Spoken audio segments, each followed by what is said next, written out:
All right, let me see. We should be good up in here.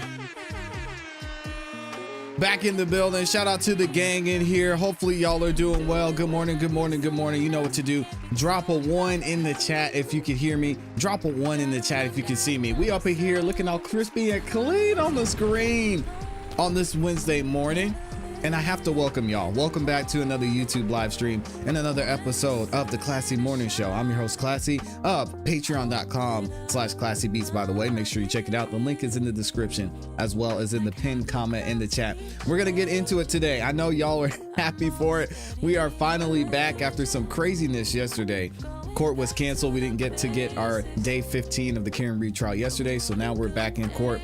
The news I'm hearing is that Karen Reed was sick yesterday, or she had a medical issue of some sort. Still haven't gotten the exact story on that, but I'm sure we'll hear it at some point. Either way, I gotta say what's up to the people before we get started though.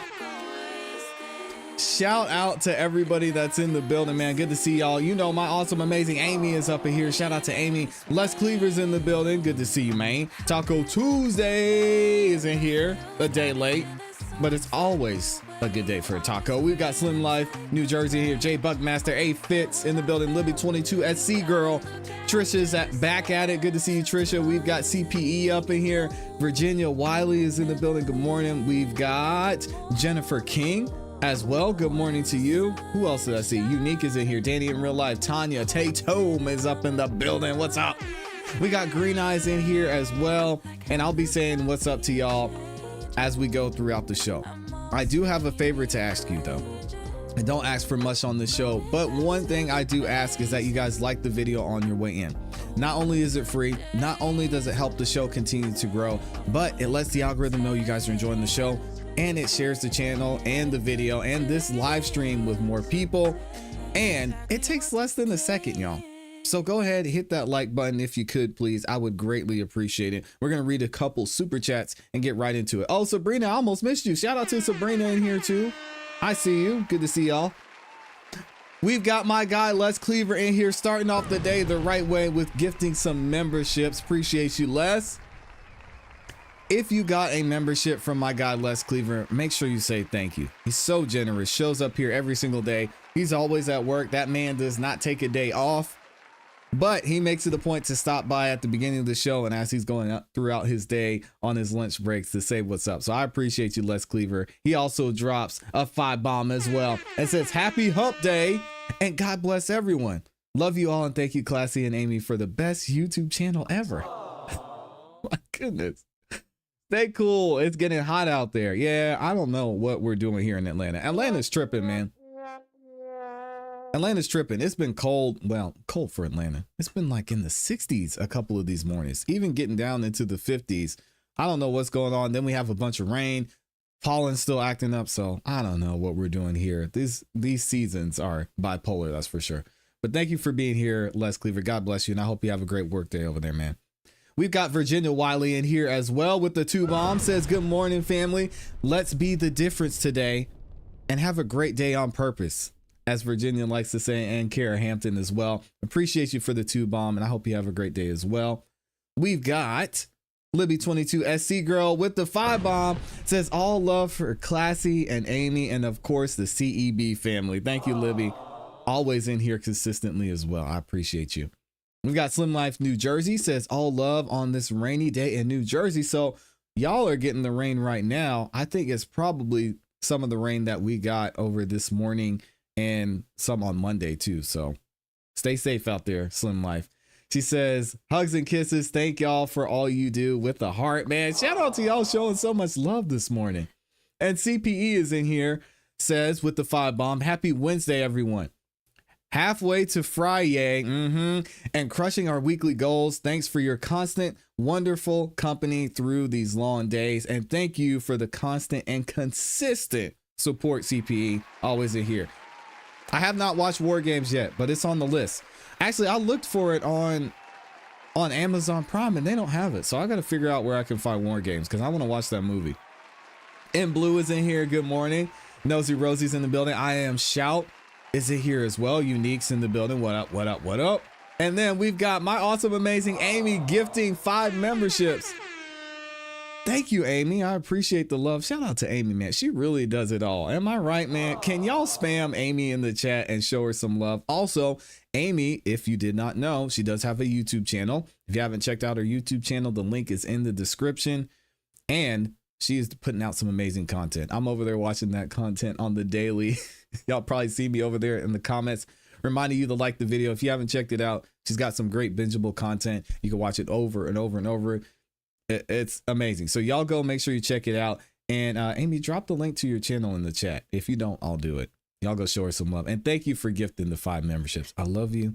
I appreciate you. And I thank you for everything that you do. You're amazing. All right.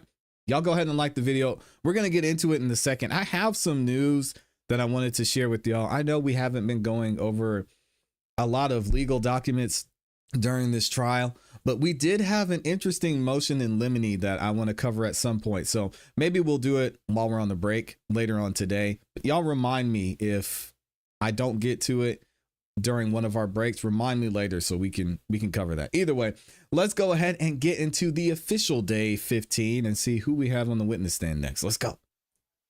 And if y'all haven't yet, like the video. I'm gonna be begging for likes until I'm not on YouTube. Oh, CPE says check on iTunes. Okay, I'll find it.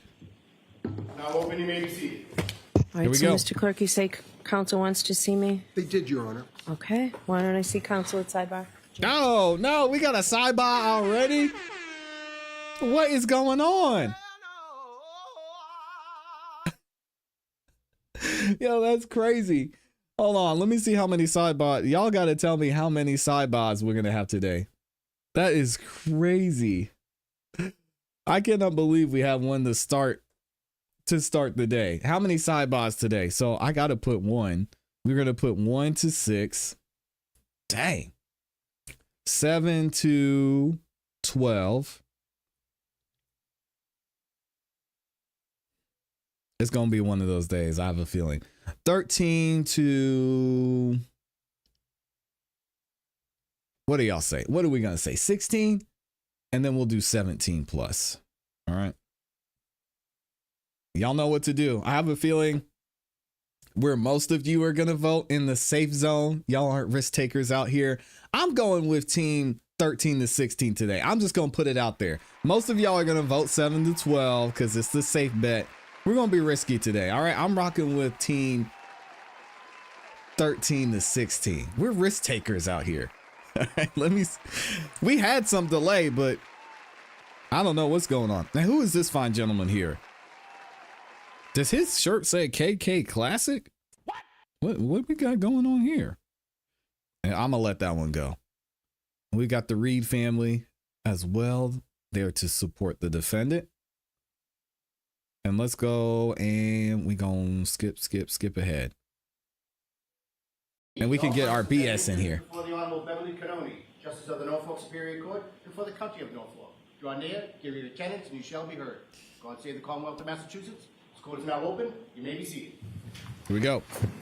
Good morning again, counsel. Good morning again, Ms. Reed. Got to start the day with the cap. Y'all know. So a couple of things. We appreciate your patience this morning. Remember I told you the other day that we're trying to cut back on sidebar conferences. So we took some time now to address issues that we would have otherwise had to do that way. So we do appreciate your patience. And also I really appreciate your patience about and understanding about yesterday. Sometimes during trials things come up that are completely unavoidable, and I tried to cancel you as soon as we could so you wouldn't even have to come to court. So I appreciate that. I do have to ask you those questions.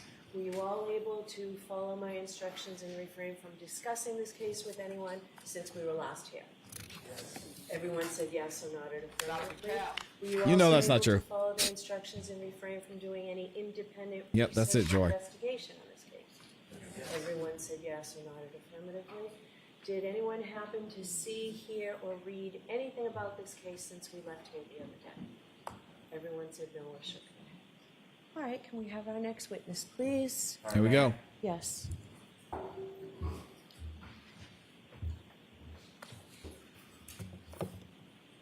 The Commonwealth seeks to introduce 2 clips. Okay. First clip, the Commonwealth. We got to start with the clips, y'all know, before we get the next witness. 2 clips. Okay. First clip, the Commonwealth would seek to introduce and show the jury is clip 20. Karen Reed running her mouth, I'm sure.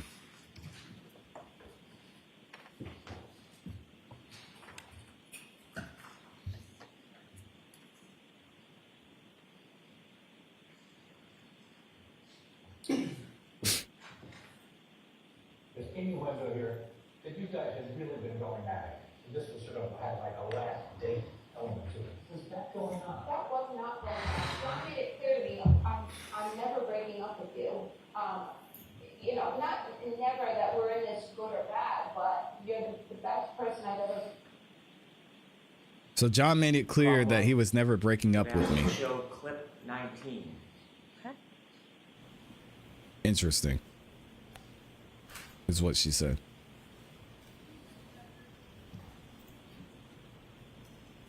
I don't think, I don't see how John would have known about my text with Brian. And I'm not sure if he knew he would have reacted very strongly. I think we would have broken up, but I don't think John would have lost it and caused a fight. I didn't feel like John's emotions with me got really strong. I will say that's an interesting statement by Karen, because even looking at John's text messages back and forth to Karen, it seems like John really wasn't about trying to start any drama, be involved in any drama. And if something went down with Brian and Karen, he probably would have just been like, all right, well, that's it. You can stay or you can go. It doesn't seem like he'd be the one to crash out over Karen. But I don't know him, or I didn't know him. Rest in peace. We'll have to wait and see. Thank you. I could be wrong.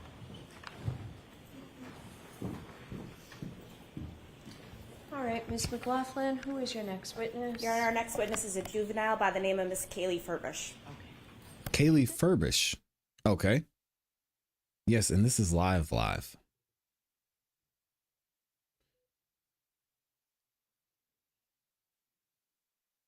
Oh, so are they not going to show the kids on the stand? We might not be able to see the kids.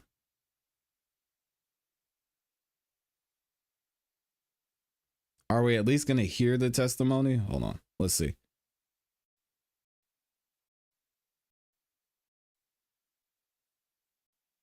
Interesting. So I don't think we're even going to be able to hear the testimony from the kids.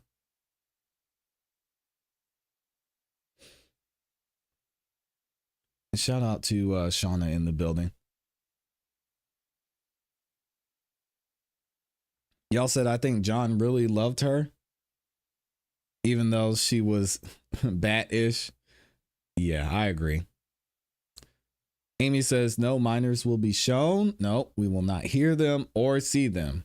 Ah, man, dang. Okay. So if that's the case, then what we'll have to do is I can go to this motion that I was talking to y'all about while we wait. Did the kids testify in the last one? Yeah, I didn't know. Amy said that's standard practice for the minors not to be shown. Even for us not to be able to hear them, kind of stinks. Let me see. So is it just one of them or more than one? Because I saw, I think it was Nosy Rosie said kids are testifying. So is it one kid or two? Let me see if I could find some more information for y'all, and we'll figure this out. And thank you to everyone that's liked the video so far too. All 450 of y'all. That's standard practice. We should hear the testimony. It was about an hour. Both. Okay, which kids? They both testified last time. Won't show them, and I don't think we heard them the last time. Okay. We've got a new view of the OnlyFans. Hey, yo. Live tweeting. Let me see for the judge. Okay, shout out to Kathy Russin over on Law and Crime. She says John O'Keefe's niece is today's first witness because she's a minor. We're not allowed to broadcast her testimony.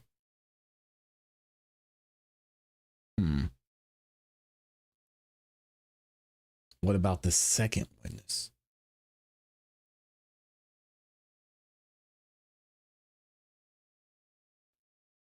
We've got, so it looks like that's the only update. I'm not seeing any more updates as far as witnesses go. What does Amy say over on X? 28 witnesses sitting on both lists. All right. So let's go ahead and go through this motion. Let me double check and see. Yeah, his niece is testifying. I wish we could hear that testimony. Maybe we can at least get a transcript to see what they said. I don't know. I'll have to ask Amy or one of our amazing attorneys in here. Will we be able to get a transcript of their testimony?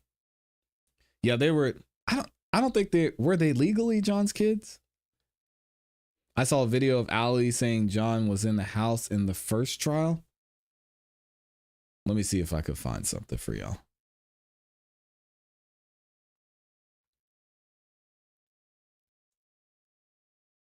Allie testimony. I'm going to see if I can find it and then we'll go through this motion here. No, not Allie McCabe.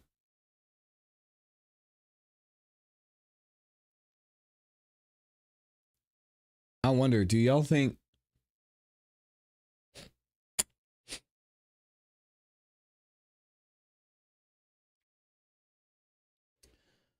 the niece will say that they were at the end of their relationship and that Karen didn't have access to the ring video?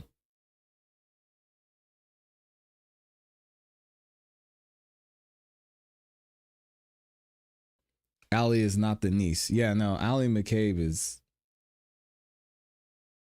This is a different testimony. Is she going to testify this time?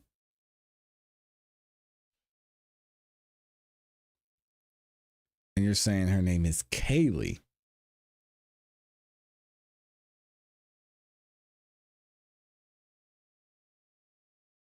I'm trying to, I want to find this testimony. But Allie McCabe was the one that said John was in the house. The guardian of the children was split between 4 people: John, his parents, and Paul. John was the custodial guardian. Now the parents are. Interesting. Yeah, it looks like Allie would just testify about. I gotta sneeze.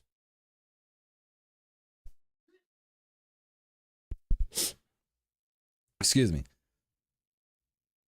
So it looks like we may have testimony from Allie McCabe, from Colin Albert. I don't know if they're going to be on the stand, though.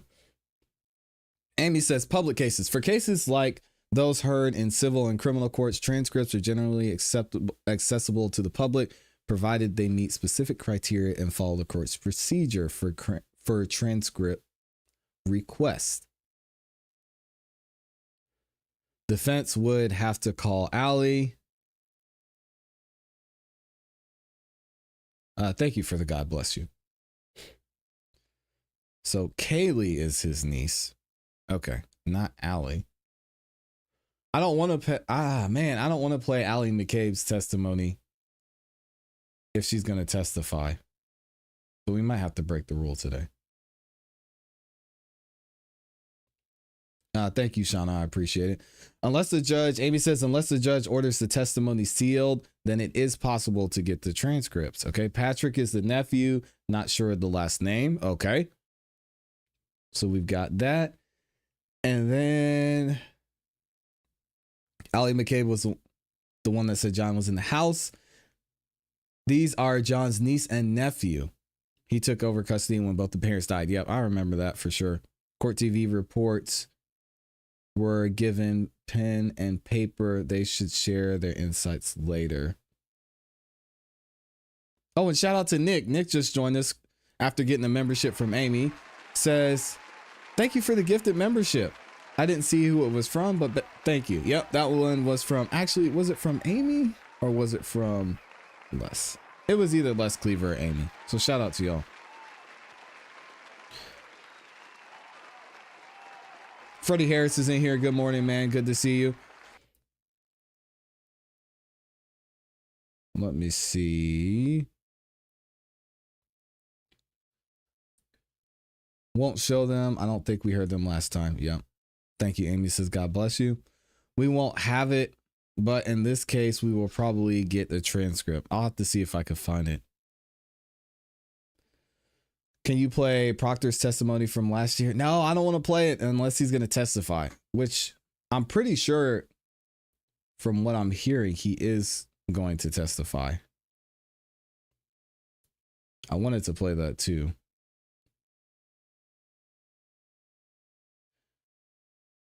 Man, these are dumb. These dumb allergies are the worst. I hear you. Let's get into this real quick. Hold on one second.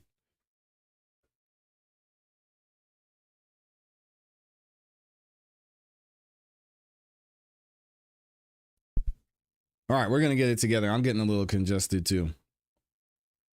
There will be live tweets. I'm checking Sue O'Connell. Shout out to Sue. I'm not sure who that is. They aren't calling him or the Alberts? Really? What? They're not calling Proctor this time? Are you sure? I don't believe y'all. I think y'all are just trying to trick me into playing the testimony.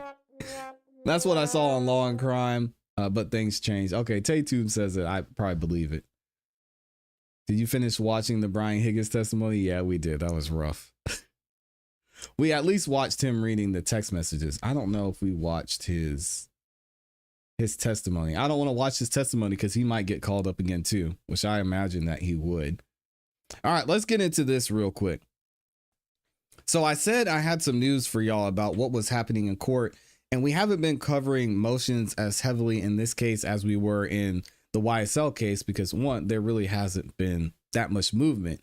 And two, sometimes it just gets a little boring. This one is interesting though, because it seems like there's been some drama inside the court. And shout out to Lena Del Turtle in the building for posting this. It looks like she says that Karen Reed's defense team is asking Judge Beverly Cannoni to prevent the McAlberts from staring down the jurors. Oh my gosh.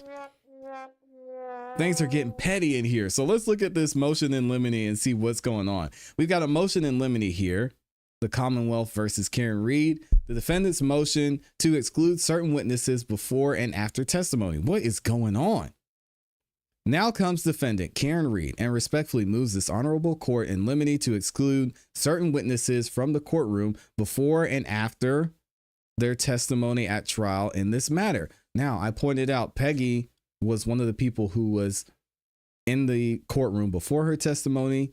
She testified and now she's sitting in there after. Honestly, this seems like something that would be standard. And we talked about this when it came to certain people like Denise testifying. A lot of you said, oh, she's not going to testify because she's been sitting in the courtroom. That doesn't matter here. And it's really up to the judge's discretion if, in this case, she wants to allow certain people to testify, even if they've been in the courtroom, right? Rule 21 of Massachusetts Rules of Criminal Procedure states that upon his motion or the motion of either party, the judge may, prior to or during the examination of a witness, order any witness or witnesses other than the defendant to be excluded from the courtroom. Makes sense. And then they cite the law there. The power of a judge to control the progress and within the limits of the adversary system, the shape of the trial is universally held to include the broad discretionary power to sequester witnesses before, during, and after their testimony. Reporters' notes to Massachusetts Criminal Procedure 21, citing, they've got Geeter, it's hard to see that, Geeter versus the United States, or G versus the United States, and H versus the United States. United States versus Robinson, and the United States versus Eastwood. The Commonwealth versus D, the Commonwealth versus Watkins, the Commonwealth versus V. They cite all these cases where The witnesses were told, hey, you can't be in here. You got to go. Miss Karen Reed specifically requests that the court exercise its broad discretion to exclude Brian Albert, Nicole Albert, Colin Albert, Julie Albert, Chris Albert. So they're going to testify. Jennifer McCabe, Matthew McCabe, and Brian Higgins from the courtroom before and after the testimony at trial. Now, I haven't seen Jennifer McCabe in there. Her testimony's done. She's not coming back. Chris Albert looks like he's going to testify. Julie Albert's going to testify. So I'm glad we didn't read her testimony or see her testimony. Brian, Nicole, Colin. So Nikki is going to testify. We've got Matthew McCabe and Brian Higgins. Brian Higgins is coming back as well. So I'm glad we didn't watch his testimony either.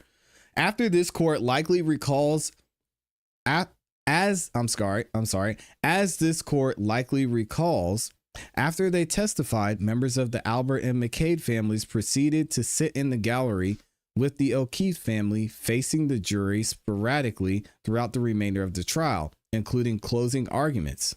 Oh, interesting. So were they intimidating the jury? Following the trial, a juror reported to Vanity Fair magazine that he or she felt it was utterly inappropriate that the Alberts and McCabe families were able to stare down the jury from their position in the courtroom gallery. Oh no. Hey y'all, we see how Paul is over there looking. He's all sitting down like this, making those faces. I can understand how the jury would feel intimidated. And it does seem inappropriate. And I don't know why they're in there in the first place, to be honest. One juror reported to Vanity Fair magazine that he or she felt intimidated by the presence of the Albert and McCabe families, calling their presence in the courtroom's small gallery facing the jury completely and utterly inappropriate. Noting that the Albert and McCabe families were substantial focal points of this trial and still are, the juror noted how unbelievable it was that the families were allowed in to stare down the jury. Wow. Julie Miller said, Karen Reed tells her story part 2 in Vanity Fair of October. Some of this is redacted. I don't know why. This was extraordinarily prejudicial to Miss Reed. The alleged third-party culprits, Brian Albert, Colin Albert, and Jennifer McCabe, all sat in the gallery during closing arguments, directly facing the jury, which, according to at least one juror, was intimidating. See Casino, and then they quote another source. It says purportedly that an act need not be overly threatening to be considered intimidating. That's true. They also say defining the threshold of intimidation as what would instill fear in a reasonable person. Because imagine if the defense is able to prove that there was some crazy stuff going on here and there's a cover up from a murder. And you're seeing the people who were allegedly involved. You've got the Alberts. You've got Jennifer McCabe, who was there when it happened, sitting there across from you, staring at you. Like, what's your name? Oh, Jim. Jim what? You from around here, Jim? You might want to move cities. Hey, listen, stay away from me, man. Y'all got some ish going on. I don't know what's happening. You got a weird relationship. Jennifer McCabe has a weird relationship with John. Stay away from me. So just their presence alone, I can understand how that would feel weird. As the jurors heard through testimony, the Albert and McCabe families have deep connections and familial ties to multiple state police forces and local government. In addition, Mr. O'Keefe, a Boston Police Department officer, was a part of this tight-knit law enforcement community. By sitting with the family of John O'Keefe and continuing to face the jury for parts of the remainder of the trial, at least one juror felt intimidated by what he or she perceived as the Alberts staring the jury down. Here, the judge has broad discretion to order the sequestration, I got that the first time, of witnesses before or after their testimony at trial. A defendant has a constitutional right to a fair to a fair trial to be decided by an impartial jury, free from intimidation and undue influence.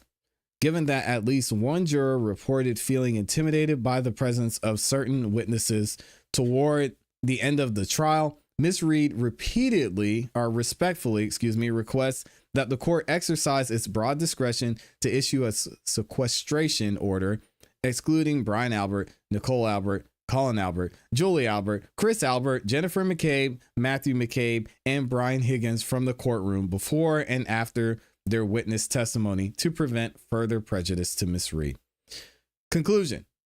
For the above reasons, Ms. Reed respectfully requests that this honorable court exercises broad discretion to exclude Brian Albert, Nicole Albert, Colin Albert, Julie Albert, Chris Albert, Jennifer McCabe, Matthew McCabe, and Brian Higgins from the courtroom before and after their testimony at trial. Respectfully submitted, Karen Reed, represented by Alan Jackson. What do y'all think about this? I can totally see what they're saying. And honestly, I don't understand why they should have to ask for this. I mean, you have the grieving mother sitting there during trial, hearing this testimony, and the jury's looking at her over there, tearing up, and she's testifying. Get her out of there.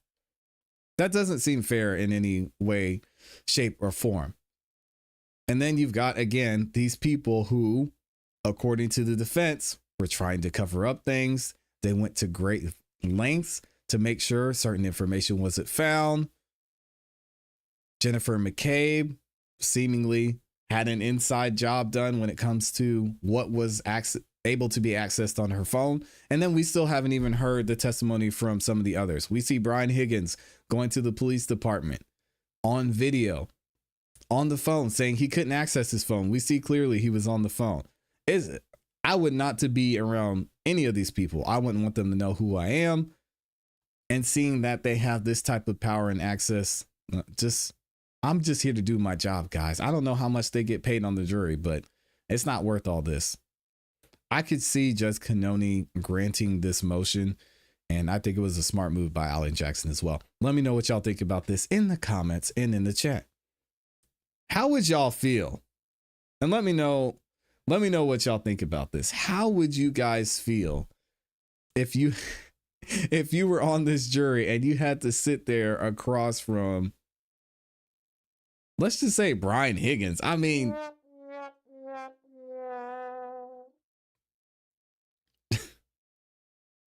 that would be weird. He's got an office in the police department. This is crazy. I'm gonna read some of y'all's comments here in a second. Shout out to Kara Hampton in the building. Dropped the 5 bomb and said, "This case is getting crazier by the day. Happy hump day. Have a great day on purpose." I love it. I love when Kara says that. Absolutely, Kara, the same to you. I can see Bev saying, nope, she better not. We shouldn't even be arguing this. Just on principle alone, that a witness really shouldn't be, excuse me, a witness really shouldn't be in the courtroom before and after they testify. It's not that complicated. So based on that alone, she should grant this. Also, you add on top of that their connection to the police department, all the things they've seen and heard. They just, I don't know. What did Amy say? I have an inside job that needs done. Hey, yo. We can fix that. Yeah, I got you, Amy. Google a Brian Albert in the gallery during closing arguments is scary. Oh man, y'all said there's a picture in gallery. What'd you say? During closing arguments. I don't even know what Brian Alberts looks like. Is he super intimidating? Oh God, that's Brian. Oh man. Yo, I would not. He looks like a biker.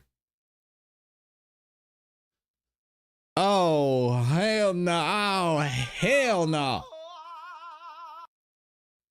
Yo, this is what he had going on? What? Nah. No. I think this is from the last trial. Let me see. When was this article published? This was published on March 31st? Okay, so this picture was probably from last year. Look at this guy, y'all. No. That's Brian Albert? Sheesh. I want to watch some of his testimony so bad. He's scaring me just looking at him. They know dang well Bev gonna let their babies in court. Oh man, I hope y'all are wrong. Are these jurors from Canton? I don't know. They're from the area. My courthouse is not in my city, in about 40 minutes drive. It doesn't matter. It does not matter.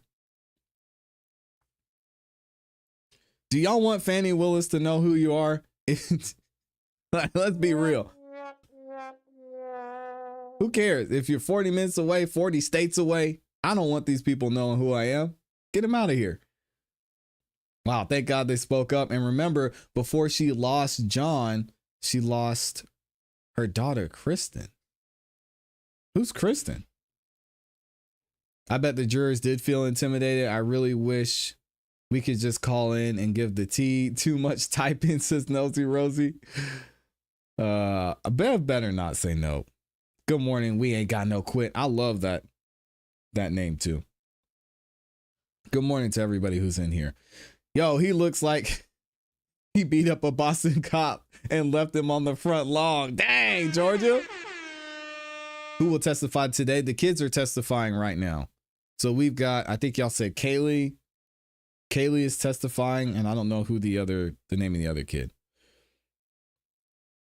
That's a big dude. Yeah, he was very intimidating. Not even an hour in and Amy's already in timeout. You know what happens when we go to timeout, Slim Life? I'm gonna wait till lunch.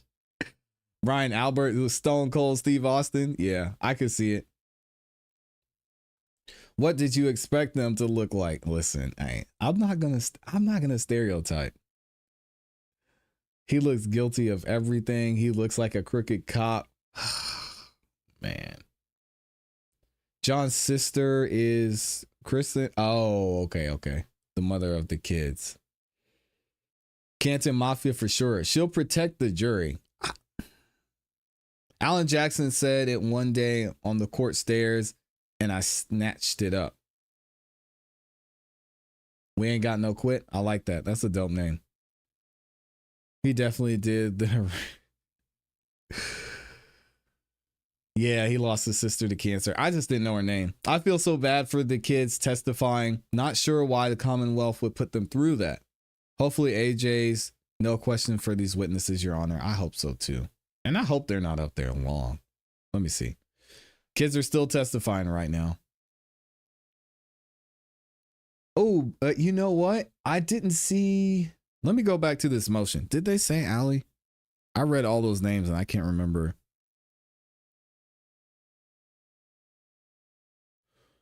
So we might actually be able to go back and rewind and watch Allie's testimony.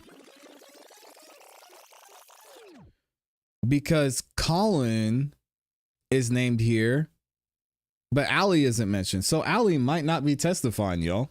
So you might not have to sit here and listen to me talk for an hour. And shout out to everybody. We are at a 100% likes. Yo, y'all are amazing. Thank y'all for the love and support. That is crazy. 1,000 of y'all in here and we've got 1,000 likes. Oh my goodness. Y'all are amazing. Thank you. Allie wasn't scary looking. No, she doesn't look scary looking, but it's not really that. It's just about them being in the courtroom in general. So yeah, Brian, Nicole, Colin, Julie, and Chris. Who's Julie? Jennifer, Matthew, and Brian. I know Colin is the younger Albert, right? Colin was the Yeah. He's the young one. Y'all want a Diddy update? I am supposed to do a day 2 Diddy update today. I'm not prepared for it though. I'll give y'all a day 2 update at some point. Please play Allie's. It only took about an hour. Allie wasn't scary looking. Amy said he looks mangy. He looks mangry, mafia angry. He legit looks like president of Hell's Angels chapter. Yo, listen, I'm not messing with this dude. Brian, stay out of Atlanta, man. We good over here. Allie is testifying because the first trial, she mistakenly said Colin was in the house. Ooh. Julie Albert is the wife of Chris Albert, and she's the one who said, oh man, Bukkake on the stand. That's crazy. Allie slipped up and said Colin wasn't at the house when John was there. Oh, we gotta watch this then. They don't want Allie to testify. She spilled all the tea in the last trial about John being at the house. All right, we're watching Allie's testimony. Let me see if I can find it. Let's see. Is this? I don't know if this is her full testimony. I'm gonna find it for y'all. Y'all said she melted down.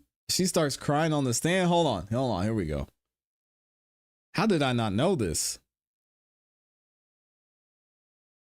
She said Colin wasn't at the house when John was there. Oh no.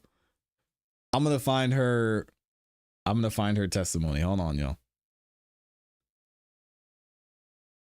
Let me see.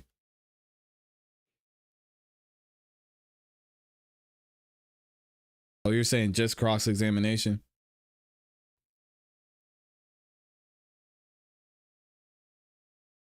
What, if anything else, has your family or Colin Albert and his family undergone over the course of the pendency of this case?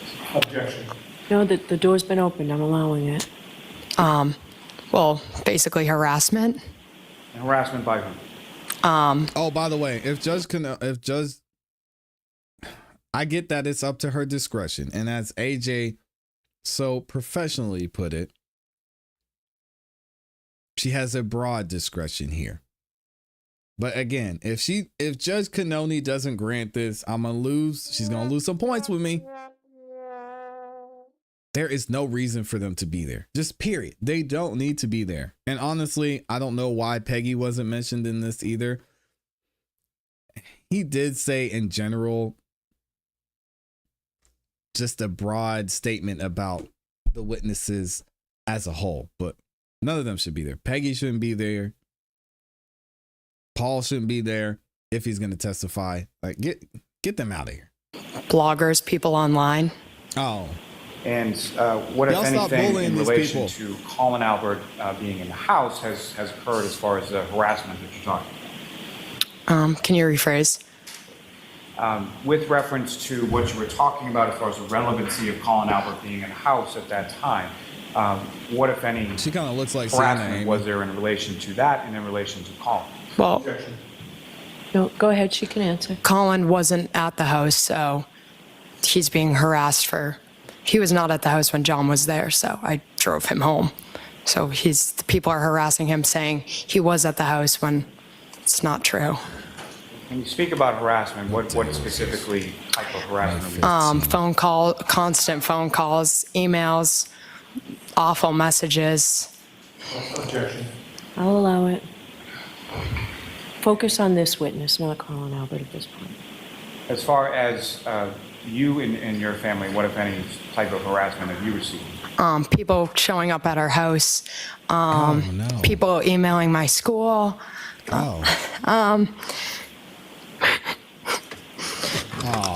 Just like a lot of harassment. Can I have a moment, please? Sure. That's gotta be scary, man. Don't cry, Allie.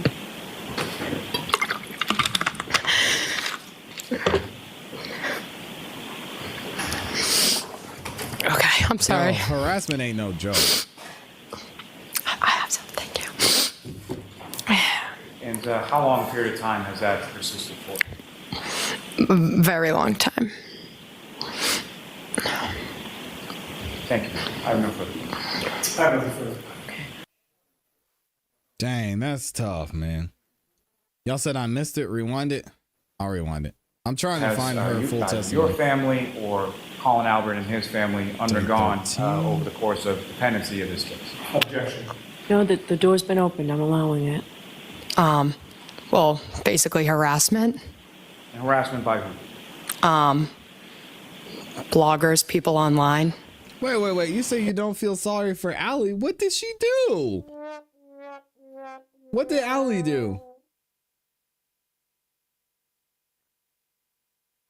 Wait a minute. Boo-hoo. Dang, what did Allie do? What did she do? And what, if anything, in relation to Colin Albert being in the house has occurred as far as Oh, the right here. harassment that you're talking about? Can you rephrase? With reference to what you were talking about as far as the relevancy of Colin Albert being in the house at that time, what, if any, harassment was there in relation to that and in relation to Colin? Well, Objection. No, go ahead. She can answer. Colin wasn't at the house, so he's being harassed for. He was not at the house when John was there, so I drove him home. So the people are harassing him, saying he was at the house when it's not true. Can you speak about What? Y'all are saying she helped cover it up? She's a part of the cover up. Oh, she absolutely told the truth. Where did she take him? That was at the house. I'll have to hear her whole testimony because I don't get the context of this to thing. that and in relation to Colin? Well, What, if any, harassment was there in relation to that and in relation to Colin? well, Objection. No, go ahead. She can answer. Colin wasn't at the house, so he's being harassed for. He was not at the house when John was there, so I drove him home. He was not at the house when John was there, so I drove him home. So the people are harassing him, saying he was at the house when it's not true. Can you speak about She didn't say in the house, though.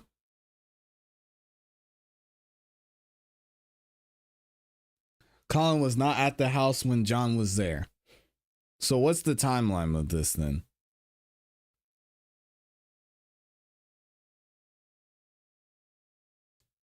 They said John was never at the house.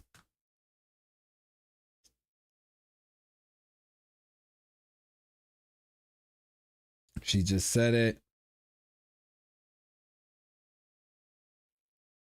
harassment? What specifically type of harassment are we Constant phone calls, emails, awful messages. Objection. I'll allow it. Focus on this witness, not Colin Albert at this point. As far as you and your family, what, if any, type of harassment have you received? People showing up at our house, people emailing my school,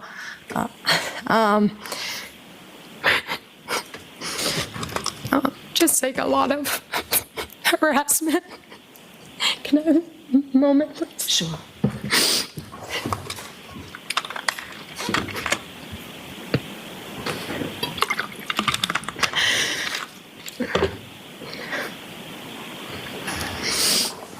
Okay, I'm sorry.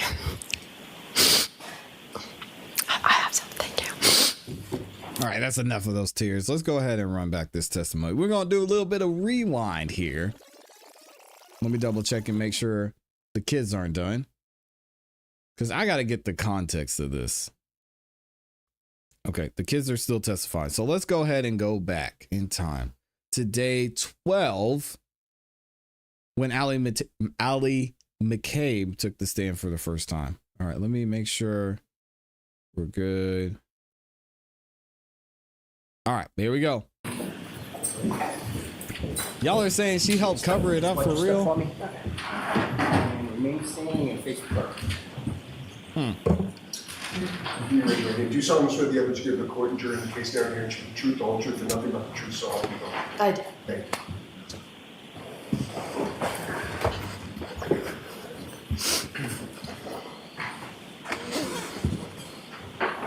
Whenever you're ready, Mr. Lally. Thank you. Good afternoon. Good afternoon. Could you please state your name and spell your last name for the jury? Allie McCabe, MCCABE. And where do you live, ma'am? Canton. And how long have you lived in Canton? Basically my whole life except first few months I lived in Stoughton. And do you work? Do you go to school? I'm a student. In college, is that correct? Yes. And what year are you in college? I just finished my sophomore year. And Nice. when living in Canton, who, if anyone, do you live in Canton? My 2 parents and my 3 sisters. So you're one of 4 girls, is that correct? Correct. And are you the oldest? Yes. And your parents, what are their names? Matt and Jen.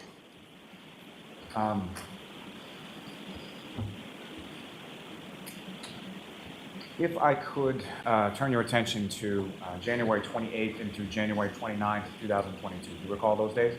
Yes. And do you recall what days of the week those were? Friday and Saturday, I believe. And so on that Friday evening, starting with there, well, let me ask you this first. At that time, you were a high school student, is that correct? Well, she didn't say when John was in the house. She said when John was at the house. That and in relation to Colin. Well, Objection. No, go ahead, she can answer. Colin wasn't at the house, so he's being harassed for. He was not at the house when John was there, so I drove him home. So She was not at the house when John was there. Yeah, I already sped it up. Nosy people Rosie. are harassing him saying he was at the house when it's not true. Can you speak Yeah, she said at the house. She didn't say in the house. Correct. and where did you go to high school? Canton High School. All 4 years? Yes. And did you play any sports when you were at Canton High School? Yes. And what sports did you play? Soccer, hockey, and lacrosse. And so January, that would have been which sports season? Hockey season. Now, with respect to the hockey, as far as that evening of the 28th, how did your evening start out, or what, if anything, were you doing first that evening? It started with a team dinner at my house. The hockey team came over. We had dinner. Then I went to my sister's basketball game at the Canton High School. Then I was hanging out with 2 of my friends. We were driving around. Then the night ended with me driving Colin Albert home. And so let me start sort of back at the beginning before we go all the way through. So as far as the team dinner, is that something that was like a weekly thing Yeah, it was usually like the night before a game. and sort of rotated between different players' houses? Correct. And so where was it on that particular? That night it was at my house. And about what time did the team dinner get done, or what time? We ain't got no quit. Says Easy E in Boston. We say at the house, which translates to in the house. Yeah, we say that in the South too. We say, "Oh, where's your mom? She's at the house." I get it, but again, words mean things in court proceedings. So, that's a tough one for me. I see what y'all. I'm picking up what y'all are putting down, but Did that wind down and you went to at the house and in the house are two different. I'm not things. exactly sure. The basketball games typically start around 6:30, so I assume around then. And who, if anyone, from your family was involved in the basketball? My younger sister, And was she JV, varsity? What was she playing on at that time? Maybe. varsity. And who, if anyone else from your family, was at the basketball? My parents, I'm not sure about my sisters. And did you go with your parents or separately, or how did you get there? I believe I drove and I arrived later than my parents. And as far as at that time, did you have your own car? Yes. And what kind of car did you have? A little Ford Fusion, blue. And when you arrived there, you're a high school senior, correct? Correct. Did you sit with your parents during the game? No. There's sort of like a student section, is that correct? Correct. Okay, so you sat there with your friends. Yes. And when the game gets over, where was it that you went? I believe I was just driving around with 2 of my friends. And then as we were driving, we came across a dog on the side of the street. We knew a snowstorm was coming. So we picked the dog up and then brought it to the police station and then drove the dog back to where its owner's house. Oh, so that's where Chloe So went. as far as the friends that you were driving around with, what are their names? Avery Panadosi and Danielle Seaman. Can you do us a favor and spell those last names for our court yes. reporter, please? Piantedosi.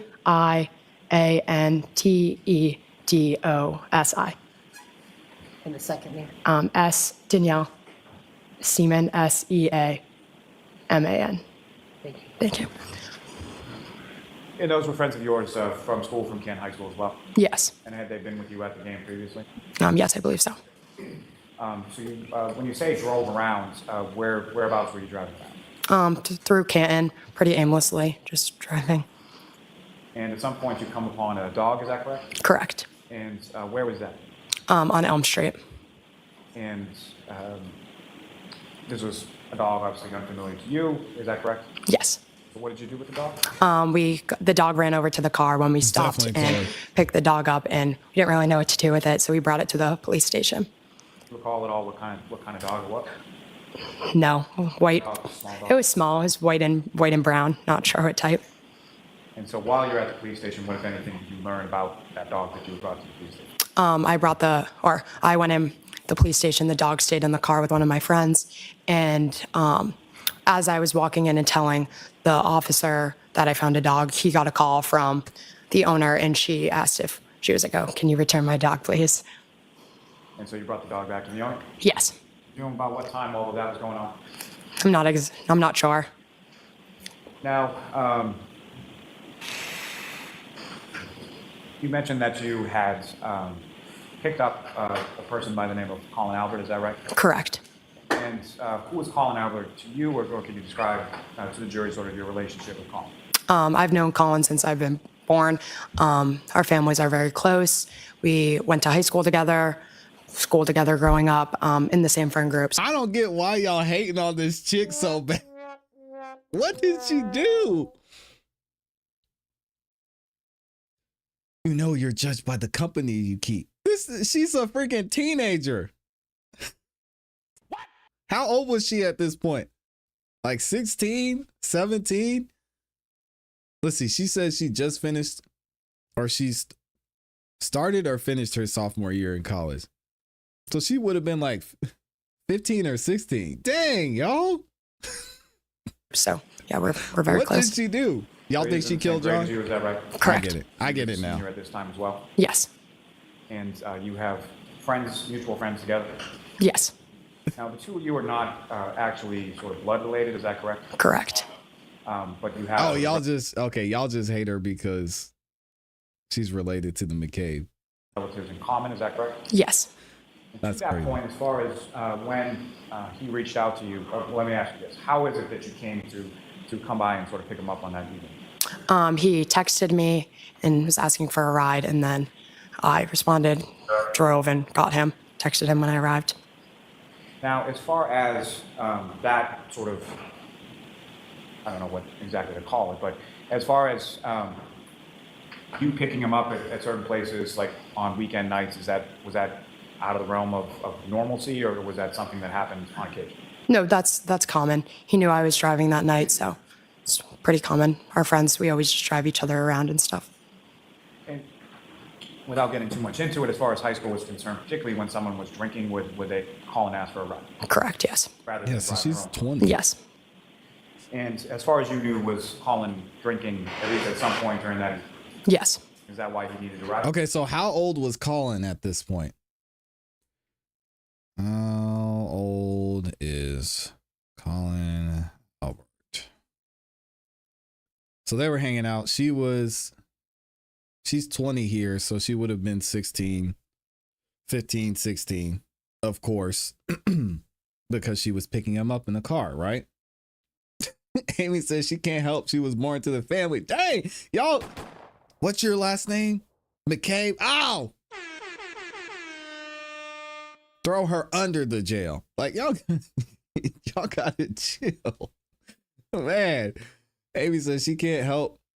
She was born into that family. Okay, so Colin Albert was 17 at the time of John O'Keefe's death. So he's 20 years old now. He was just a teenager a minute ago. Peter Ortiz is in here to save the day for the Commonwealth. He says the hate is flying and ClassE is the instigator. But what are we hating on teenagers for? I don't understand. What did he do? Hold on. How is... So Allie, so they've got to be the exact same age. So yeah, maybe they were together. Or they were just close friends. She said they grew up together. I'm sure they might have had a thing at some point. But what does that have to... What is going on here? They're the exact same age. Y'all got some explaining to do, man. I don't understand. She was 17. They were both 17. Her demeanor stinks. What? I'm disappointed in y'all. What is going on? Allie committed perjury. She got caught on cross. She had an app on the phone that contradicted her testimony. Wasn't it Colin's birthday that night? We're going to get into it here. As a parent, I would tell my kids to keep their butts home when a blizzard is coming. Yeah. Why does she give me a Shannon Sharp's essay accuser look? Facial feasters or something?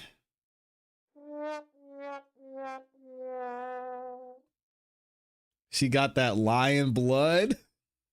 This is why she's getting harassed online. Because her last name's McCabe. Y'all out here crashing out. This is crazy. ClassE, we're trying to get you to understand that John was in the house. I didn't hear her say that John was in the house.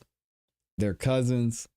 Lies upon lies. This is a waste of money. Canton police and government need a full investigation. It's a mafia ring. I agree. It's as if Canton police station and resources are their playground. She's got a lying tongue. Her mom is Brian's wife's sister. What? I know her mom's Jennifer McCabe. Let's just keep it simple. Her Life 360 doesn't match her testimony. How could that possibly be if nobody ever saw John at the house? That's where she blew it. But didn't she say she left? I don't know. A liar is a liar. I don't care about age. No, it was baby Albert's B-Day. They're all protecting the pensions from the state. Wow, y'all can... She is Jim McCabe's daughter. Yes. She said that he wasn't there while John was there. And she changes her testimony later. I'll just have to play this out because y'all are... And with respect... y'all first trialers are heated parents, right now. Did you, around this time that you're driving around and you're going to pick up Colin, did you have any idea Allie, where your man. parents were or what they were doing? I knew they were going out after the basketball game, but no, I didn't know. I have their Life 360. They have mine, so I wasn't sure though. Yeah, y'all a bunch of And bullies. as far as Amy the Life said it. 360 Stop goes, bullying is that this poor something girl. that you sort of keep track of them or they keep track of you? It's more them keeping track of me. Now, do you know approximately what time it was that you first get sort of a Colin reaches out via text to pick him up? I believe it was around midnight. Not exactly what sure exact, but around midnight. And did you know where he was when he asked you to pick him up? Yes, the Albert's house, 34 Fairview. And is that a house that you're familiar with? Yes. And what, if any, relationship do you have to the people that live at the Albert's house? My aunt and uncle and my cousins. So Brian Albert is your uncle, correct? Correct. Paul Albert is your aunt. Correct. How is she your aunt? The father's side, the mother's side? My mother's sister. And Colin Albert, obviously last name Albert, he's related to people at Fairview as well. Correct. That's sort of on the other side of the family. Correct. No, y'all ain't gonna rush me. Y'all are sitting up here trying to crucify this at the time teenager, barely 20-year-old. I'm gonna hear her whole testimony. So if y'all don't want to hear it, then you can go head on. But we're gonna listen to this. Y'all up here trying to throw this girl under the jail too. I gotta find out why. As far as your conversation with Colin, do you know why he was over at that house that night? It was little Brian's birthday. And so he had gone over for that purpose, and you went by to pick him up. Yes. And do you recall where you were or sort of who you were with when you first get that text or communication from Colin to pick him up? Yes, I was at another friend's house. After I drove Avery and Danielle home, I went somewhere else. You drove with two friends that you were with earlier home, and then you went somewhere else? Yes, I believe yes. Is at that point did you get a text from Colin? Yes. Now, Do you recall whether or not the information that you had as to where Colin was that night, is that something that came via text as well, or was that a phone call or some other type of communication? I knew he was there. Could have been a phone call. I'm not sure. So were there a variety of different ways that you would have communicated with Colin around that time? Yes, there's other apps as well. Yes. I'm sorry, you said through apps as well? Yes. And what kind of apps were those? For example, like Snapchat. So you had each other's sort of Snapchat information, Shout out to phone number Snapchat. information, call, text, snap, could have been any of those things. Yes. Now,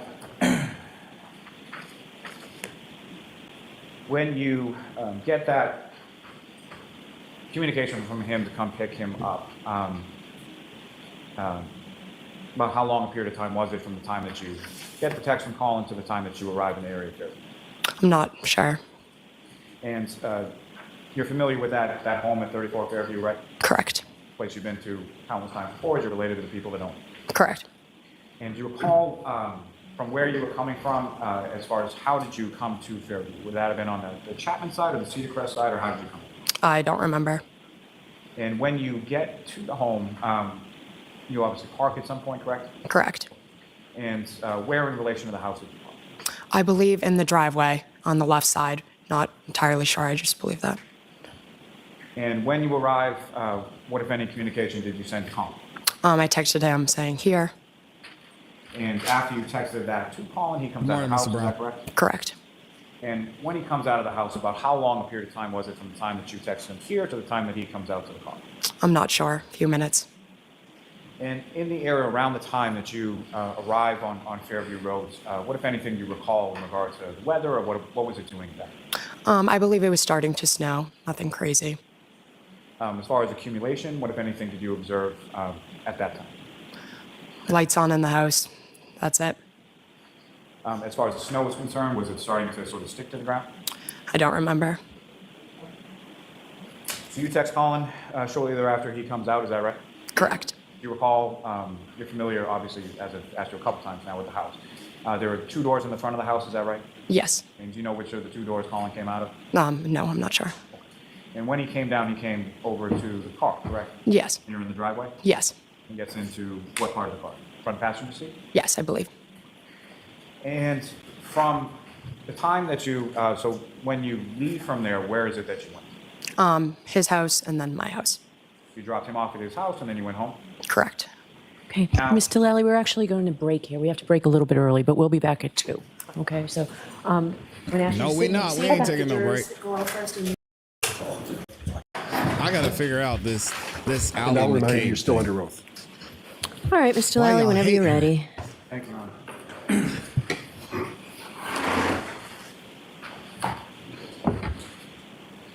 Now, Ms. McCabe, if I could take you back just to a little bit from where we had left off.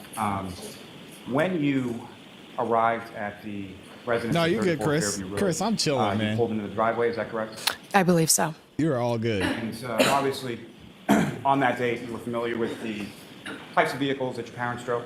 Yes. And did you see any of your parents' vehicles at the home when you pulled in and parked in the driveway? No. And when you got to the house at any point, did you exit the car or go inside the house? No. So you texted him that you were there, you stayed in the car, and he came out. Yes. And when Colin came out to the car, what, if any, observations did you make of him in regard to his sobriety, as far as what, if any, observations did you Talking make about with Colin. respect to that? Normal. Didn't seem overly intoxicated to you? No. And as far as his face or features, or from whatever you could see, what, if any, injuries did you observe on Colin when he came out? None. And how would you How many of y'all were drinking at 17? Or by 17? Or how many of y'all were drinking at 17? Let me know. describe his demeanor when he came out and he got into the car? Normal. Now, during the course, you drove from the Fairview home to Colin's house, is that right? Yes. And where was Colin living at that point? I don't know the address, but his new house, not the old, not the one where he was neighbors with John, the newer house. And if you could, just generally speaking, where was that in relation to the town of Canyon? What was it? It's in the center of town, close to the library. And do you recall, or do you know what type of residence that is? Yes, it's like condos. I'm not sure exactly, but yeah, townhouses. As far as your drive from the residence in Fairview to Collins' house, did you make any stops along the way?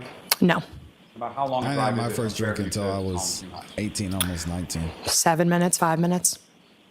And when you arrived there, what did you observe Colin to do? I was a great kid. Got out of the car, went inside, got the key, locked it, went inside. And is that something as far as did you wait for him to get inside? Yes. And why was it? I always wait for him because it's like how he has to open the first door to get inside. So I usually just wait for everyone to get inside. And during the car ride from Fairview to Colin's house, do you recall anything specific about, did you have a conversation with him? Probably, I don't remember what we were talking about. And then following that, where did you go? I believe home. And when you got home, were either of your parents home at that point? No, Do you know about what time it was that you got? not exactly. I would estimate a little bit before 12:30, around that time. And at any point in time over the rest of the course of that evening, did you see your parents? Did you talk to your parents or anything like that? I know I talked to my dad on the phone when we found the dog. Other than that, no. And so after your return home, when you went to bed or you went to sleep, were your parents home at that point? No. About how much time was it between the time when you got home, around 12:30 or so, and when you went to sleep? Not long. I don't know. Now, turning your attention to the following day, at some point you woke up, correct? Yes. And were your parents home at that point? Yes. So our And parents were were both your home. parents home at that point? Yes. Do you know about what time it was that you woke up the next day? No, I do not.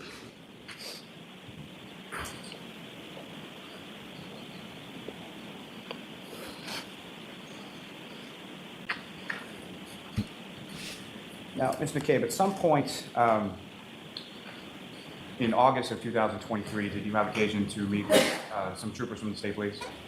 Yes, I believe. I'm not sure what time, but on a Zoom. And was that one trooper or more than one trooper or something? I believe 2. I'm not sure. Do you recall any of the names of any of those troopers? Yuri maybe was one of them. I'm not sure. I'm sorry, I'm just gonna wait for that.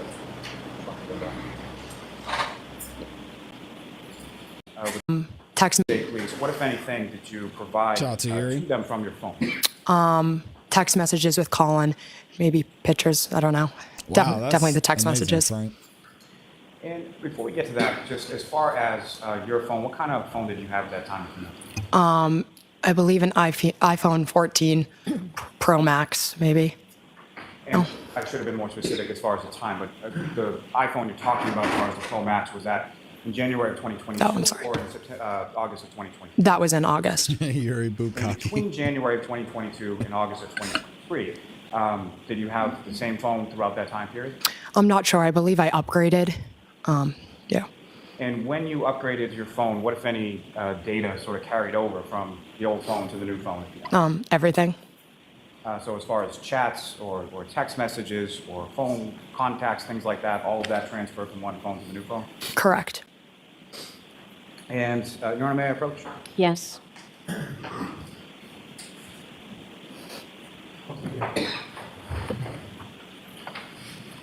Y'all are saying she's coached? Oh, man.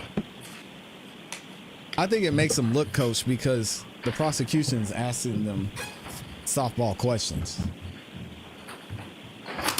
And so first, ma'am, I'm going to show you a 2-page document. You guys should go take a look at it. It's their witness. Okay. Of course, they're not going to ask them questions they have to think about.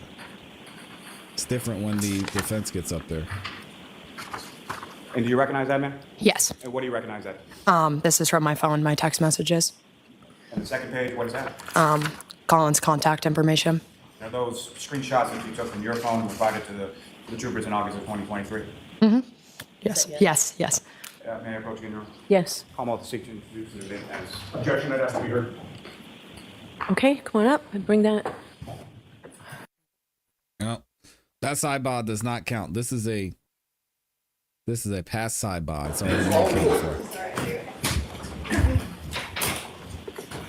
exactly, Jennifer.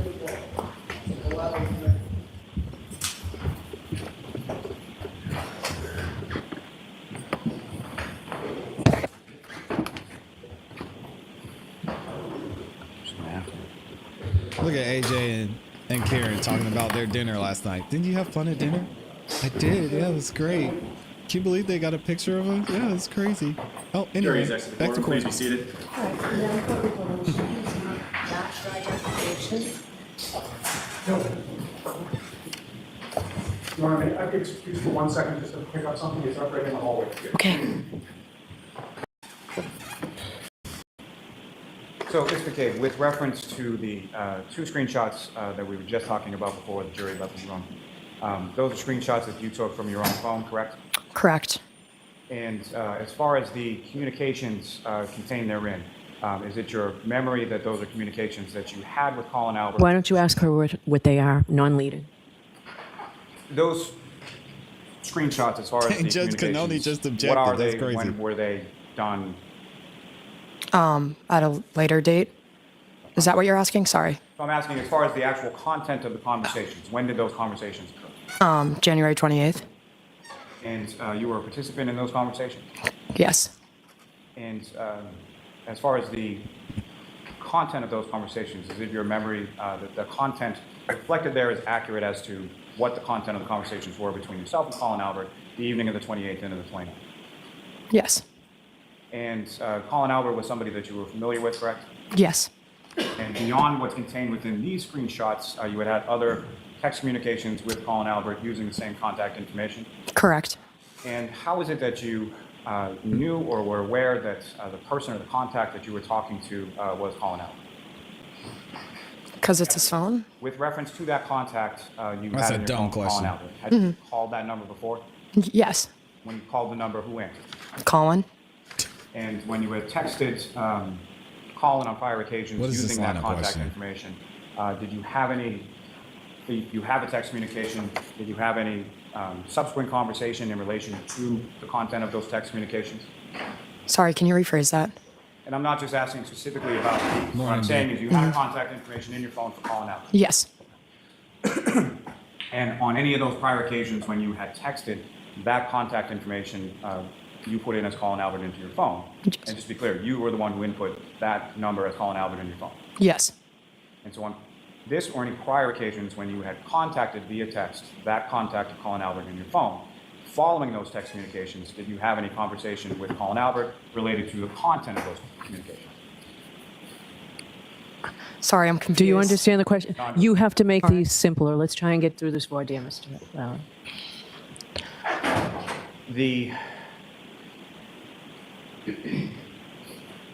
At some point during the course of Get your... it together, How long Lally. had you had Colin's contact information in your phone? For a while, years.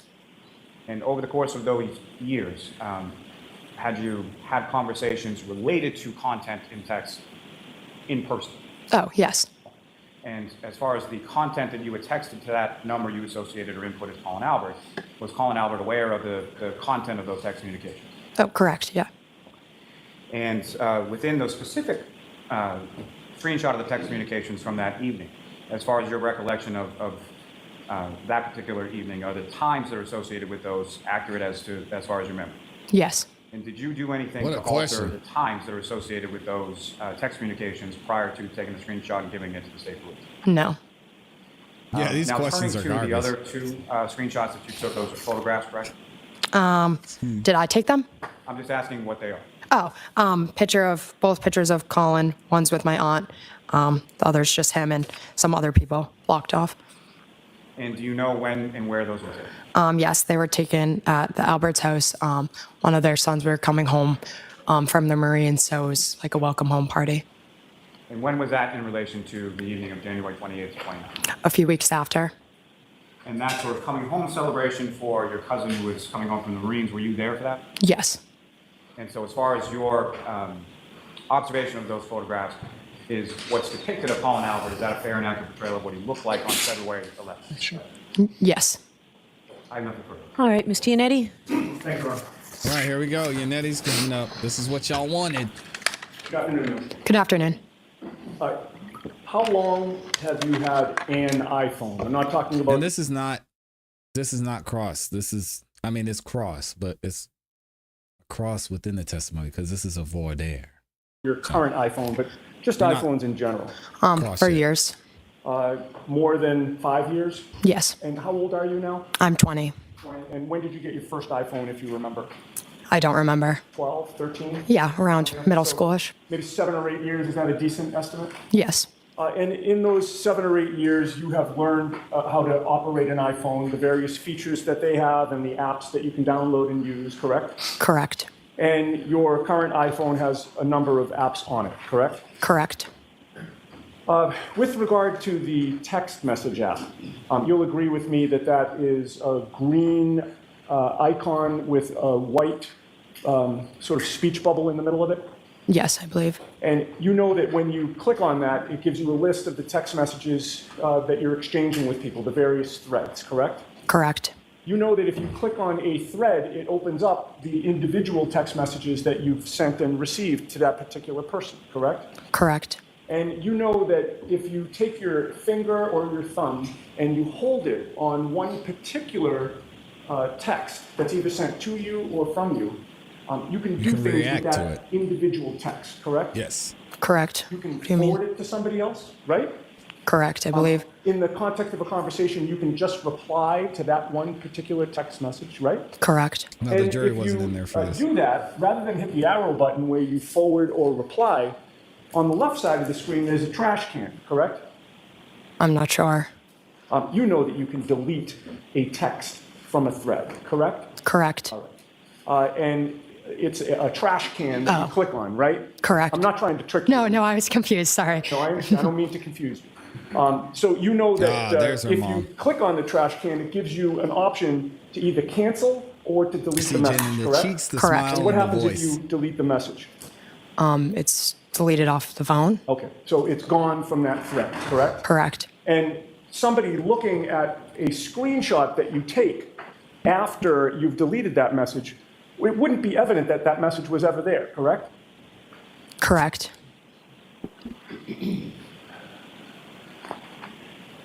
Now, you testified at a hearing in Boston on August 3rd of 2023, correct?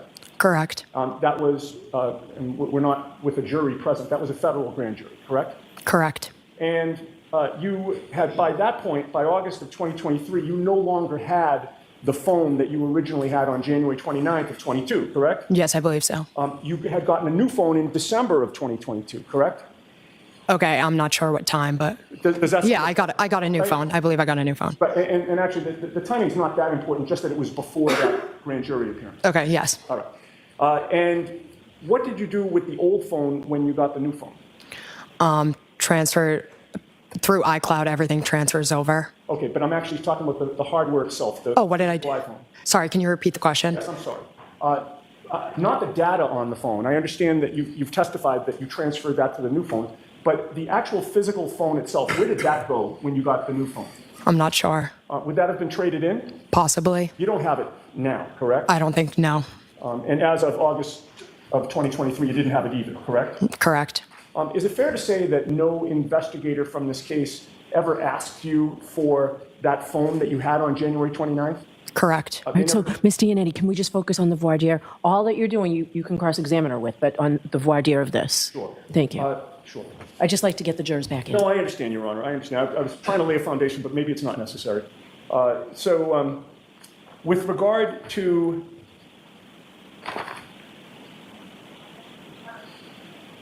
If you need to do it, go ahead. I'm just trying to. I want to accommodate the court, Your Honor. With regard to the messages that are in a given thread, right? We've talked about the fact that you are aware that you can reply to them, an individual message, forward or delete one, correct? Correct. You're also aware that it is possible to change the timestamp on any individual message, correct? No, I'm not aware of that. You go to Settings, and you go to General, and you go to Date and Time. First of all, you can change the time zone of the message. Do you have your iPhone with you right now? Not on me. Why would you be able to do that? iPhone, what y'all got going on? Can you really do that? Not on it. Hold on a second. What did he say? And in addition to being able to change the time zone, you actually can change the hour and minute to whatever you want it to be. Were you aware of that? No. I see what he's saying. That's weird. Why would it do that? With regard to photos on your phone. You are aware that you can change the date and time of any photo in your photo app, correct? Nope. There is a little, when you go to your iPhone, there's a little eye. I'm looking at this. For information. And all you need to do is, or I think it's for info or information. All you need to do is click on that, and you get a pop-up from the bottom that gives you the choice to alter the date and time. Did you know that? No. Next to that date and time is the word adjust, and that's all you have to click on. And you can change the time from 12:10 a.m., or you can change it from 12:40 a.m. to 12:10 a.m., or you can change it from 1:45 to 12:10 a.m. And it's that easy. Yep. Now I know. I didn't know that. I didn't do that. If I may have a moment. Okay. Yo, this is crazy. I did not know you could do this. Y'all, can y'all see this? Look at that. There's a picture of me and my son. Oh, y'all can't see it because it won't focus. You can It's crazy. Why? Why would you need that? I guess it's because if you're in airplane mode or something, you can adjust the date and time. You can adjust the location. Yo, iPhones are crazy, man. We out here in the Wild Wild West. All right, we're going to take a break from that. Let's go ahead and get back into court proceedings today. I know y'all want to go over there and crucify this poor young lady. Jeez. I didn't do that. He didn't accuse her. I just got a new phone and everything transferred over from all my contacts, my text messages, my picture apps. What the heck? She knew. I did not know iPhone could do that. That's insane. iPhones are crazy. So you can get a message that says 1:29, 12:05 a.m., but it's a lie. Well, you get the message initially and you can change it on your device is what we're saying. Anyway, we'll get back into Allie's testimony a little bit later. Let's go ahead and get into court today. We got some catching up to do. What happened?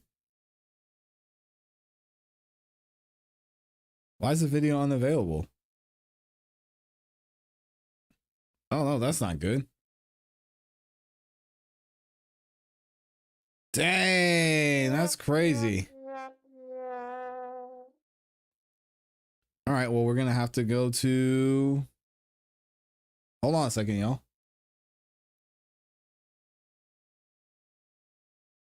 Oh, fuck. I don't know what happened here. So give me a second. We'll go over the law and crime. For some reason, the coverage ended. From the state police. All right, so we've got Zachary Clark up here from the Massachusetts State Police. So let's go backwards.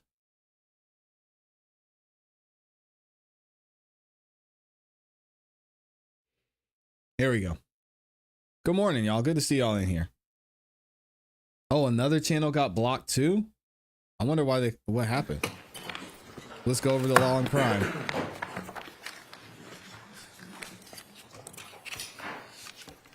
All right, Mr. Lally, whenever you're ready. Thank you, Your Honor. Morning, sir. Good morning, sir. Could you please introduce yourself to the jury and spell your last name for the court? My name is Zachary Clark. My last name is spelled C-L-A-R-K. And what do you do for work, sir? I'm a sergeant with the state police, sir. And how long in total have you worked for the Mass State Police? Approximately 7 years. And in what capacity do you currently work? I currently work for the Norfolk District Attorney's Office. Oh, no. In the detective unit, is that correct? That's correct. And how long Not or the when did you DA's begin office. working with the Norfolk County SPDU? February of 2023. And you're a sergeant currently within the state police, is that correct? That's correct.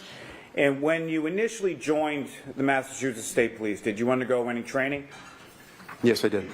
And can you please describe to the jury, generally speaking, what that training consisted of? Yes. Clock. I attended the 83rd RTT, or Recruit Training Troop, with the Chuck, state Mr. police, Clock. hosted in New Braintree. It's approximately 6 to 7 months in duration. It included criminal law, criminal procedure, motor vehicle law, You've seen some defensive things. tactics, emergency vehicle operations, etc. Now, when you initially joined the state police, where were you assigned? I was originally assigned to the State Police Sturbridge Barracks, or C5, And how long were you at the Sturbridge Barracks at C5? approximately 2 years. And where did you go from there? From there, I transferred to the Crime Scene Services section in 2020, and I spent 3 years in that unit. And what specialized training did you receive in relation to that work with the Crime Scene Services section? Upon entry to that unit, troopers assigned are put through an in-house training program hosted by the state police. It's the lion's share of a year. Begins with the history of the study of fingerprints, biology, morphology. It progresses to supervised casework, processing techniques, evidence collection, and culminates in a competency exam for any of the disciplines that the trooper is assigned. Nice. Now, when you're working for the Crime Scene Services section, how are assignments made typically within that unit? Typically, troopers work on an on-call schedule. They're given advance notice, and they're on call for 24-hour periods. Most often, if a call is received or a request is made for crime scene services during that call period, the trooper assigned responds. And sort of geographically, as far as the on-call trooper is concerned, how is that sort of divvied up? So I was assigned to the Maynard Laboratory. The Crime Scene Services section is organized by crime labs. Maynard encompasses a large area, upward of 50 cities and towns. Some of the more northern towns would be Lowell and Billerica, and it goes all the way down to Canton and Stoughton. The trooper on call for that 24-hour period covers that entire region. Now, sir, were you working with the State Police Crime Scene Services section on February 1st, 2022? Yes, I was. And where were you requested to go on that date? I was requested to respond to the Canton Police Headquarters. And approximately what time did you arrive at the Canton Police Department? Approximately 9 in the morning. And who did you meet upon your arrival there? I was met by the requesting officer, Michael Proctor.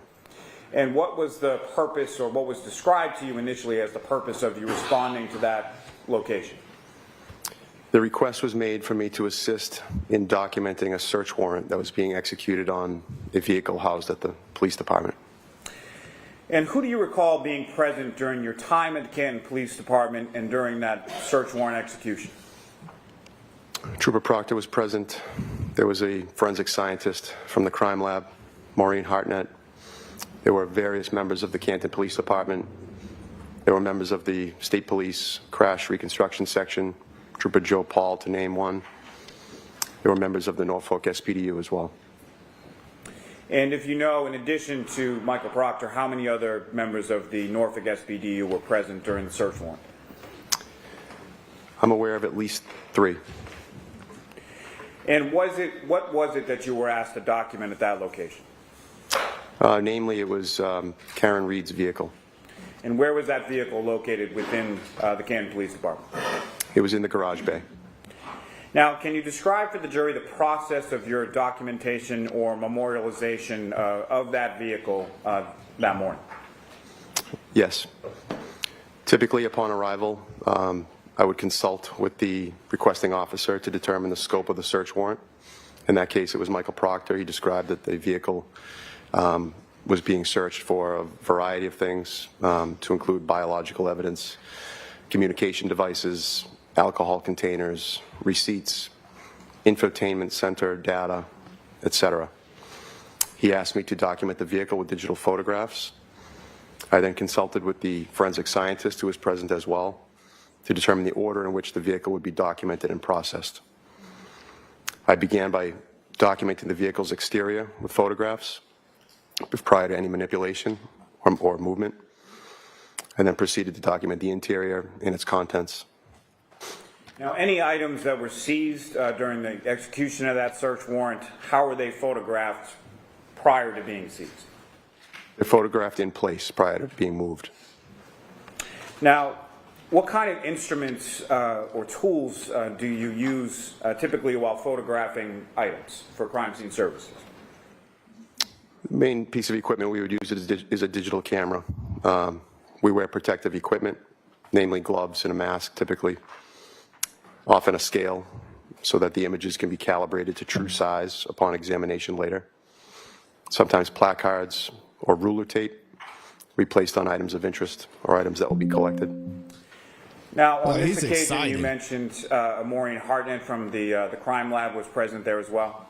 That's correct, sir.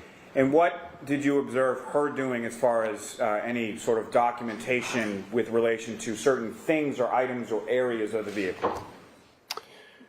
My recollection is that she was chiefly concerned with the exterior of the vehicle, namely the rear right corner, and she was looking for DNA and trace evidence, I believe. And as far as, was there any delineation that you saw her place on the vehicle with respect to certain areas of the vehicle? Yes, she marked various locations on the vehicle with ruler tape. And is that something that you would photograph both prior to and afterward when she would place those stickers or labels on the vehicle? The area would be documented during my overall photographs prior to her placing any placards or ruler tape. And then once those placards are placed, they would be photographed again. Now, in addition to the photographs, what else did you do with respect to the vehicle? I was also asked to process the front right passenger compartment of the vehicle for friction ridge impressions. Now, what is a friction ridge impression? A friction ridge impression is it's a replica or an impression of the friction ridge skin on the hands or the feet. Friction ridge skin is an evolutionary adaptation on human beings that allow for better grasp of objects. Cool. What makes it unique and significant to policing is that that friction ridge skin has unique patterns. They're formed through ridges and furrows or hills and valleys, and they're unique to every individual. Thumbprint. In the hundreds of years that fingerprints have been studied, no two individuals have ever been determined to have the same fingerprints.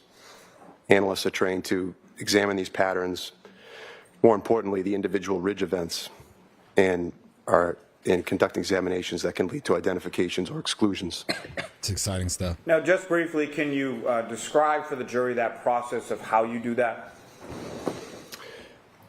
I would document the vehicle with photographs first, and then determine what medium would be used to process the vehicle. In this case, white fingerprint powder was selected. The particular area processed was relatively small. It was the front passenger compartment, interior and exterior. I focused on surfaces that were more conducive to friction ridge impressions.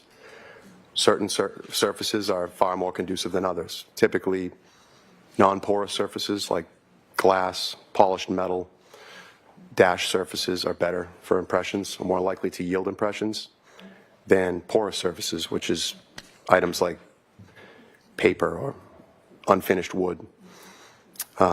The area was processed with white fingerprint powder. Good morning, Kilbell. Examined, and no impressions of value were determined to be present. Now, just briefly, Trooper Clark, when you say no impressions of value were determined, can you explain to the jury a little more, expound upon what that means? Analysts are trained to determine during the analysis phase if an impression is of value for comparison. What that means is whether or not the impression, if any, has enough quantitative and qualitative detail where it could be compared to a known impression or an exemplar and make a finding. In this case, there were no usable impressions. Now, upon that initial documenting of the vehicle, were you asked to go anywhere else? Yes, I was also requested to respond to 34 Fairview Road in Canton and take overall photographs of a scene. And when you He's the say one that overall photographed the photograph, can scene. you describe to the jury what your understanding of that term is? Overall photographs are essentially just like they sound. They're typically taken from a distance. They're not examination level photographs. They're general area photographs. This particular case, it was an outdoor scene. I was directed where to focus my attention, and I took a series of photographs of that area. Now, did anyone go with you there? Not that I recall. And when you say your area, your attention was directed to certain areas, where was your attention focused? The requesting officer explained that upon my arrival, I would see an area in the front lawn or close to the street at that address where a significant amount of snow had been partially cleared away near a flagpole. He asked that I take overall photographs of that area, given the lighting was preferable, and to focus on the front of the residence, that cleared area, and the street around it. It sounds like an online training module. Clark, what do you recall in reference to the snow accumulation on the area of the lawn near the flagpole at 34 Fairview Road on that date of February 1st? My recollection is that there was a significant amount of snow present.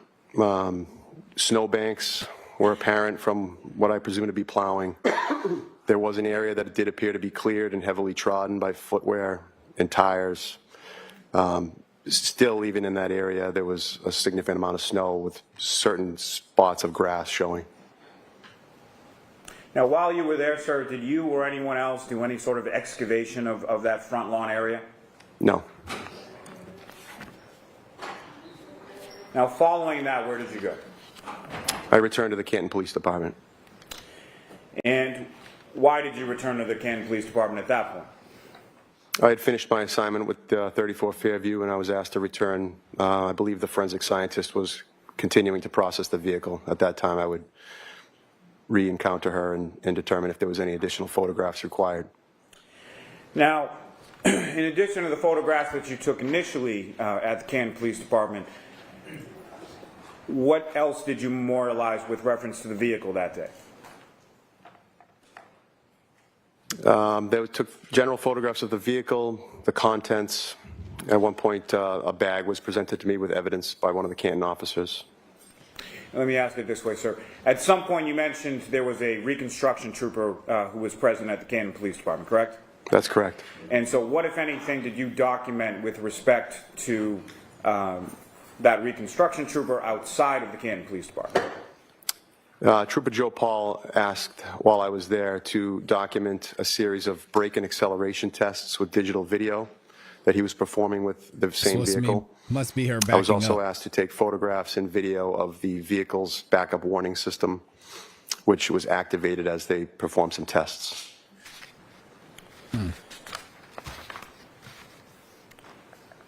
Your Honor, may I approach? Yes.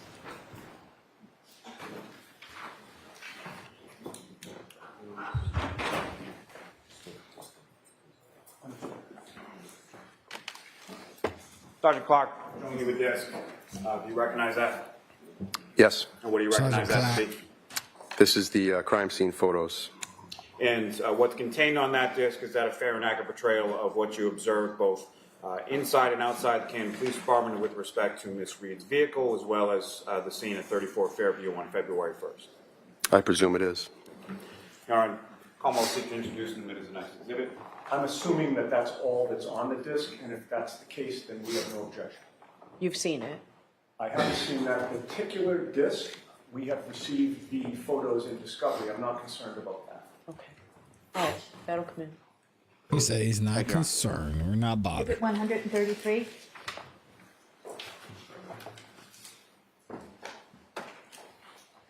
What do y'all think about this testimony so May I have far? one moment? Yes. Is it something, With the nothing, or court's permission, everything? if I could just publish a few of those photos of the jury. Okay.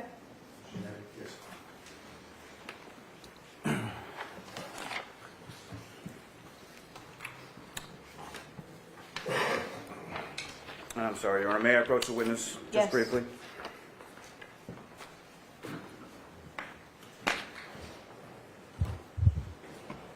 I'm presenting you with 3 photographs. Do you recognize what's depicted in each of those 3 photographs?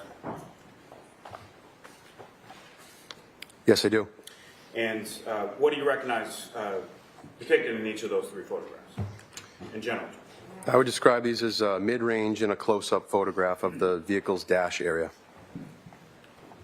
And Your Honor, separately, may I Commonwealth seek to introduce and admit as the next 3 exhibits? All right, well, I'd like to do it as one exhibit. Please, yes. All he did was take photos. No conspiracy here. Yeah. I'm sure he's gonna get asked why he didn't take certain pictures of certain things, and he's gonna say because they didn't tell me to. If it's 134A through 134C. And AJ's gonna say, isn't it part of standard practice to take pictures of certain things? He's gonna say, And my I apologies, don't Your Honor. know. With the court's It depends permission, may I on the now scene. publish some of those photos? Yes. Thank Fun you. stuff. Ms. Gilman, if I could have photograph 2616.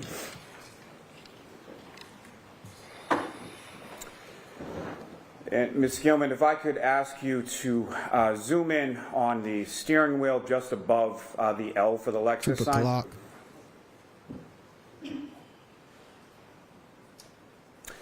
And Sergeant Clark, do you see what's depicted up on the screen? Yes, I do. And from this photograph, just above the steering wheel on the right-hand side, what do you observe there? Vehicle's odometer reading? And is that what the odometer read as far as when you took this photograph outside of the Canton Police Station on February 1st? Yes, it is. And Ms. Gilman, if I could have 2617. And again, Ms. Gilman, if you could just zoom in a little on the center of that photograph. And again, Sergeant, if you could describe for the jury what we're looking at in this photograph. This is a mid-range photograph of the vehicle's display screen, the center console, with what I would describe as the backup warning system activated as the vehicle approaches a pedestrian. And lastly, Ms. Gilman, the next photograph, which is 2618. And again, Sergeant, what are we looking at in this photograph? More or less the same as the last photograph, sir. Closer up image than the prior photograph. Is Why that did he correct? take two of them? That's correct. Thank you. Ms. Gilman, you can take that down.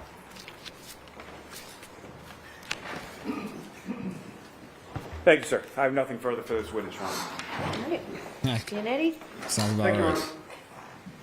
Honor.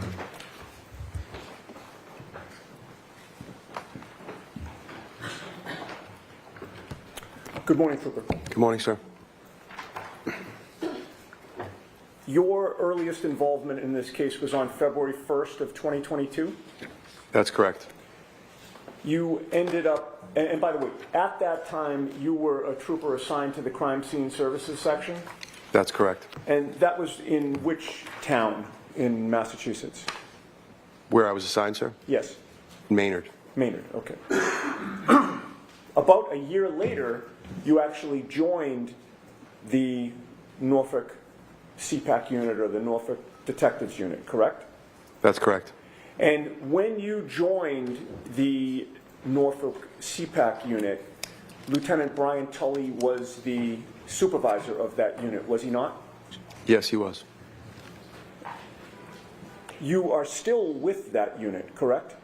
That's correct. So you've been there for approximately 2 years, a little bit more than 2 years. That's correct. And so you were there when Lieutenant Tully was removed as the supervisor of that unit, correct? That's sustained, and folks should to disregard that. Now, if I could request an instruction. Jurors, pay no attention to that question or answer. That is not properly before you with this witness. Is Lieutenant Tully still the supervisor Thank you, of that Nancy. unit? Yes. I'm going to see you at sidebar for just a minute. Uh-oh. Oh, he's about to get in trouble. Oh, man. That's two sidebars, gang. We're going to skip through it, though. So we got a little delay. He's about to get in trouble. That's two.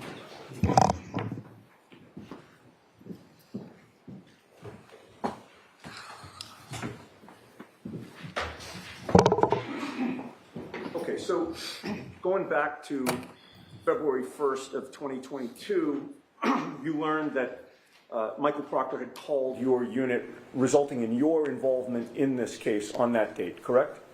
That's right. And Michael Proctor had requested that you go to the Canton Police Station. That's correct.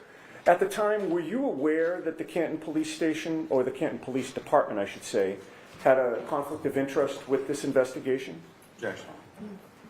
Rephrase it. Rephrase it. Well, were you aware when you were called out on this case that John O'Keefe had been found mortally wounded on Brian Albert's lawn?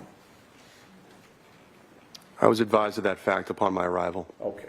And you were you advised of the fact that Brian Albert's brother was a Canton police detective? I did not know that. All right. Still, it was the Canton Police Station and not the know. State Police Barracks where Michael Proctor instructed you to go, correct? That's right. Was he there before you, or did you arrive there before him? He was there before me. When you got there, where did you see Michael Proctor within the Canton Police Department? Inside the garage bay. And is that also called a sally port? Yes. And when you got there, was Michael Proctor the one to direct you to the Lexus SUV? Yes. And when you got there on February 1st, that was the first time that you laid eyes on that vehicle, correct? Yes, it is.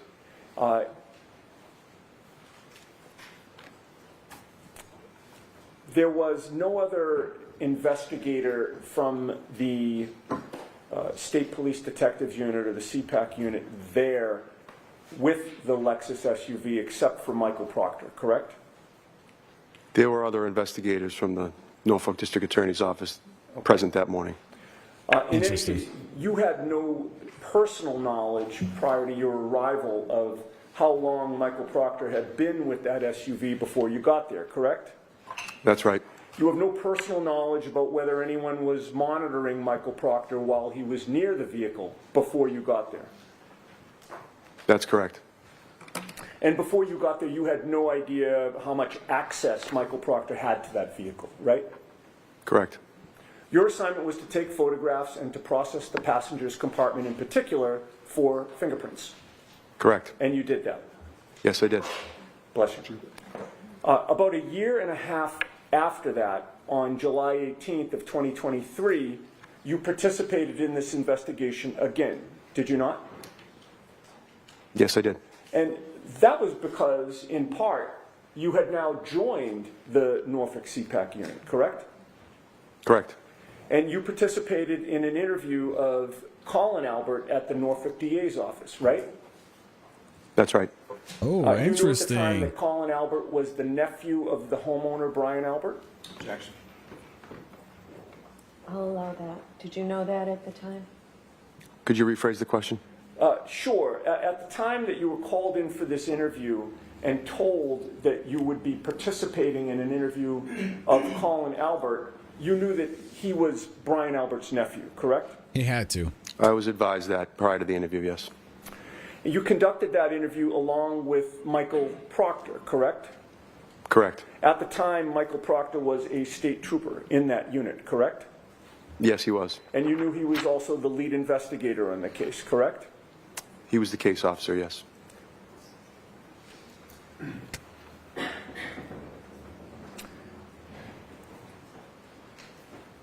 At the time of that interview on July 18th, before you began questioning of Colin Albert, had Michael Proctor revealed to you his connections with the Albert family? Objection. Sustained. Will you approach? Go on to the next area and see if you can come back. Did Michael Proctor reveal to She you said no, he can't that approach. he and Kevin Albert had socialized together by drinking alcohol in his cruiser? Sustained and jurors, I'm going to ask you to strike that question. Disregard. I need to be heard at sidebar. I will hear you. Jeez. I think I made the right bet. Y'all took the safe bet and went 7-12. Uh-oh. I'm team 13-16. Y'all should be nervous right now. We just got started. We already got 3 sidebars. Sidebars. And Law and Crime be running commercials too during all this. Oh my gosh, are they still at the sidebar? Hold on a second. I'll figure out what's going on here. Give me 1 second, y'all. So I think Judge Bev said they're going to take a short break. I'm going to see if the other, shout out to Law and Crime, but sometimes they get a little testy. Let me see. We got some super chats real quick, and then we got to go back to Allie's testimony because y'all are cooking her. Shout out to... Oh, I missed it. How did I miss it? Shout out to Nene up in here. Has been a member for 2 months. Thank you for being a member over there, Nene. Appreciate you stopping by. I almost missed that super chat. Shout out to Kara. I think I read this one. All right. She said, this case is getting crazier by the day. Happy hump day. Have a great day on purpose. Y'all know what time it is. Thank you, Kara. I love when she says that. Have a great day on purpose. Peter Ortiz with that 10 bomb says, let's be real. Prove to me that she, talking about Allie, had anything to do with it. The police officer is disgusting in this case, but are you telling me a 15-year-old girl was involved? Stop it. I don't think so. I don't know. Why are y'all hating on Allie, man? We're going to have to start the free Allie hashtag. I need to be heard at sidebar. Yeah, he's mad. Bev being super biased today. Biased Bev is so irritating. He was not happy about that. Not happy about that at all. All right, here we go. Let's go back to Allie while we're on this short break. And I'm going to see if I could find somewhere other than law and crime. Because That's it for the voir dire. Okay. So I'm going to allow this testimony, That was and your argument goes to the weight of the evidence, not its admissibility. But I did, under Commonwealth versus Tracci, want to give you your voir dire. Okay. All right. So let's bring the jurors back in.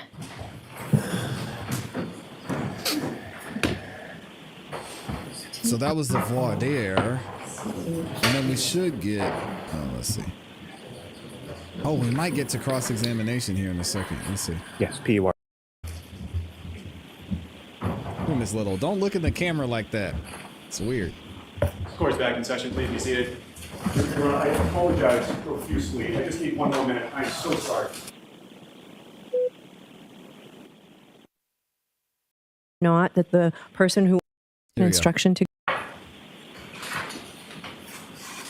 And Mr. Lally, I have an instruction to give if you're going to put in that screenshot. Yeah, yes. I got you, Peter. Okay. I knew what you meant. Jurors, remember, I've told you this before you consider any electronic communication in your deliberations, you must find first that it is more likely true than not that the person who authored or sent the communication was, in fact, either Colin Albert or Ms. Allie McCabe. If you do not find that it's more likely true than not that Ms. McCabe or Mr. Albert was the person who authored or created or transmitted the electronic communication, then you cannot consider that communication in your deliberations. So with that, Mr. Lally. Thank you. And Your Honor, the first 2 pages that's been marked AA, Commonwealth is seeking to introduce and admit as the next exhibit. Okay, those may be admitted. And subject to our conversation at sidebar. Yes.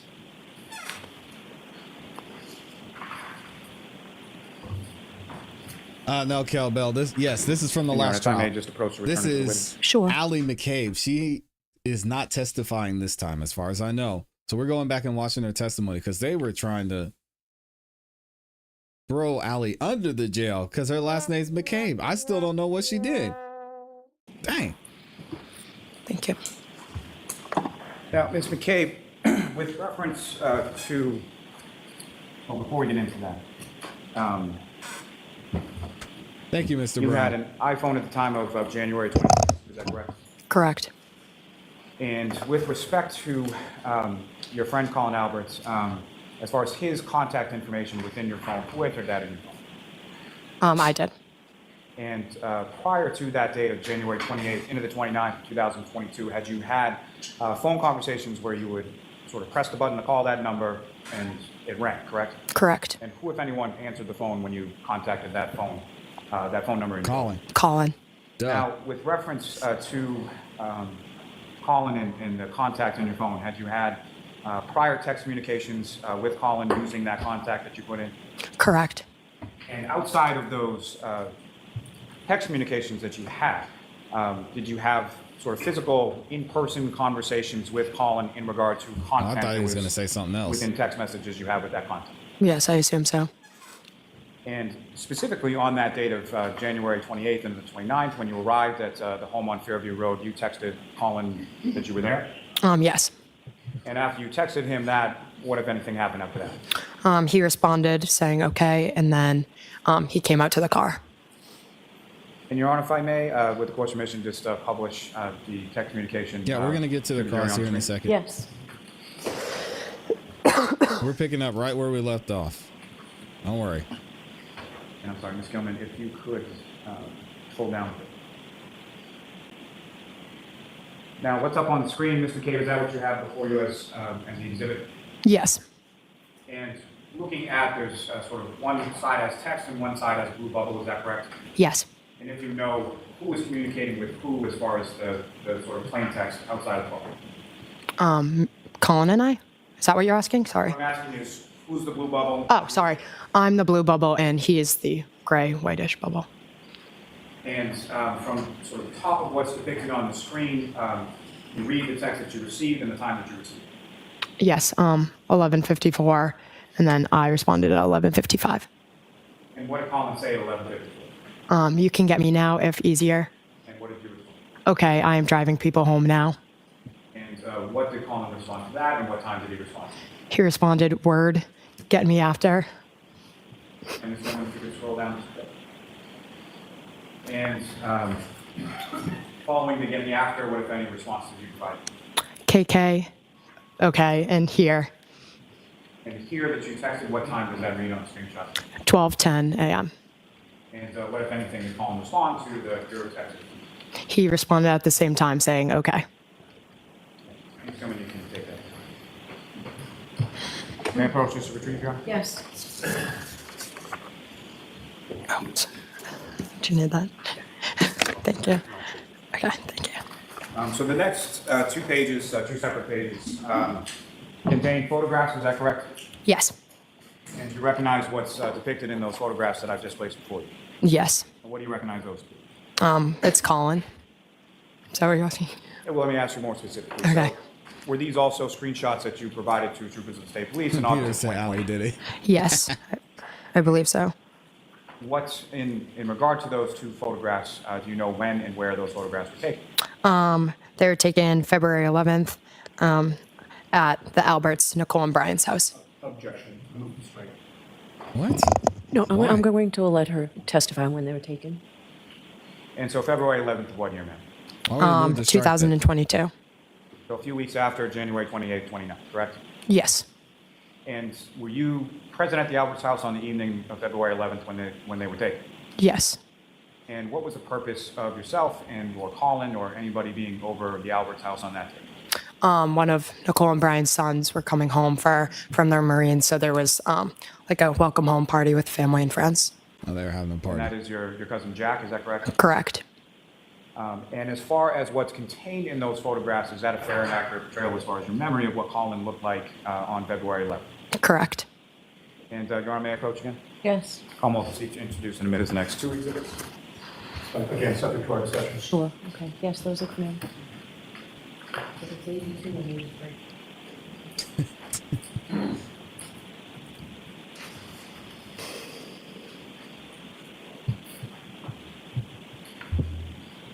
Yeah, that's a wild statement for sure. And then just returning those to you, and first I would direct your attention to what's been now marked as Exhibit 82. Ms. Gilman, Why would you with the type court's that? permission, may I publish those to the jury's attention Yes. as well?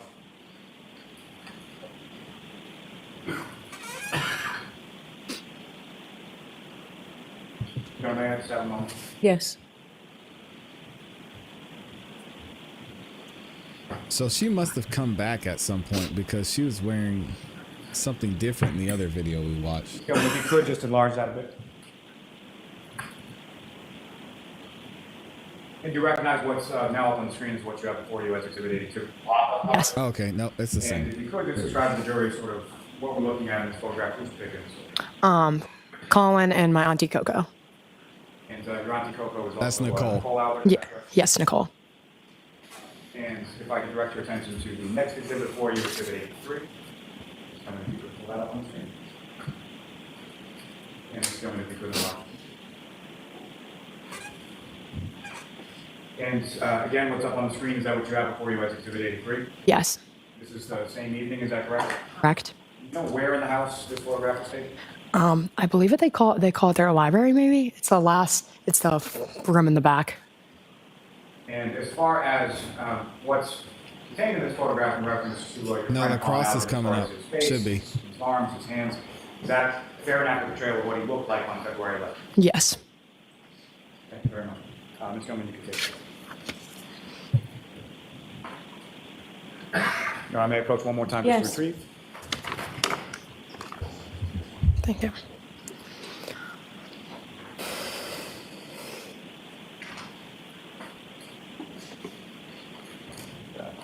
Thank you, ma'am. I have no further questions, Your Honor. Okay, Cianetti? Thank you. Good afternoon, ma'am. Good afternoon. Here we go. Ms. McCabe, you have known Colin Albert your whole life, correct? Correct. Your mother is Jennifer McCabe. Correct. His mother is Julie Albert, Correct. and her maiden name was Julie Daniels. Correct. Your mother, Jennifer, grew up together with his mother, Julie, correct? Correct.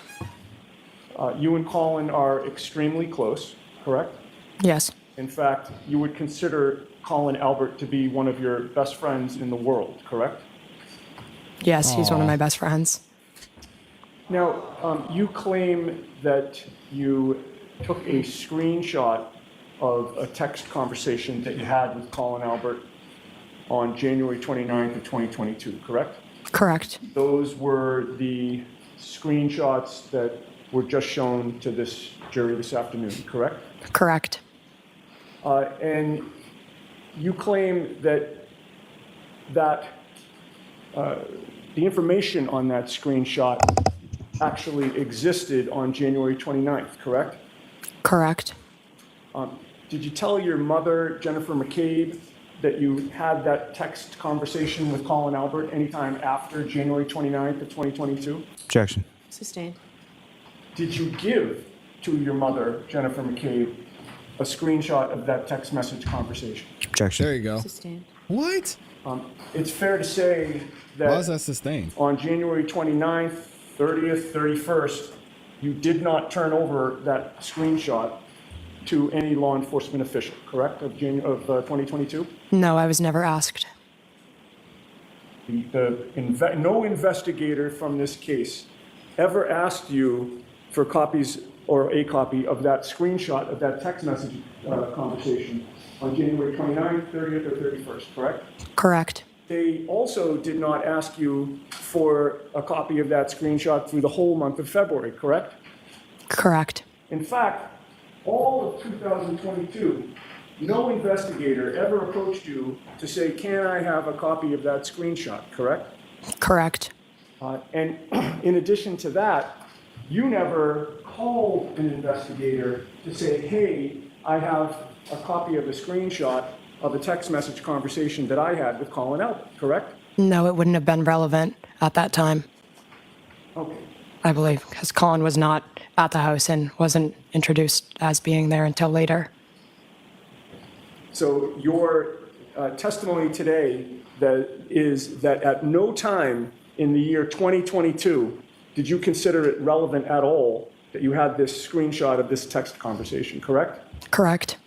Leaving that screenshot aside, actually, before I leave that topic, you didn't turn over that screenshot of the text message until sometime during the summer of 2023, correct? Correct. About a year and a half or more after January 29th of 2022, correct? Yes, when I was asked. And by that time, the summer of 2023, you had already switched phones, correct? Yes, believe. In other words, the iPhone that you had on January 29th of 2022, you no longer had possession of that physical phone, correct? Correct. Okay. You had a new iPhone, correct? Correct.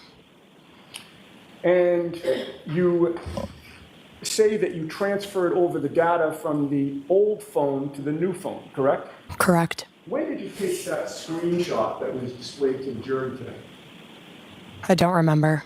Was it She don't before recall. or after you got rid of your old phone? I don't remember. So we don't know if that screenshot was from your phone that you got in December of 2022 or if it was from the phone that you had back in January of 2022, correct? Correct. That phone that you got in December of 2022, it's now May of 2024. Do you still have that same phone? The phone, my old phone? Is that? No, my question was, and again, I'm not trying to trick you in any way here. The phone that you got in December of 2022, the new phone at that time, is that the phone, your current phone? Correct. Okay. Now, before you got rid of the old phone and got the new one, did any law enforcement official, prior to that December of 2022 time period, or investigator from this case ever ask to examine your physical phone itself? No. Did they ever say to you, we would like to do what's called an extraction on your phone? No. And you never gave that phone at any point to any law enforcement official before you got rid of it, correct? Correct. And did they the ask for first it? time that you mentioned that text conversation outside your family was August 3rd of 2023, correct? Correct. That was at a proceeding in Boston, correct? Correct. Where neither Mr. Lally or Ms. McLaughlin agree with it. Objection, Your Honor. Yeah, move along, Mr. Yannetti. Yes.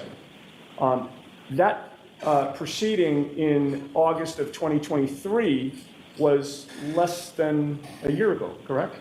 We're in May of 2024? Correct. And that was a long time after John was O'Keefe last year. was found dead on Brian Albert's lawn, correct? Correct. And that August of 2023, when you're revealing that text exchange, that was over a year and a half after January 29th of 2022, correct? Correct. Okay. And leaving aside the screenshot, as of August 3rd of 2023, no investigator from this case, no state police trooper or anybody from the DA's office had ever interviewed you, right, prior to August of 2023? I talked to the state troopers, but I don't know if that was before or after. That was on August 25th of 2023, which is about 3 weeks after your testimony in the other proceeding. Does that refresh your memory? Yes, then after. And Yeah. at that point in time, on August 25th of 2023, you'll agree with me that you were not interviewed at a police station or a state police barracks, correct? Correct. Or the DA's office, correct? Correct. You were interviewed by Zoom, correct? Correct. And you were not alone at that time in your home, correct? I'm not sure. Your mother, Jennifer McCabe, was present, correct? Okay. And she was monitoring what was going on in that interview, correct? Objection. Objection. Was that true? Come on, I don't recall. Okay. In any case, that too was over a year and a half after January 29th, correct? Correct. All right. Now, I'd like to ask you some questions about, oh, by the way, you've had an iPhone since you were 12 or 13 years old. Correct. And you're now how old? 20. So 7 or 8 years would be a good estimate as to how long you've worked with iPhones? Correct. And obviously you know how an iPhone works, correct? Correct. You know how to reply and comment on text messages, correct? Correct. And you know that there's a lot of tools open to you to comment on text messages, correct? Correct. You can reply to a text using an icon or an emoji, right? To like or dislike something that somebody else said. Correct. You can laugh at it, you can love it, you can like it, correct? Objection. Right? Correct. And they make it pretty easy, right? All you need to do is put your finger or your thumb on a specific message and hold it down and options appear, correct? Correct. And that's where you get the thumbs up, the thumbs down, the ha-ha, exclamation points, question mark, etc. Correct. And you also have other options, which is down the bottom, there's a kind of a curved arrow where if you click on that, you can forward the message or reply to a specific message, correct? Correct. And on the left, there's a trash can, right? Correct. And if Megan what happens Fox, when you I'm not click on seeing the trash can? It will delete the message from your phone. And it's your testimony that with regard to the screenshot that we saw, there are no deleted messages in that conversation, correct? Yes. However, you would agree, as you've already testified, that if a message had been deleted from a screenshot, we'd never know, right? True. What are you getting at, you nutty? You're losing me, brother. You're also familiar with the apps that are on iPhones, correct? Correct. You have a number of apps on your iPhone, right? Correct. There might be 12 or 15, I haven't counted them, but 12 or 15 maybe on your home screen, right? Correct. And if you swipe to the left, you get another new population of 12 or 15. Correct. Not bad for an old guy. Yeah. You use apps She like has the same Instagram. smile as Correct. Jen. It's Snapchat crazy. is a popular app. Correct. And probably to your detriment, but Life 360. Correct. All right. That's been an app in the McCabe family for a number of years, right? Correct, yes. And it's in your family anyway, and probably in a lot of families, it's mainly used for the parents to keep track of their kids, right? Correct. And in order for Life 360 to work, you have to have your location services on, and somebody else has to have the app and is in the family, correct? Connected to you? Correct. And with regard to, just going back to the messages for a minute, do you know the difference between an iMessage and a text message? Yes, I believe one's blue and one's green. Okay. The screenshots that we saw of your text conversation that you say that you had with Colin Albert, you were in blue, right? Correct. That means that Colin Albert also had an iPhone at the time, correct? Correct.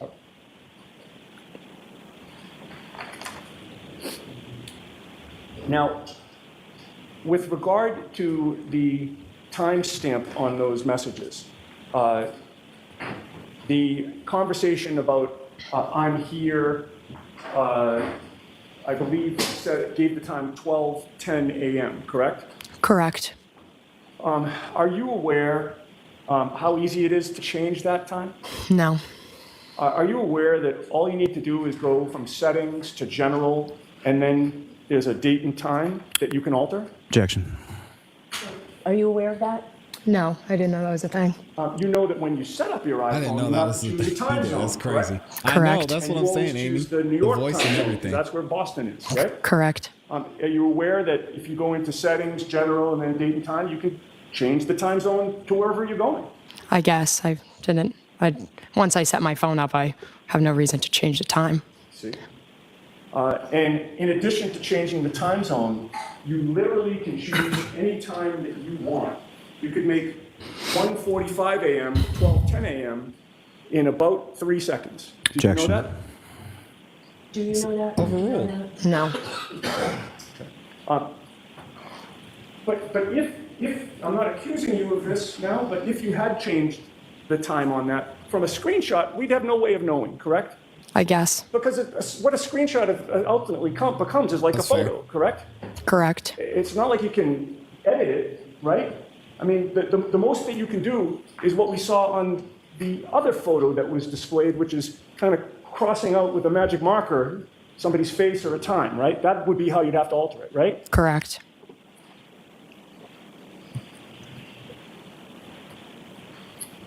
Now, I had asked you if prior to getting rid of your old phone and getting the new one, if law enforcement ever asked you to, go through the phone themselves, and you had said no, right? Yes, they did not do that. And they never asked to do an extraction on the old phone, correct? No. What about the new phone that you now have, that you got in December? Have the state police ever asked to do, have they ever asked to look through that phone? They look, no, I don't think so. You provided the screenshot that was shown to the jury today on August 25th when you talked to the state police in this case, right, of 2023? Correct. And when you provided them that screenshot, did they say, hey, by the way, can I look at your phone to see if it's on there? Objection. I'll allow that. Did they say that to you? I don't remember. But How in would any that case, be you an never objection? physically showed them your phone, right? No. You don't recall clicking on that text message app, the green app with the kind of white speech bubble. You didn't click on that and then click on the Colin Albert conversation and say, here it is, did you? No. And in addition to not asking you, So this is all about see reasonable your new doubt. phone, I got it. they also did not ask you to do an extraction of your new phone, correct? Correct. And at some point in time, you realized that you'd have to be a witness in this case and have the unfortunate Objection. incident of having They're to gonna talk to me, object. right? Objection. I'm going to see Counselor Tybart for just a minute on I this. knew he was gonna object to that. Come on, man. Don't do that to the kid. Hey, give it up to Sienna. Y'all leave this girl alone. Why are y'all harassing? I said Sienna. See, Amy, I'm all messed up now. Allie, she reminds me of, well, I won't say. Y'all don't need to know all that. She reminds me of somebody that I know. Okay, and just to wrap That's this a up, to Sienna. this day, no extraction has been done on your phone, correct? Correct. Now, when you had that Zoom interview on August 25th, you told the trooper that you drove Colin straight to his house after you picked him up on January 29th, and then you went straight home, correct? Yes, I believe. And you have previously testified back in August of 2023 that you believe you dropped Colin Albert off at his home at around 12:15, 12:20 or so? Correct. And when you left, by the way, you're very familiar with 34 Fairview, right? Correct. That's family, correct? Correct. Been over there many, many, many times, correct? I like Correct. the correct. And you're familiar with the neighborhood in terms of the streets that are around there, right? Correct. And you've lived in Canton your whole life? Yes. Yeah. When you were a baby, you were in Stoughton? Yes. Basically, you're a Canton girl, right? Yes. And can you tell the jury the route that you took home from 34 Fairview, or actually strike that, the route that you took to Colin Albert's house when you left 34 Fairview on January 29th? I don't remember specifically, but I would believe I drove up Fairview, then, sorry, I don't know the streets. If I suggested to you that the street closest to 34 Fairview was Cedar Crest, and the one on the other side is Chapman, does that refresh your memory? Yeah, so Chapman, Okay, so I you would believe. have gone up and gone to Chapman and taken a right or a left? I'm really bad with directions. She don't recall. When I got there, I went to the center of town, his house. I don't know specifically which way. I'm trying to think of it. I can't picture it. Yes.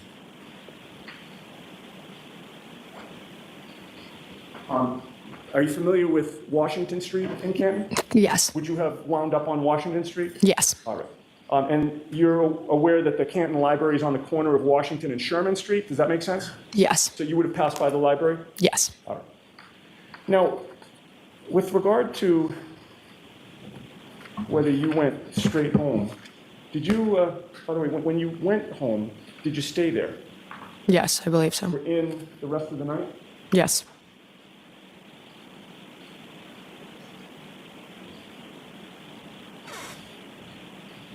She's saying yes now, all right? I can relax. Okay, and what time do you say that you arrived at home? All right, we're gonna get to that here in a second. We are back. And we're gonna get back to Mr. Zachary Clock. Shout out to the one sister in the building. The only black person in Canton, Massachusetts. Y'all give it up. We need to find out who she is so we can give her some respect. I need to put some respect on her name. Speaking of shout outs, Mr. Brown in the building. My guy, thank you for the 5 bombs. Says life is so precious. Amen. Value every single day. Oh, here we go. I don't want to use The long garage cry. doors We're that gonna- you we're observed gonna there go that over day? here. Hold on a second, y'all. And again, Trooper, what are we looking at in this photograph? Yo, chill. And August 2000. Oh, wait, what happened? Did we get rid of the other guy? What happened to the other guy? Oh, okay. I think we'll have to watch this part on Long Crime. Exhibit II for ID. Thank you. There's Dottie. Good morning, Grace. Is it morning or afternoon? Well, she's afternoon.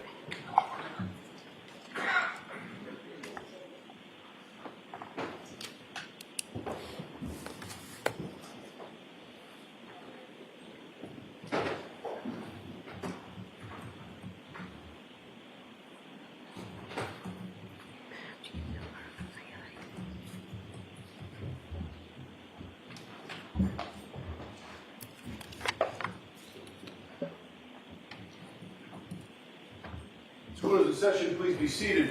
All right, may we have Sergeant Clark, please?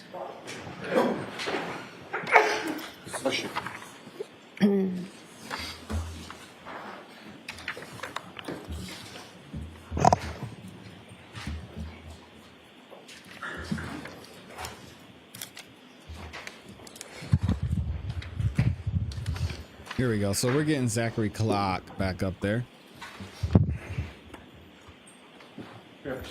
Yes. shout out to Wani. Thanks for being here.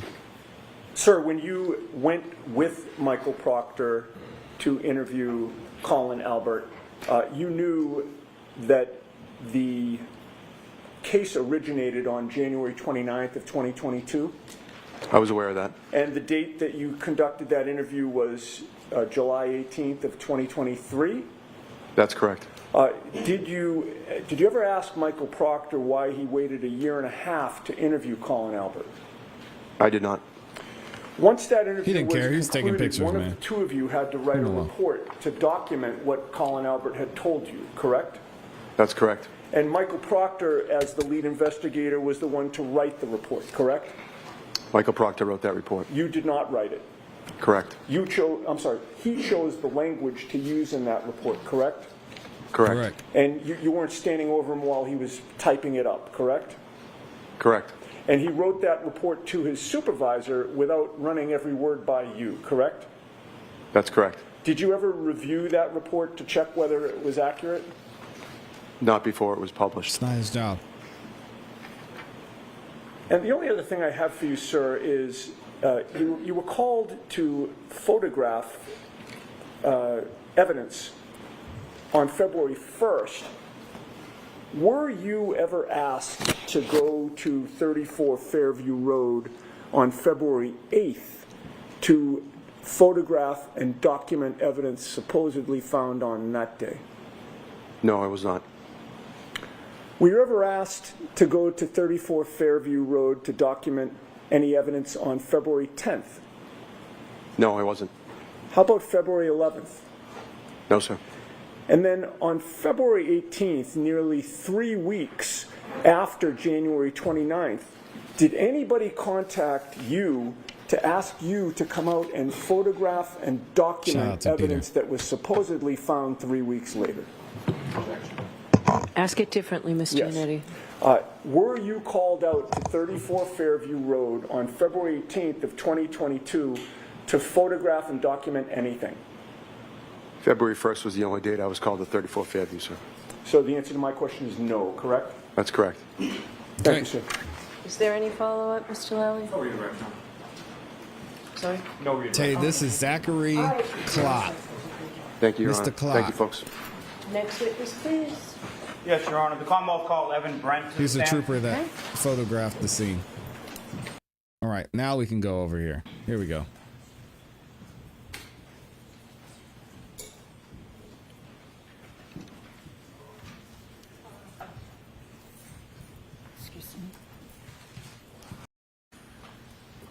Calling our next witness. And shout out to Peter Ortiz gifting 10 memberships. Thank you, Peter. Also, shout out to Dottie. I love you, girl. Thanks for being over here.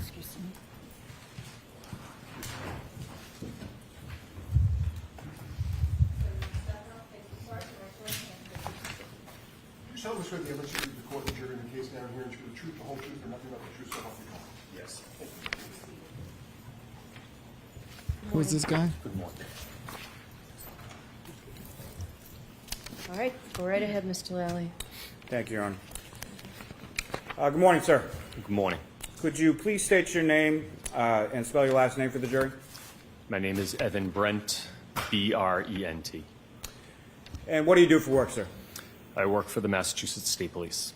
And how long have you been a trooper with the Massachusetts State Police? For just under 8 years. And in what capacity do you currently work with the State Police? Currently, I am a sergeant and I'm assigned to the Leominster Barracks. Now, going back to when you initially joined the State Police, did you undergo any training? Yes, I did. And could you please describe for the jury, generally speaking, what that training consisted of? I went to the State Police Academy in New Braintree. I attended the 83rd Recruit Training Troop from August 2017 until January of 2018.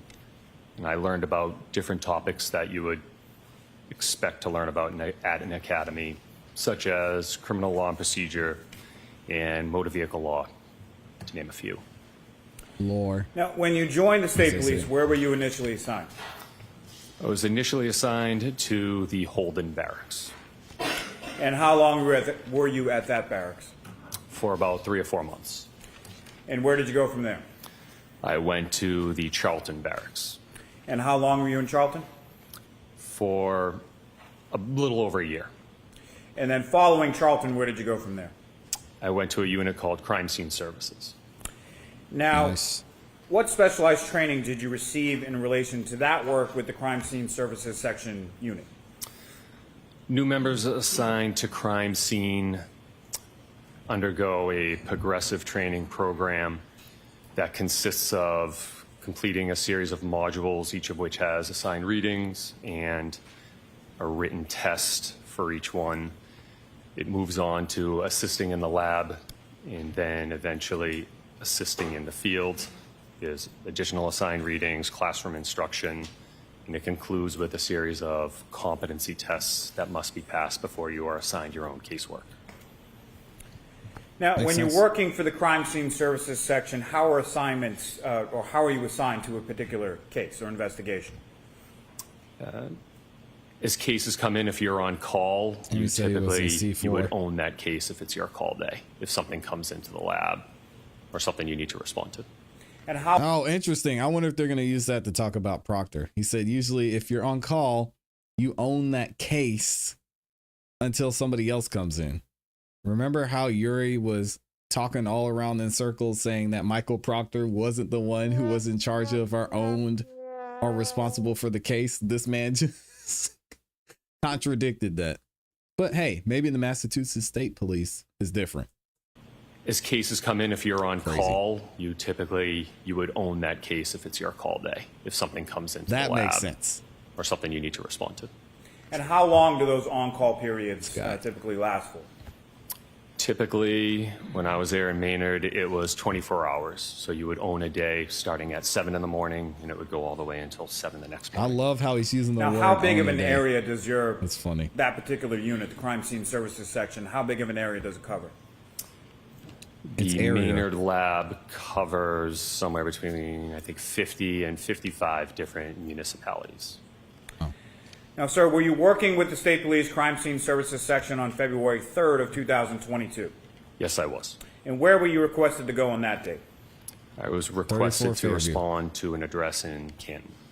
And do you recall what that address was? It was 34 Fairview.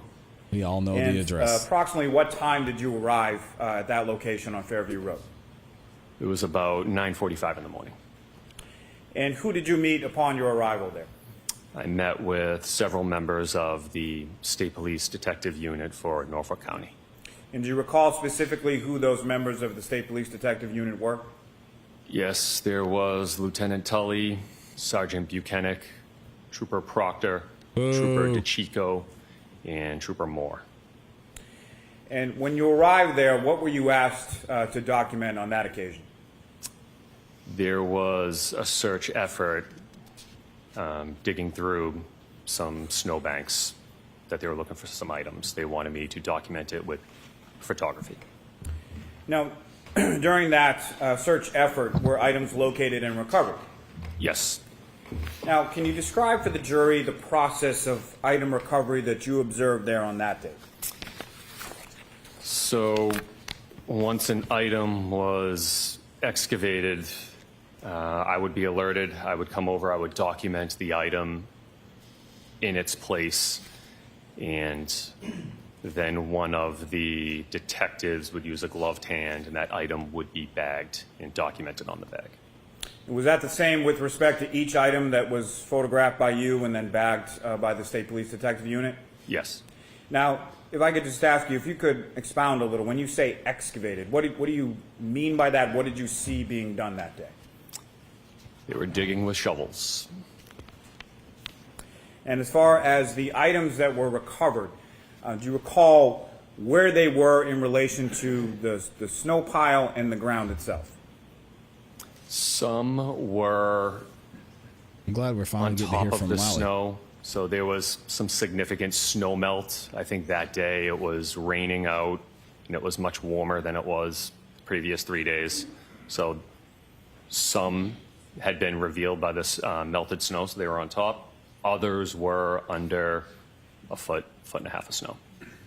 It's a lot of snow. Now, what kind of instruments or tools do you use in addition to your camera when you're photographing items? So items of interest would be documented with a scale, so that way it would show how big the item is. And why is it that you use a scale as far as photographs are concerned when it comes to certain items? Because some of the photos, you wouldn't be able to tell how big the item is or proportionally what it looks like. So it has the scale's just a little ruler that shows exactly how big the item is. Now, sir, upon your completion of documenting recovery of items at Fairview Road, were you asked to go anywhere else? Yes, I was. And where were you asked to go? I was asked to go to an address 1 Meadows Road. And who went with you there?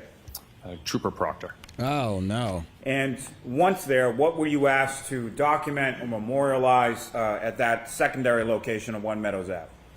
There was a vehicle in the driveway that he wanted me to document. And was that a Chevrolet Traverse, is that correct? Yes. And were you asked to document anything else with respect to the home adjacent to that driveway? There was a camera up above the garage that he had pointed out, so I just documented that as well. Interesting. Your Honor, may I approach? Yes.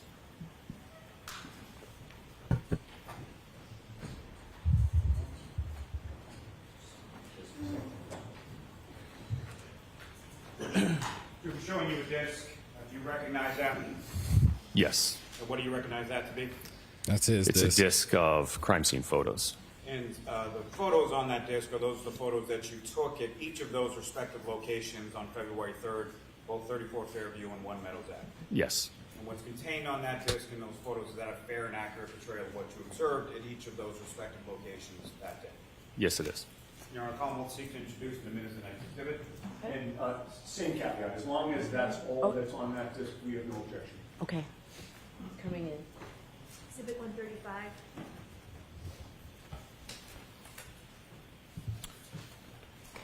And Your Honor, may I approach the witness again? Yes.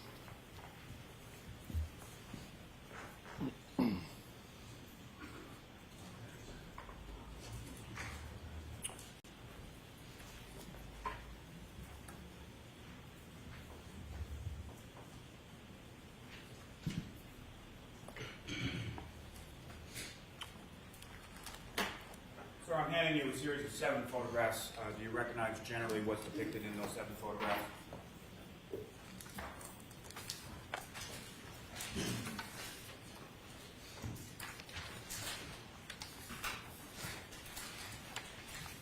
He looks like a hot dog. What?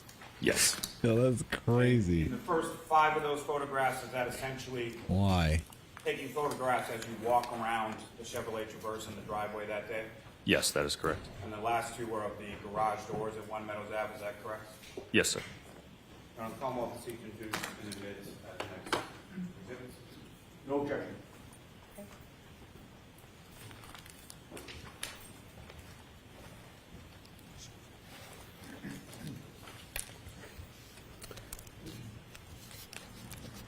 Exhibit 136. And Your Honor, with the court's permission, may I publish those photographs in relatively short fashion with the jury? Sure. Ms. Gilman, if I could have photograph 7749.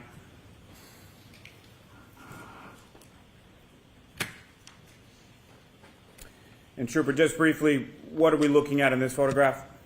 The front entrance to that address, 1 Meadows. Ms. Gilman, 7752. And Trooper, same question, what are we looking at here? That was the vehicle in question. And if you could, Trooper, just describe sort of perspective-wise what portion of the vehicle we're looking at in this photograph. So you're looking at an angle view of a Chevy Traverse. Uh-oh. And Ms. Gilman, 7.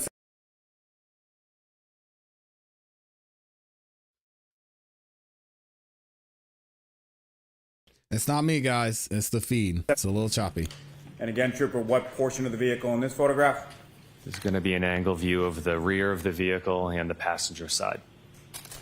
And Ms. Gilman, 7769. And again, Trooper, what portion of the vehicle in this photograph? This is the front of the vehicle. And Ms. Gilman, 7771. Again, Trooper, what are we looking at in this photograph? An angle view of the front of the vehicle and the driver's side. And Ms. Gilman, if I could have 7777.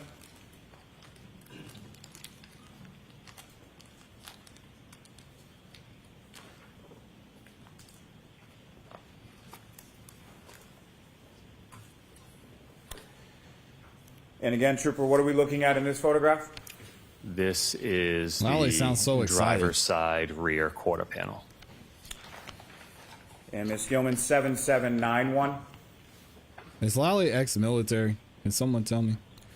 Y'all know. Now, you also everything. took photographs of the garage doors at 1 Meadows Ave, is that correct? Yes, sir. Okay, and how many garage doors did you observe there that day? 2 garage doors. And which of the 2 was this? This is going to be the right garage door. And Ms. Gilman, if I could have 7795. And which of the 2 garage doors is this, Trooper? This will be the left garage door. Thank you very much. Ms. Gilman, thank you very much. You can take those down.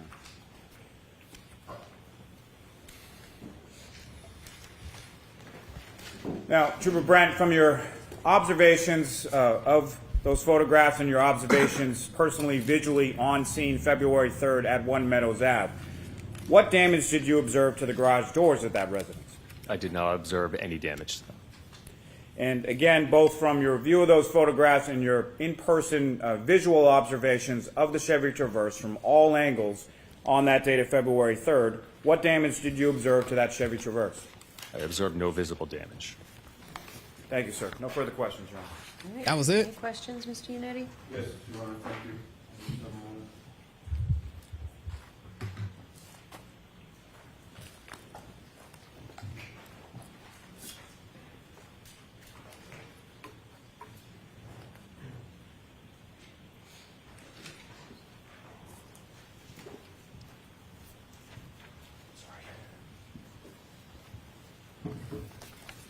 Good morning, Trooper.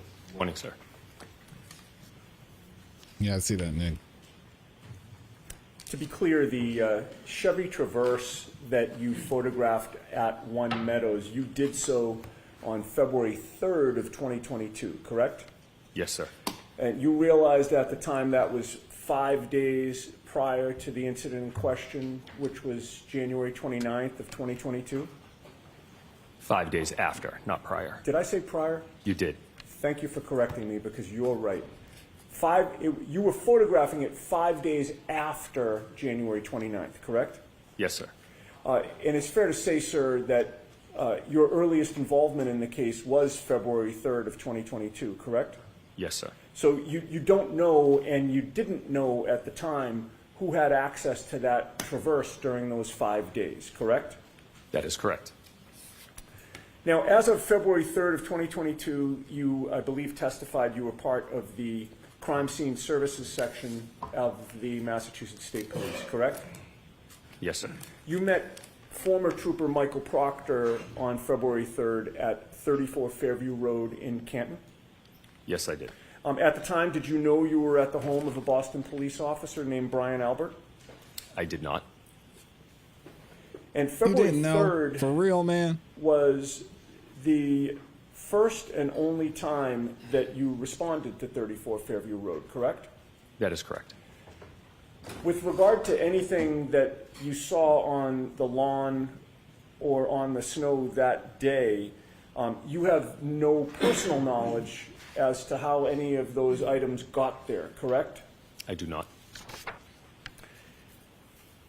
And 5 days after January 29th, You had no personal knowledge at the time of who had access to that front lawn during those 5 days, correct? That is correct. You had no information that a guard had ever been posted near that lawn? Not that I'm aware of. And when you got there was no crime scene tape, correct? No, there was not. There was no tent? No. Other than the police officers standing there on February 3rd, the lawn was open to anyone who wanted to look at it, just like any other lawn on the street, right? I'm unaware of that. I don't know. Now, in terms of your actions that day in documenting the scene with photographs, you did not write a report on what you saw and what you photographed, correct? I took notes of what I saw and what I photographed. Michael Proctor was the one to write the report in which he reported that you were the photographer on scene, correct? I don't know what Michael Proctor did for a report, so I can't testify to that. Okay, but you didn't write a report? I wrote a report of what I did, showing up at the scene and taking photos and then submitting those photos to the Norfolk County Detectives Unit. You knew at the time that Michael Proctor was the lead investigator on the case, correct? Yes, I did.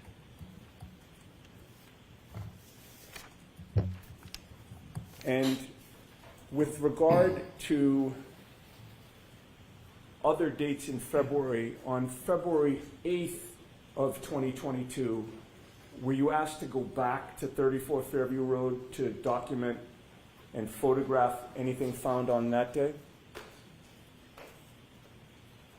I do not believe so, no. What about February 10th?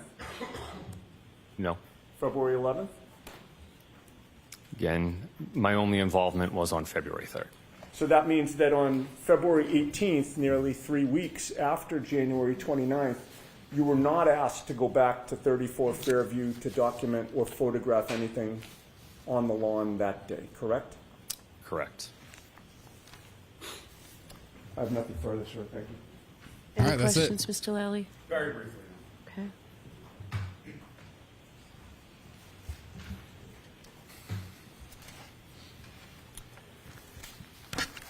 Just for clarity, Trooper Brent, you did write a report in relation to your response documentation on February 3rd, 2022, correct? That is correct. And you mentioned that you also took notes, is that correct?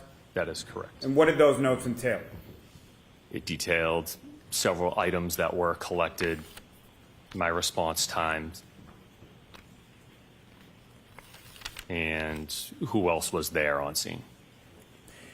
Now, when you were there on scene, as far as 34 Fairview on February 3rd, what did you observe as far as these? You mentioned that the weather had gotten warmer, some snow had melted. What did you observe specifically as far as the snow accumulation on that front lawn area in the area of the flagpole of 34 Fairview? Objection beyond the scope. Sustained. Sustained.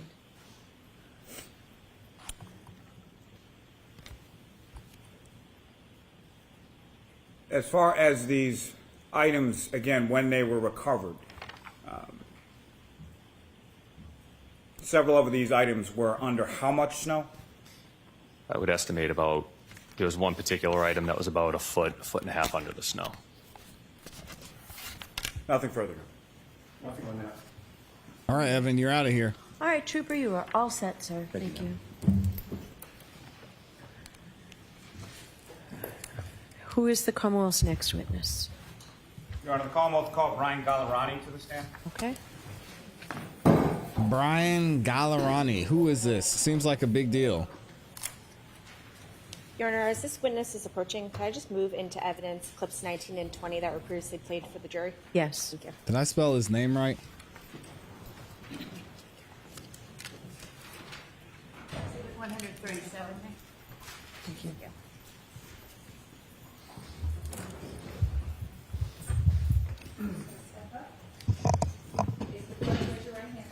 You solemnly swear the evidence you give before the jury in the case now and here true the truth, the whole truth, and nothing but the truth, so help you God. I do. Thank you. Good afternoon. All right, Mr. Lally, whenever you're ready. Thank you, Your Honor. Good afternoon, sir. Good afternoon. Could you Please introduce yourself to the jury and spell your last name for the court. Let's see if I spelled it right. Gallerani, Gallerani. And what do you do for work, sir? I'm currently employed as a sergeant for the Needham Police Department. And So how close. long in total have you been a member of the Needham Police Department? 19 years. And how long have you held the rank of sergeant? 2 years. It'll be 2 years in July. Now, prior to holding the rank of sergeant with the Needham Police Department, what did you do before that at the Needham Police? I was a detective for 8 years. Now, over the course of your work as a detective with the Needham Police Department, what training have you received in regard to collection of biological samples? I've been certified by the Mass State Police since 2015 in collecting DNA. Now, can you explain just briefly to the jury sort of what that process of certification entailed? Sort of how did you become certified? Excuse me. So specifically, I was certified in DNA buccal swab, which is the process of obtaining cells suitable for comparison, DNA comparison, by swabbing a person's cheek, cells, and gums. And that certification that you received, is that up to date at this point? It is. Now, at some point on January 16th of 2024, did you have occasion to collect buccal swabs or samples in relation to this case? I did. And before I get to that, just briefly, as far as with your work as a Needham Police detective and or sergeant, you had no involvement with any investigation either by the Canton Police or the State Police in relation to any incident in the town of Canton, correct? Correct. Now, with respect to that date of January 16th, where did you go? I went to Norfolk County DA's office in Canton. And who did you meet with, or who did you collect samples from on that occasion? I collected samples from Trooper Proctor and Sergeant Buchanan. And again, briefly, can you explain to the jury the process of that collection of samples from Sergeant Buchanan and Trooper Proctor? Mm-hmm. So I swabbed the inside of their mouths with a cotton swab. I let it air dry, put it in the kit, sealed it, and photographed it. And then following your collection, what did you do with those collections once? It's not me, guys. It's the feed. I'm having issues with the feed today, so apologize. Sure. I did. Now, with reference to those items, at some point were you informed that those items were to be transferred or transported to a Bodie Technology Lab in Lorton, Virginia? Yes. And were there any specific instructions as far as shipping that you received from the lab in reference to those items? There were. And did you comply with those instructions as far as how those items were shipped from the Needham Police Department to the Bodie Lab in Virginia? Yes.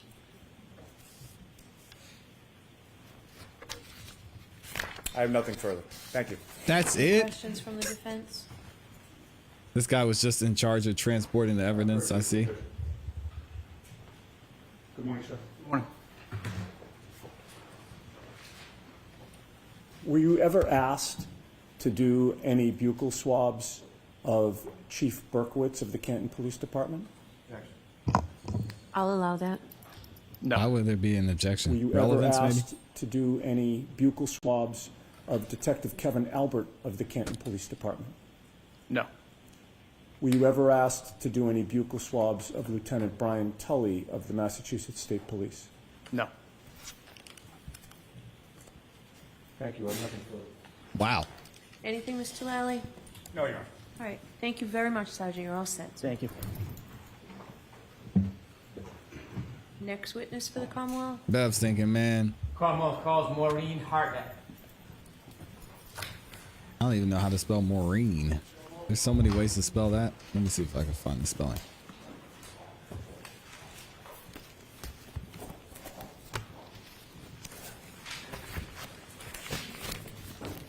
We're gonna figure it out. Follow me, ma'am.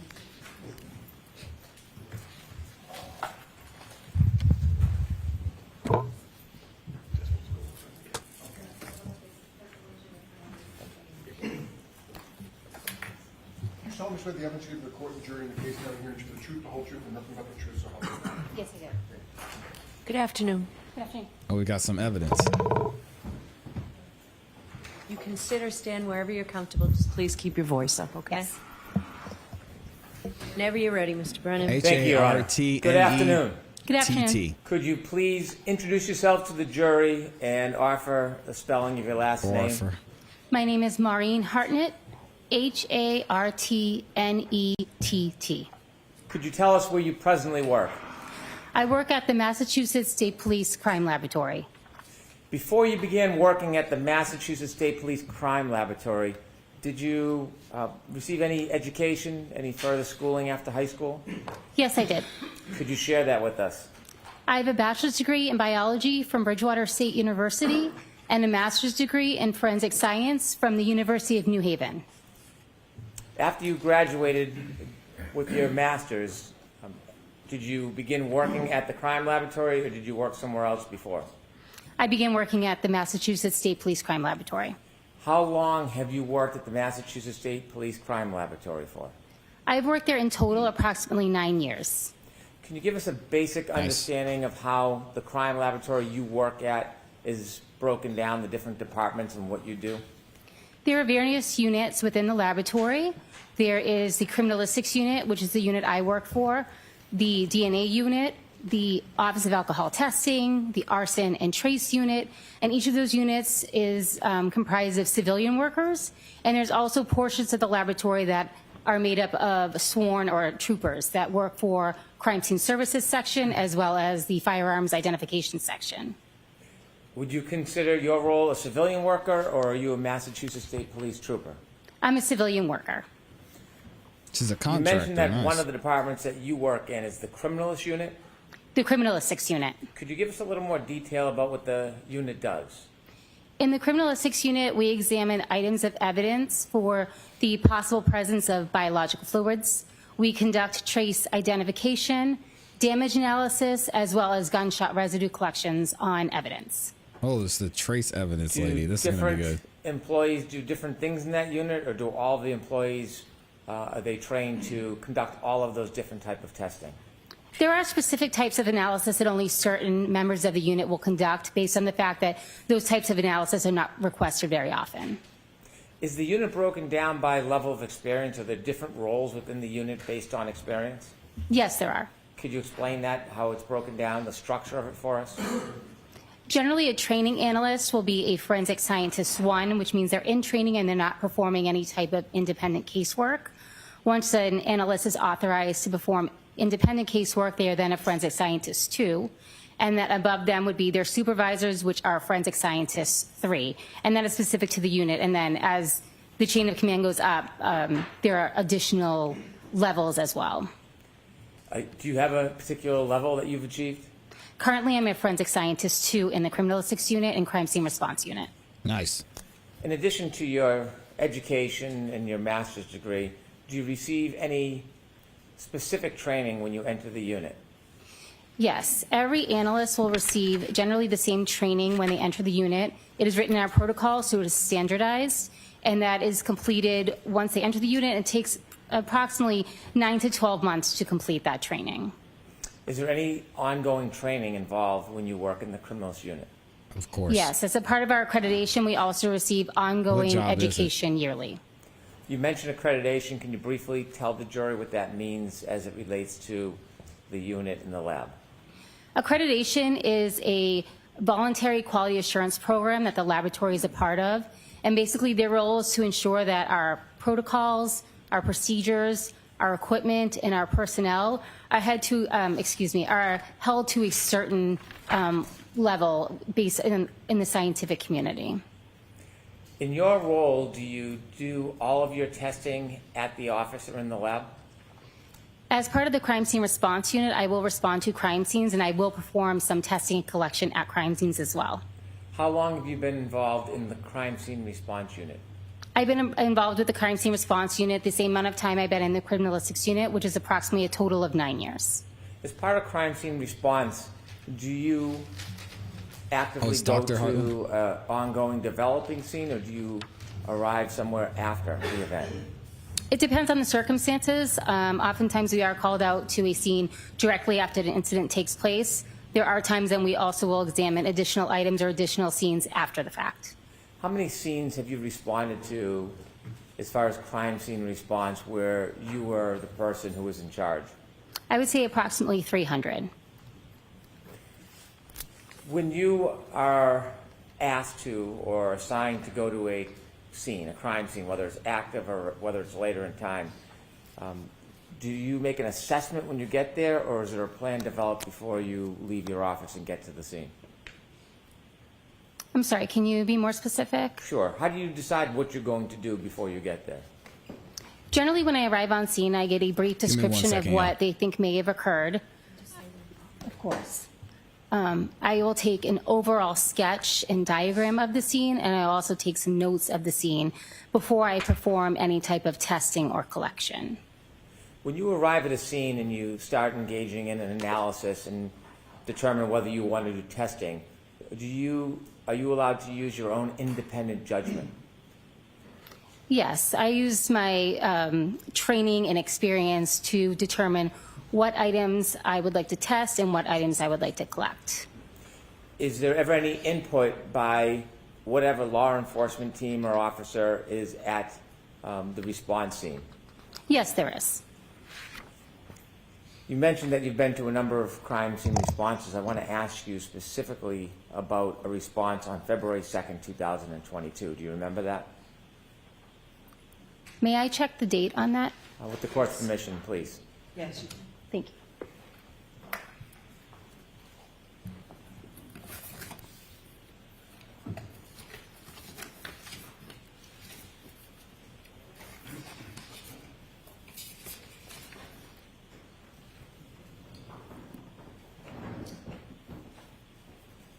So I responded to a crime scene on February 1st of 2022.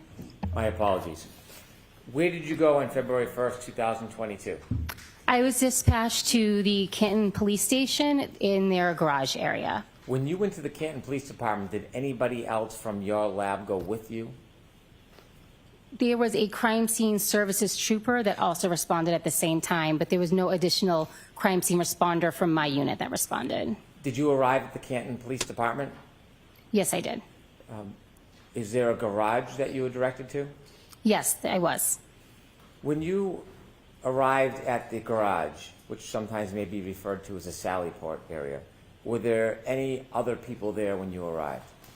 There were Massachusetts State Police troopers as well as some Canton police officers. Did you know who they were? I did know who the Massachusetts State Police trooper was, yes. Okay. Was Michael Proctor there? Yes, he was. Was Trooper Dunn there? Yes, he was. Was Trooper Clark there? Yes. You mentioned Canton Police Department officers. Do you know Lieutenant Gallagher? Yes, I did have an interaction with Lieutenant Gallagher as well. When you got there, did you have a chance to look at an item? Yes. Tell us what your focus was on. What type of item? I was asked to examine a black Lexus SUV. And was there a black Lexus SUV? Yes. As you were observing and making, analyzing the item, did you see whether anybody was taking photographs? Yes.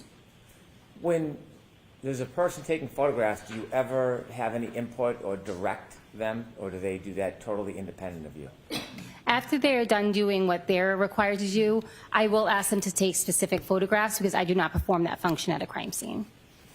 When you first arrived, did you have a chance to walk around the vehicle? Yes, I did. Did you observe the vehicle from standing behind it, looking at the back of it? Yes, I did. May I approach, Your Honor? Thank you. Yes. Do you need to see these? No, thank you, Mr. Miller. I'm handing you a document. Do you recognize that? Yes, I do. And what is it? This is the rear of the black Lexus SUV. Does that photograph, does it appear to be substantially accurate to what you saw that day? Yes, it is. Is it a fair and accurate depiction of what you saw? Yes. May I approach again? Yes. Oh, look at Amy ready for lunchtime. Okay. No objection, Your Honor. Exhibit 138. With the court's permission, I'd like to show P145. Okay.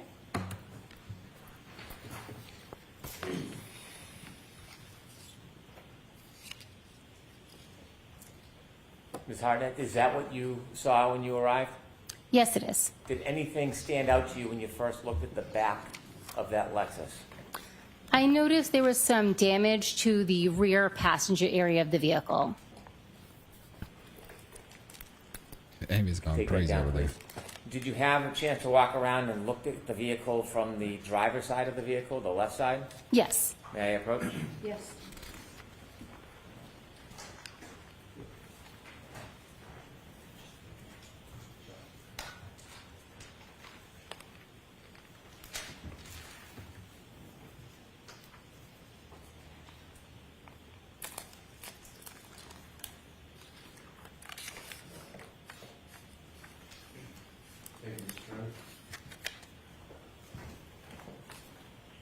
And he's got the cake, the banana, the ice cream, the pie, the Show you a peach. photograph. Do you recognize what's in that photograph?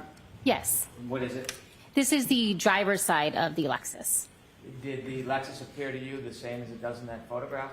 Yes. Is that a fair and accurate depiction? Yes. All right, move this into evidence, please. No objection, Your Honor. Okay, thank you. Exhibit 139. With the court's permission, I'd ask to show the jury P144. Okay. Could you describe what you saw, ma'am? Yes, so this is the driver's side of the black Lexus. Thank you. You can take that down. Did you get a closer look from the right side of the Lexus to pay detail or attention to what you described from the back view that stood out to you? Are you referring to the damaged area? I am. Yes, so I did take notes of that area and as well as had additional photographs taken of that area. May I approach, Your Honor? Yes.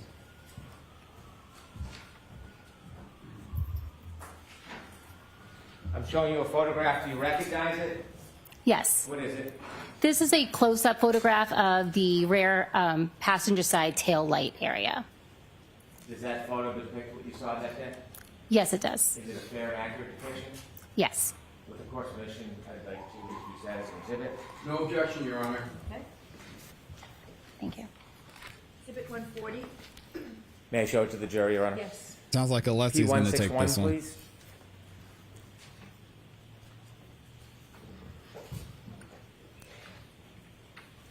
Could you describe what you saw?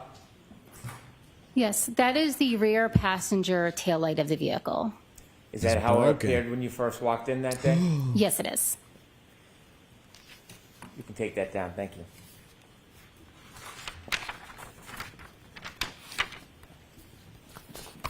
When you examine an item like a car, do you take any type of efforts to protect from contamination?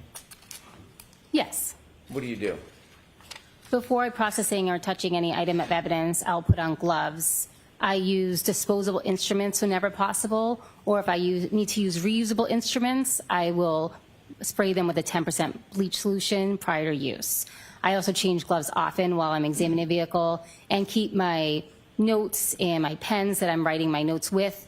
I don't put on gloves when I touch those, and then when I go back to examining the vehicle, I will then re-put on gloves to protect the evidence.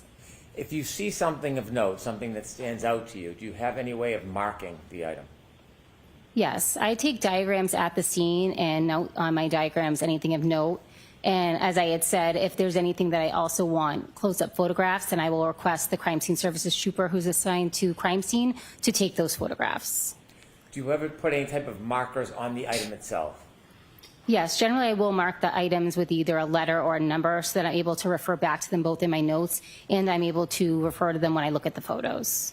When you mark different items or observations that you make, do you give a specific number to each item for to memorialize it?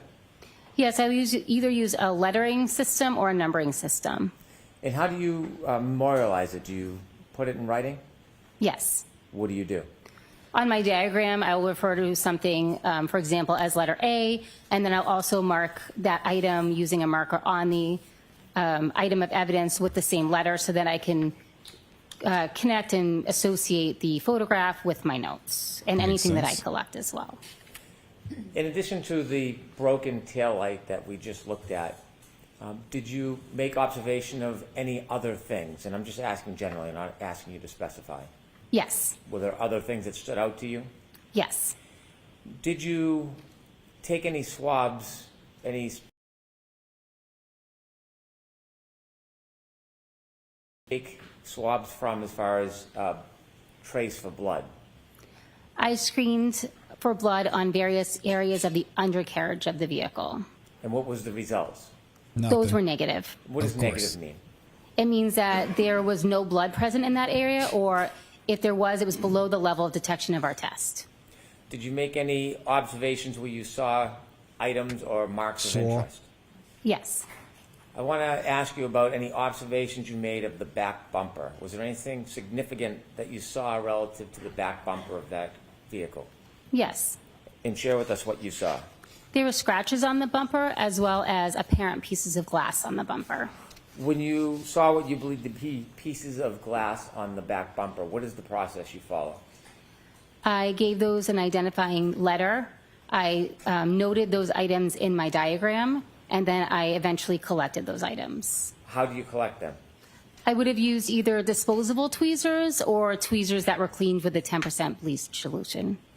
After you collect the items, for example, glass on the back bumper, what do you do with that? In that moment or later on? Take us through from the moment you have it till the end. So I would put those pieces of glass into a glassine envelope, which are then packaged in a larger manila envelope. They are sealed and dated and initialed with my dates and initials. Eventually, when I return to the lab, those pieces are given an item number and then secured in our cold room. Is each piece of evidence given a separate item number? Yes. As far as the entire case, your entire response, not the separate pieces of evidence you may find, is it assigned a particular number or a case number? Yes, each case will get a larger case number, and then each item within that case gets an individual item number, so that item can be tracked throughout the lab. Do you remember from your memory what the case number of this investigation as far as your response was? Yes. Could you share that with us?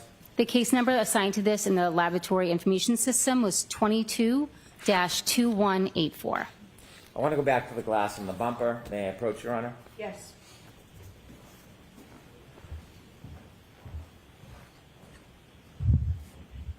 I'm showing you a photograph. Do you recognize what's in that photograph? Yes, I do. Is that a fair and accurate depiction of what you saw that day? Yes. And could you generally describe what you see? This is a close-up photograph of the apparent glass on the bumper of the vehicle. Can we listen to evidence, please? No objection, Your Honor. Exhibit 141.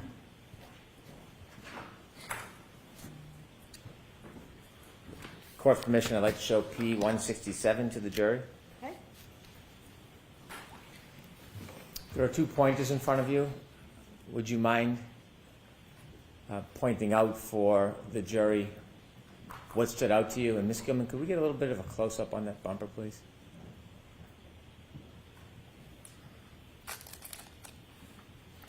So I can see one of the, it's a little difficult to see, but I do see one of the larger pieces of apparent glass right here. Would it be better if I use this one? Could you? Do you Sure. mind? So this piece here is a larger apparent piece of glass. I think that was the largest one that I saw. And those 2 white stickers, could you tell us what those are? This sticker, this sticker here is marking where the apparent pieces of glass are. Is there another sticker above, or is that just I'm a not different sure. item? If you could close up, I'm not sure what that is. Yes, so that is another sticker, and next to that sticker are additional pieces of glass. Those items to the right of that picture, are those pieces of glass? Yes, I would say that's an apparent piece of glass here, and this one. And could we just go down to the bottom part again, please?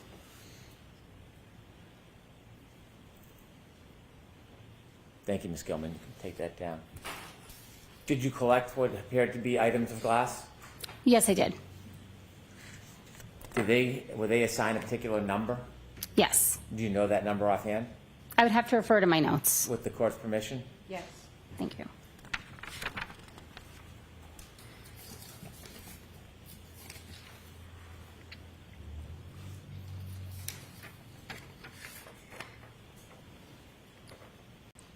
Please. Those items were given the item number 3-3.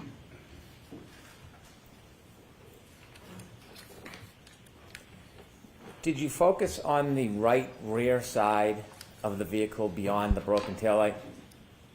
Yes.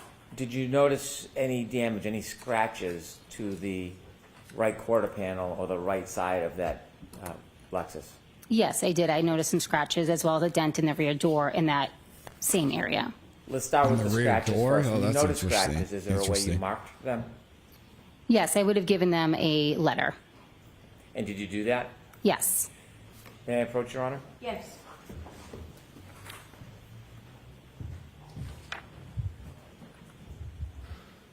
Showing you a photograph. Do you recognize that photograph? Yes, I do. Do you recognize what's in that photograph? Yes. What does it depict? It is a close-up photograph of one of the scratches on the right rear area of the vehicle. Is that a fair and accurate representation of what you saw that day? Yes. All right, move this into evidence, please. No objection, Your Honor. All right.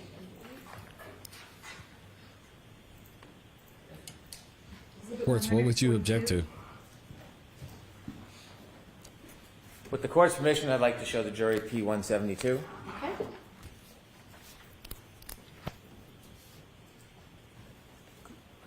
Could we close up just a little more, Ms. Gilman? Thank you. Starting at the bottom, what is that, ma'am? That is a close-up of the scratches that I noted in that area. And could you zoom out again, please, Ms. Gilman? Is that on the back bumper or the right quarter panel? I believe it's on the right bumper. It's a little difficult to make out in that photo. Could you zoom in again and move up just a little higher, Ms. Gilman? Thank you. You have another sticker on the top? Yes, I do. Do you know what that is? Yes, I do. What is that? That is an apparent hair that I noted in that area. So that doesn't designate a scratch. That's something entirely separate and different. Uh-oh, is it That's John's something hair? different, correct? We'll get to that later. I just want to point out that it's not a scratch. Now, you mentioned that you saw a scratch. Was it a singular scratch or a number of scratches? Could you zoom in, please, Ms. Gilman? It was a couple of scratches. Is there a number you designate if it's not a physical item, if it's something like a scratch? Or It's hard the 'cause it's a black car. Designations just for actual physical items. I use the designation for both observations as well as physical items. Would there be a number for the scratches? Yes. Well, there's a letter, yes. Do you know what that letter is? Yes, I believe it's D. D. Okay, thank you. Take that down, please, Ms. Gilman. May I approach, Your Honor? Yes.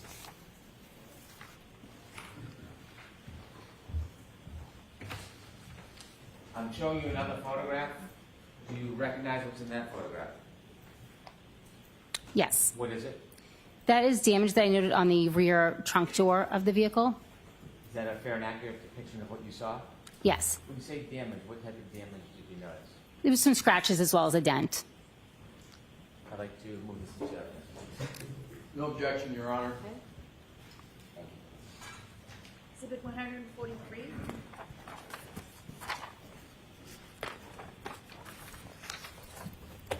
With the court's permission, I'd like to show the jury P-176.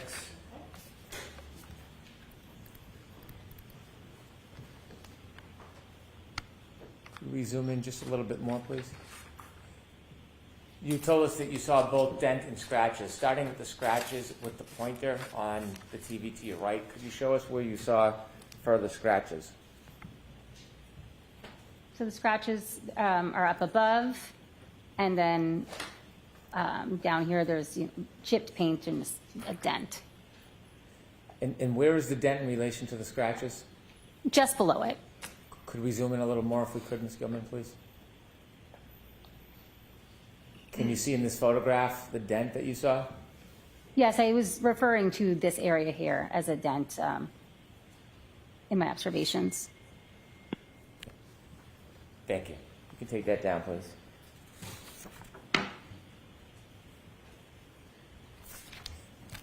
You mentioned a hair. I'm going to ask you some questions. How many pieces of hair did you find attached to that Lexus?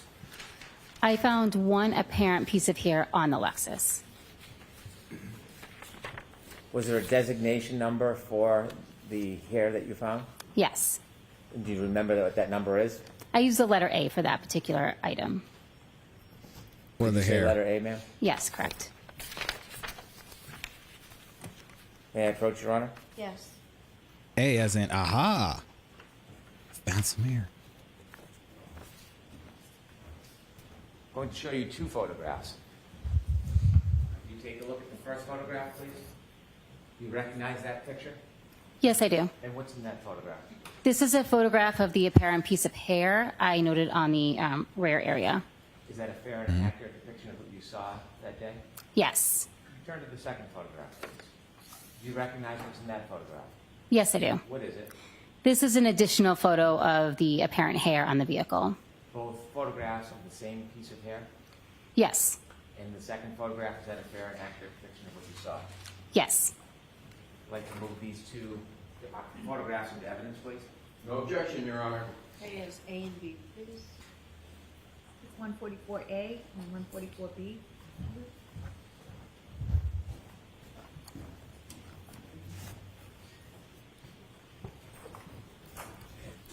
With the court's permission, I'd like to show P173 to the jury.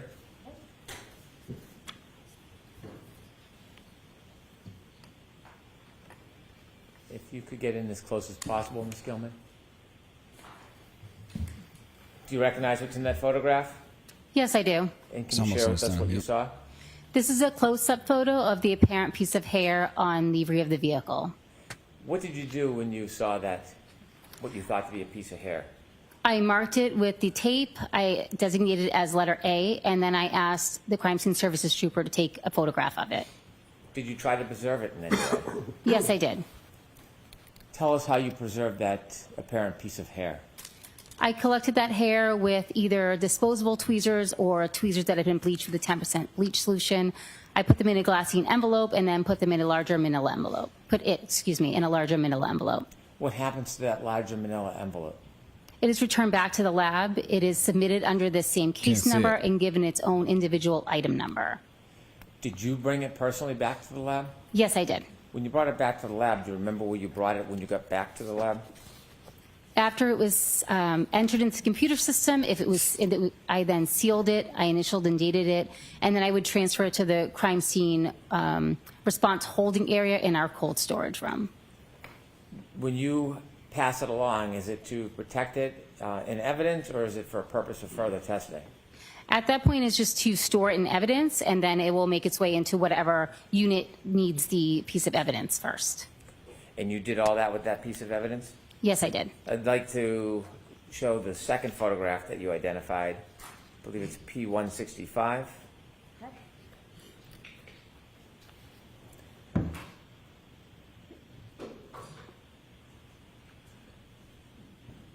Do you recognize that photo? Yes, I do. Okay, what do you recognize that to be? That's an additional photo of the apparent piece of hair on the rear of the vehicle. In the two different Piece of photos, hair. are they Y'all taken think it's from the Jen's exact hair? same angle? I believe they're taken from slightly Interesting. different angles. And the hair is, could you point that out with the pointer of the hair that you found? This hair is the apparent hair. So was it hair or was it not? Thank you. You can take that down, please.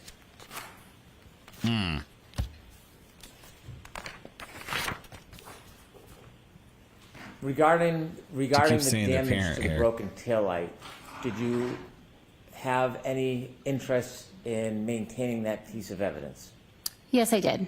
What did you want to do? I wanted to collect the entire taillight housing. Why did you want to do that? If there were pieces from the taillight that could be later matched to the taillight, I needed the entire housing to be processed at the lab. Did you make Makes efforts sense. to try to maintain or remove or preserve that entire taillight housing? Yes, I did. What's a taillight housing? Excuse me? What is a taillight housing? I'm referring to the entire piece, including the back, the glass covering, the light bulb inside. So it's in the entire unit. Did you attempt to remove that entire unit yourself? I did. Were you successful? No, I was not. So what did you do? A Canton police officer that was in the Sally Port at the time offered to help disconnect it with some tools that he had. Have you ever seen whether there's video that memorialized that entire event? Yes, there is. And have you ever watched that video? Yes, I did. Does that video show you attempting to remove the housing and then receiving assistance from somebody? Yes. When that housing was Thank you, Mr. Brown. removed, what happened to it? I then placed it in a box, I believe I placed it in a paper bag in a box. And then once I brought it back to the lab, I added additional cushion with additional paper to protect it from any further damage. Were you going to keep that housing, or were you going to put that in evidence for other reasons? That was put into evidence storage for the time being. May I approach, Your Honor? Yes.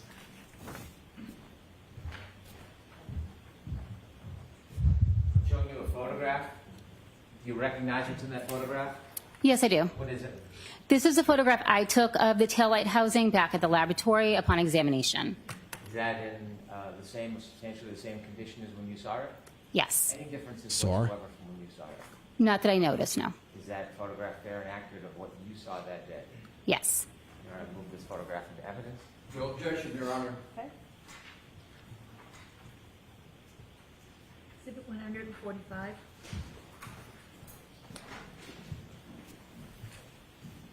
With the court's permission, I'd show photograph P187 to the jury, please. Okay.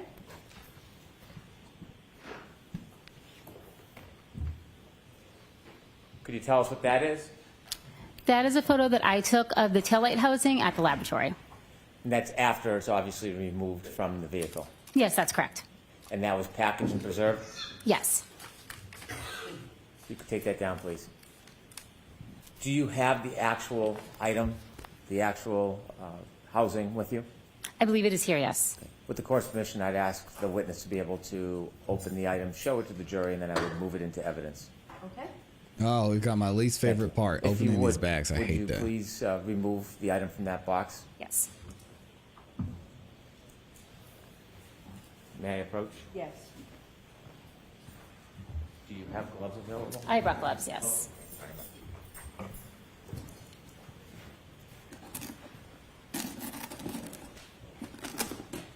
And she was prepared. She brought gloves.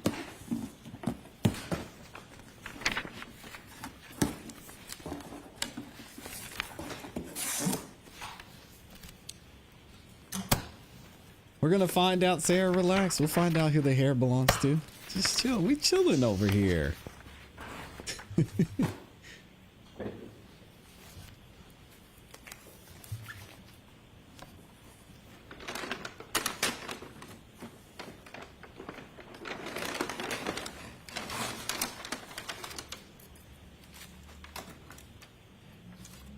Oh wow, they got the whole You thing. could hold that so the jury can see it. If you could hold it up high, please. Thank you.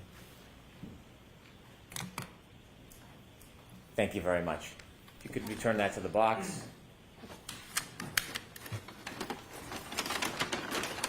The evidence bags drive me crazy. I would move this item into evidence, please. No objection, Your Honor.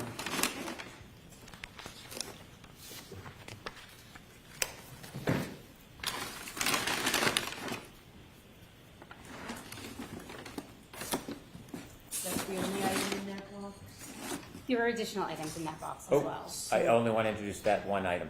Okay, so in your bag, you need to take that bag out. There are also other items in that bag. May I approach, Your Honor? Yes.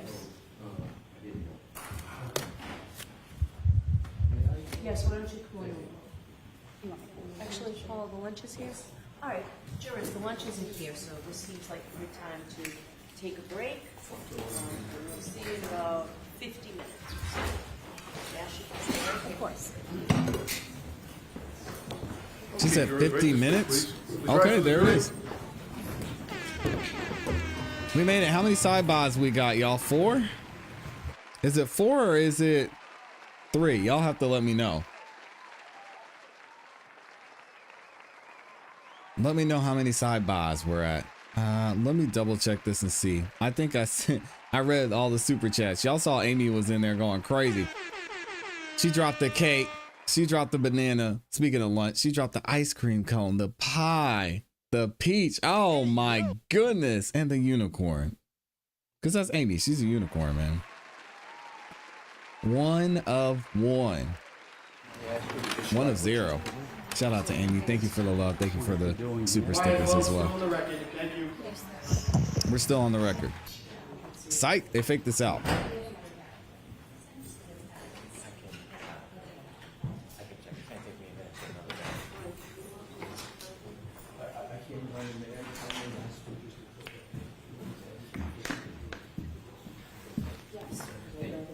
This does not count as a side-by.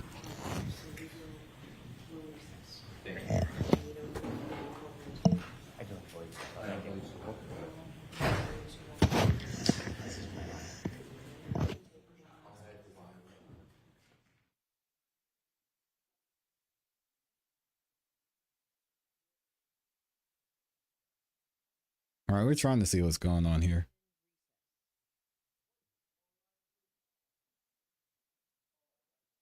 Maybe.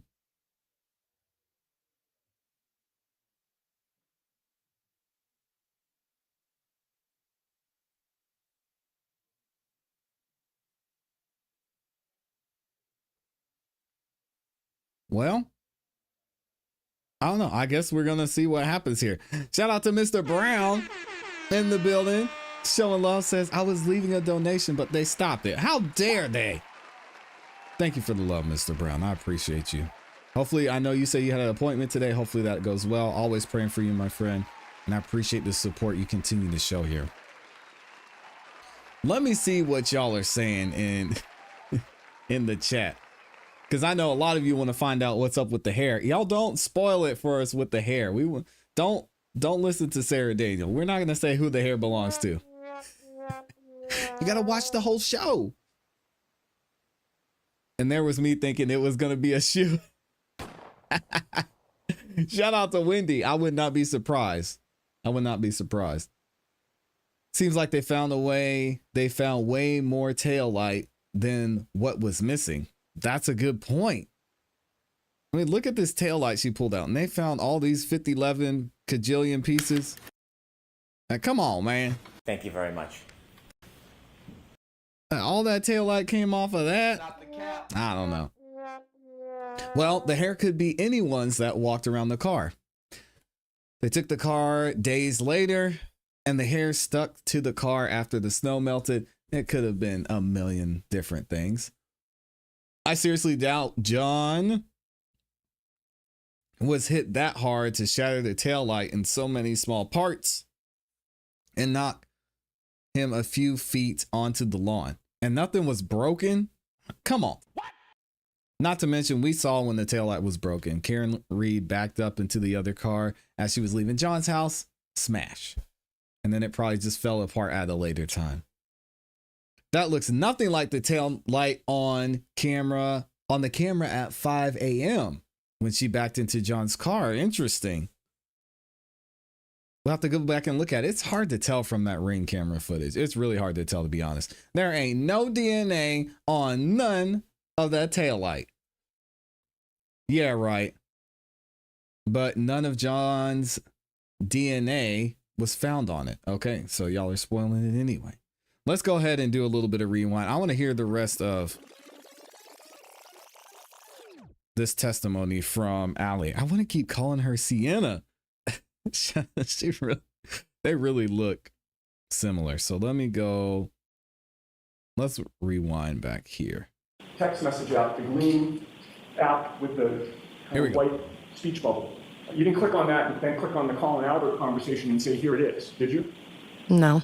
And in addition to not asking you to see your new... Let me see. I want to see... Sustained. Did you give to your mother, Jennifer McCabe, a screenshot of that text message? Here we go. This is where I want to start at. Sustained. It's fair to say that on January 29th, 30th, 31st, you did not turn over that screenshot to any law enforcement official, correct, of 2022? No, I was never asked. No investigator from this case ever asked you for copies or a copy of that screenshot of that text message conversation on January 29th, 30th, or 31st, correct? Correct. They also did not ask you for a copy of that screenshot through the whole month of February, correct? Correct. In fact, all of 2022, no investigator ever approached you to say, can I have a copy of that screenshot, correct? Correct. And in addition to that, you never called an investigator to say, hey, I have a copy of a screenshot of a text message conversation that I had with Colin Albert, correct? No, it wouldn't have been relevant at that time. Okay. I believe, because Colin was not at the house and wasn't introduced as being there until later. So your testimony today is that at no time in the year 2022 did you consider it relevant at all that you had this screenshot of this text conversation, correct? Correct. Leaving that screenshot Fair. aside, but actually, before I leave that topic, you didn't turn over that screenshot of the text message until sometime during the summer of 2023, correct? Correct. About a year and a half or more after January 29th of 2022, correct? Yes, when I was asked. And by that time, the summer of 2023, you had already switched phones, correct?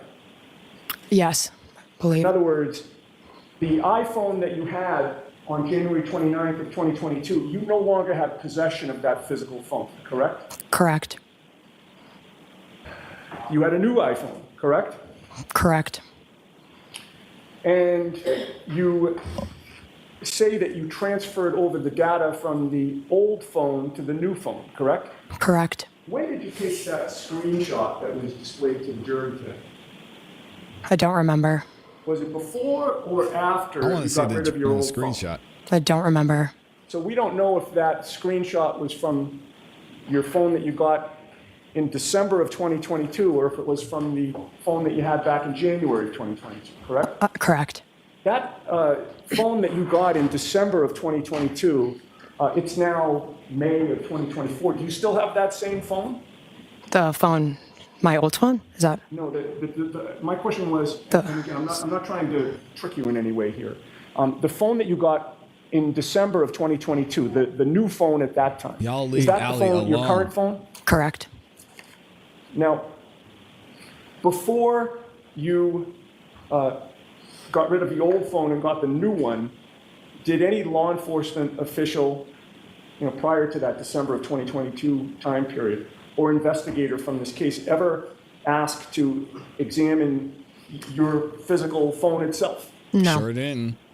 Did they ever say to you, we They would didn't like to do what's called an extraction on your phone? No. And you never gave that phone at any point to any law enforcement official before you got rid of it, correct? Correct. And the first time that you mentioned that text conversation outside your family was August 3rd of 2023, correct? Correct. That was at a proceeding in Boston, correct? Correct. Where neither Mr. Lally nor Ms. McLaughlin agree with it. Objection, Your Honor. Yeah, move along, Mr. Yannetti. Yes.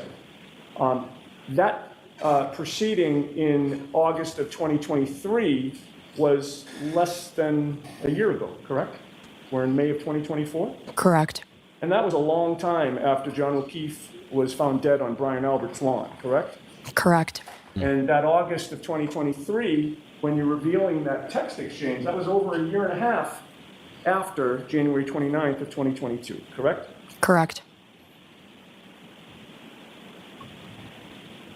And leaving aside the screenshot, as of August 3rd of 2023, no investigator from this case, no state police trooper or anybody from the DA's office had ever interviewed you, right, prior to August of 2023? I talked to the state troopers, but I don't know if that was before or after. That was on August 25th of 2023, which is about 3 weeks after your testimony in the other proceeding. Does that refresh your memory? Yes, then after. And Yeah. at that point in time, on August 25th of 2023, you'll agree with me that you were not interviewed at a police station or a state police barracks, correct? Correct. Or the DA's office, correct? Correct. You were interviewed by Zoom, correct? Correct. And you were not alone at that time in your home, correct? I'm not sure. Your mother, Jennifer McCabe, was present, correct? Okay. And she was monitoring what was going on in that interview, correct? Objection. Was that true? I don't recall. Okay. In any case, that too was over a year and a half after January 29th, correct? Correct. All right. Now, I'd like to ask you some questions about, oh, by the way, you've had an iPhone since you were 12 or 13 years old. Correct. And you're now how old? 20. So 7 or 8 years would be a good estimate as to how long you've worked with iPhones? Correct. And obviously you know how an iPhone works, correct? Correct. You know how to reply and comment on text messages, correct? Correct. And you know that there's a lot of tools open to you to comment on text messages, correct? Correct. You can reply to a text using an icon or an emoji, right? To like or dislike something that somebody else said. Correct. You can laugh at it, you can love it, you can like it, correct? Objection. Right? Correct. And they make it pretty easy, right? All you need to do is put your finger or your thumb on a specific message and hold it down and options appear, correct? Correct. And that's where you get the thumbs up, the thumbs down, the ha-ha, exclamation points, question mark, etc. Correct. And you also have other options, which is down the bottom, there's a kind of a curved arrow where if you click on that, you can forward the message or reply to a specific message, correct? Correct. And on the left, there's a trash can, right? Correct. And what happens when you click on the trash can? It will delete the message from your phone. And it's your testimony that with regard to the screenshot that we saw, there are no deleted messages in that conversation, correct? Yes. However, you would agree, as you've already testified, that if a message had been deleted from a screenshot, we'd never know, right? True.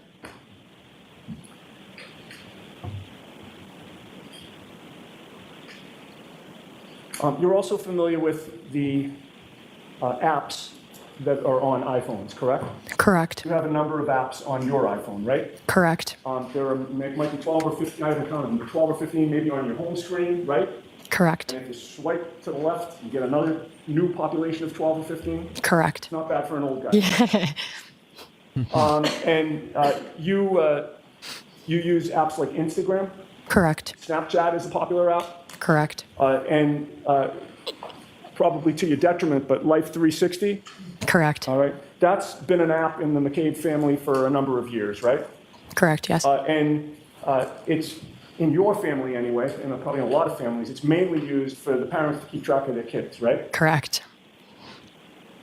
And in order for Life 360 to work, you have to have your location services on, and somebody else has to have the app and is in the family, correct? Connected to you? Correct. And with regard to, just going back to the messages for a minute, do you know the difference between an iMessage and a text message? Yes, I believe one's blue and one's green. Okay. The screenshots that we saw of your text conversation that you say that you had with Colin Albert, you were in blue, right? Correct. That means that Colin Albert also had an iPhone at the time, correct? Correct. Okay.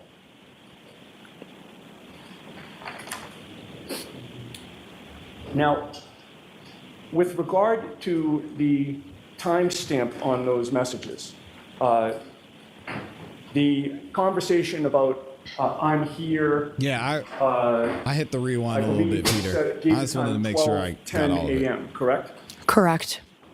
Are you aware how easy it is to change that time? No.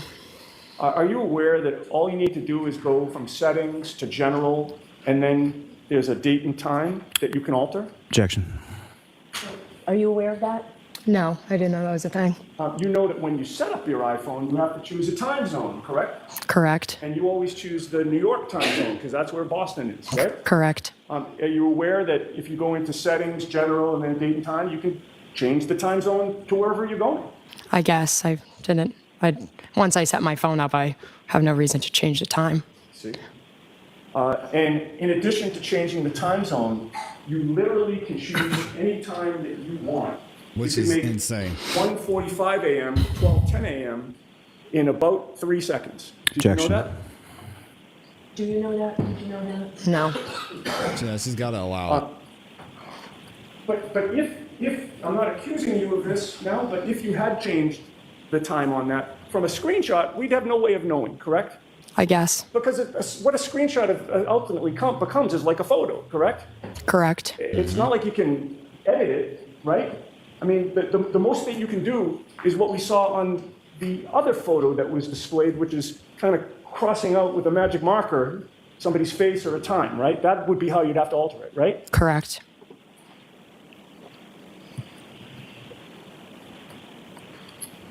Now, I had asked you if prior to getting rid of your old phone and getting the new one, if law enforcement ever asked you to, go through the phone themselves, and you had said no, right? Yes, they did not do that. And they never asked to do an extraction on the old phone, correct? No. What about the new phone that you now have, that you got in December?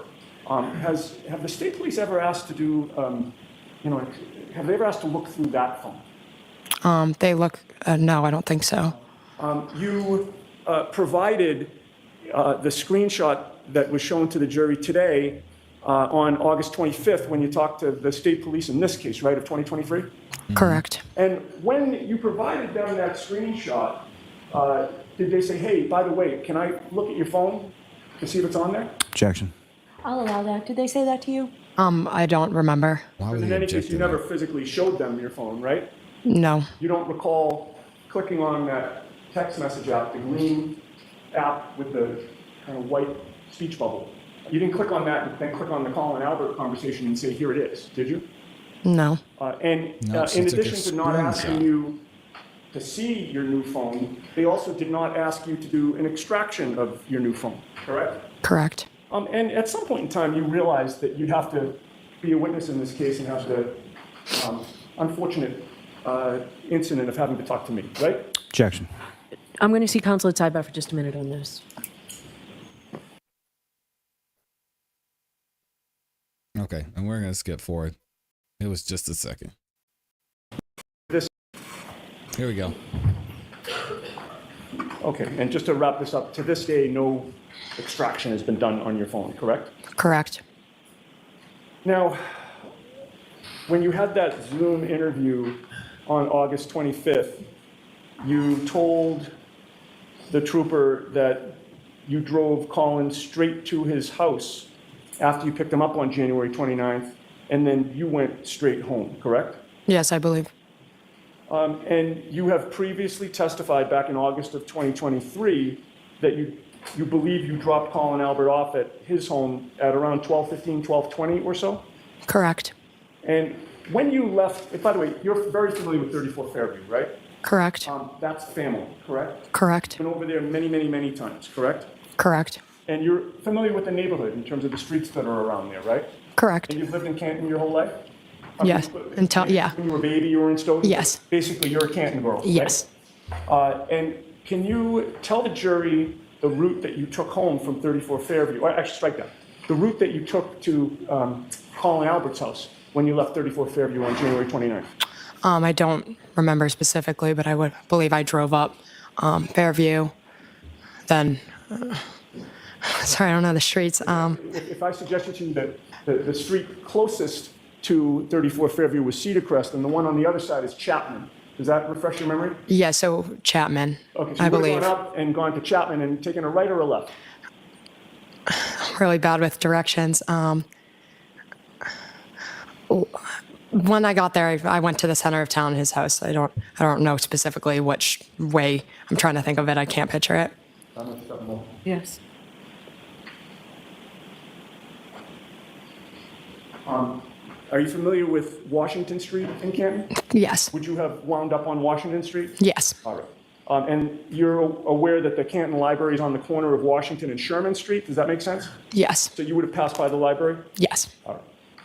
Now, with regard to whether you went straight home, did you, by the way, when you went home, did you stay there? Yes, I believe so. For in the rest of the night? Yes.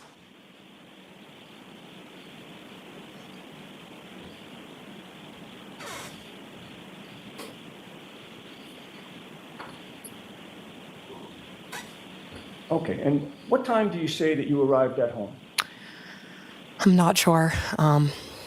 Yeah, it's before around 12:30ish. With regard to Life 360, would you agree with me that if you go on that app and you're trying to figure out where somebody in your family is, there's and then let's say you want to know if somebody's home. There's like a circle that surrounds your home, correct? Yes. So once you enter that circle, you know that Life 360 gives an alert that said you arrived at home. Even though you're physically not walking in the door, you're within that circle, and that's the home circle, right? Yes. On January 29th of 2022, at 12:04 and 53 seconds, you arrived within that home circle, correct? Correct. And then at 12:06 and 55 seconds on January 29th, you left that home circle, correct? Correct. Okay. And then on January 29th of 2022 at 12:23 and 14 seconds, you completed a 7-mile drive where your top speed was 42 miles an hour. Does that make sense? Correct. And then you left home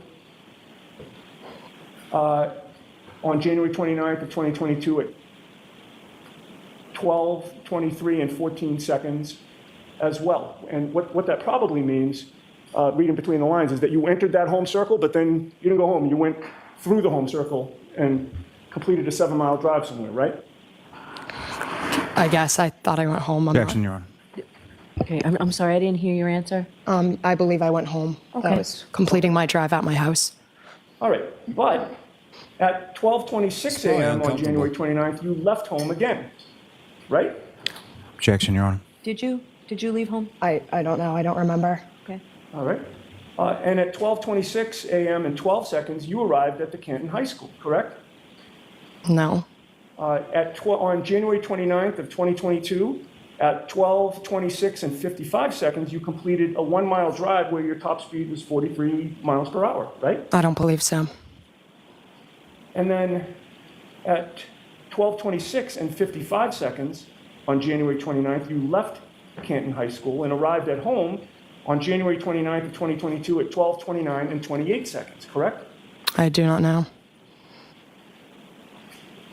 And then after arriving home again on January 29th of 2022 at 12:29 and 29 seconds, you completed a 12-mile drive. I don't remember. On January 29th of 2022 at 12:31 and 22 seconds, did you not? No. And then you left home on January 29th of 2022 at 1:08 and 15 seconds, right? I don't believe so. And ultimately, you went through the home bubble and the Canton High School bubble, and you arrived at Canton High School on January 29th of 2022 at 1:28 in the morning and 8 seconds. Can I see what you're referring to? Sure. Can we see it? May I put you on? Yes. You probably don't need these, right? No, I'm good.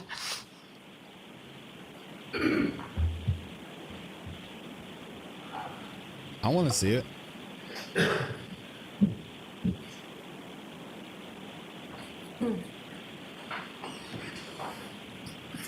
Okay, and to make it easy, I mean, you can read the whole thing, but where it says record 16 is what I just asked you about, but feel free to read the whole thing. Thank you. And if you would, read it silently to yourself and look up at me when you're done.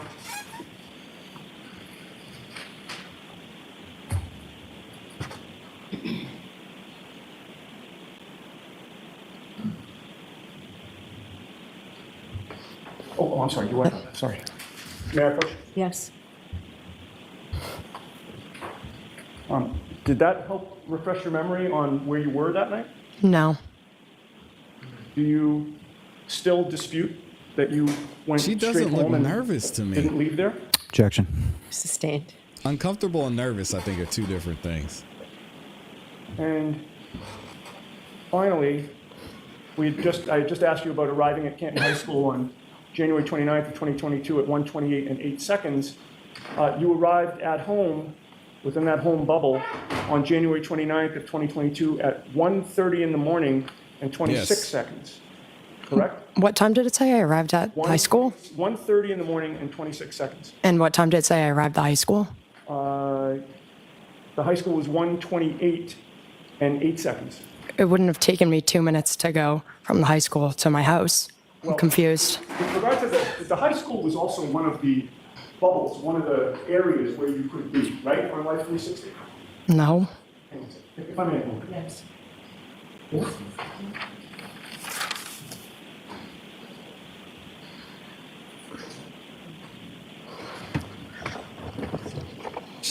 She's uncomfortable, but she does not look nervous or like she's Did you lying say to me. that on Life 360, the Canton High School is not one of the areas that you're tracked in?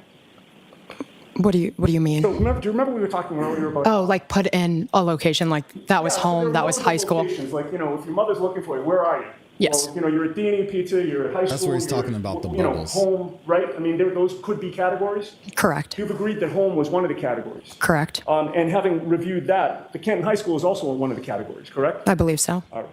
And on January 29th of 2022, the last entry is that you completed a 12-mile drive on January 29th of 2022 at 1:32 in the morning and 23 seconds. I got you. And that's the end of the activity. Do you agree with me that that's when you finally stopped that night? I don't recall. If I may have a moment. Yes. She don't recall.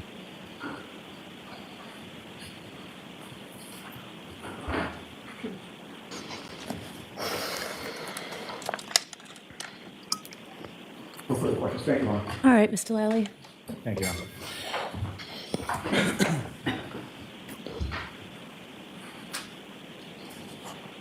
Now, Ms. McCabe,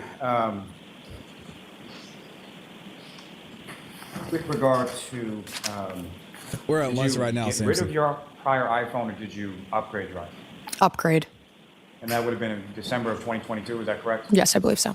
Was it sometime around Christmas? Yeah, probably. And that could have been a present as far as getting a new iPhone or upgrading your iPhone? Yes.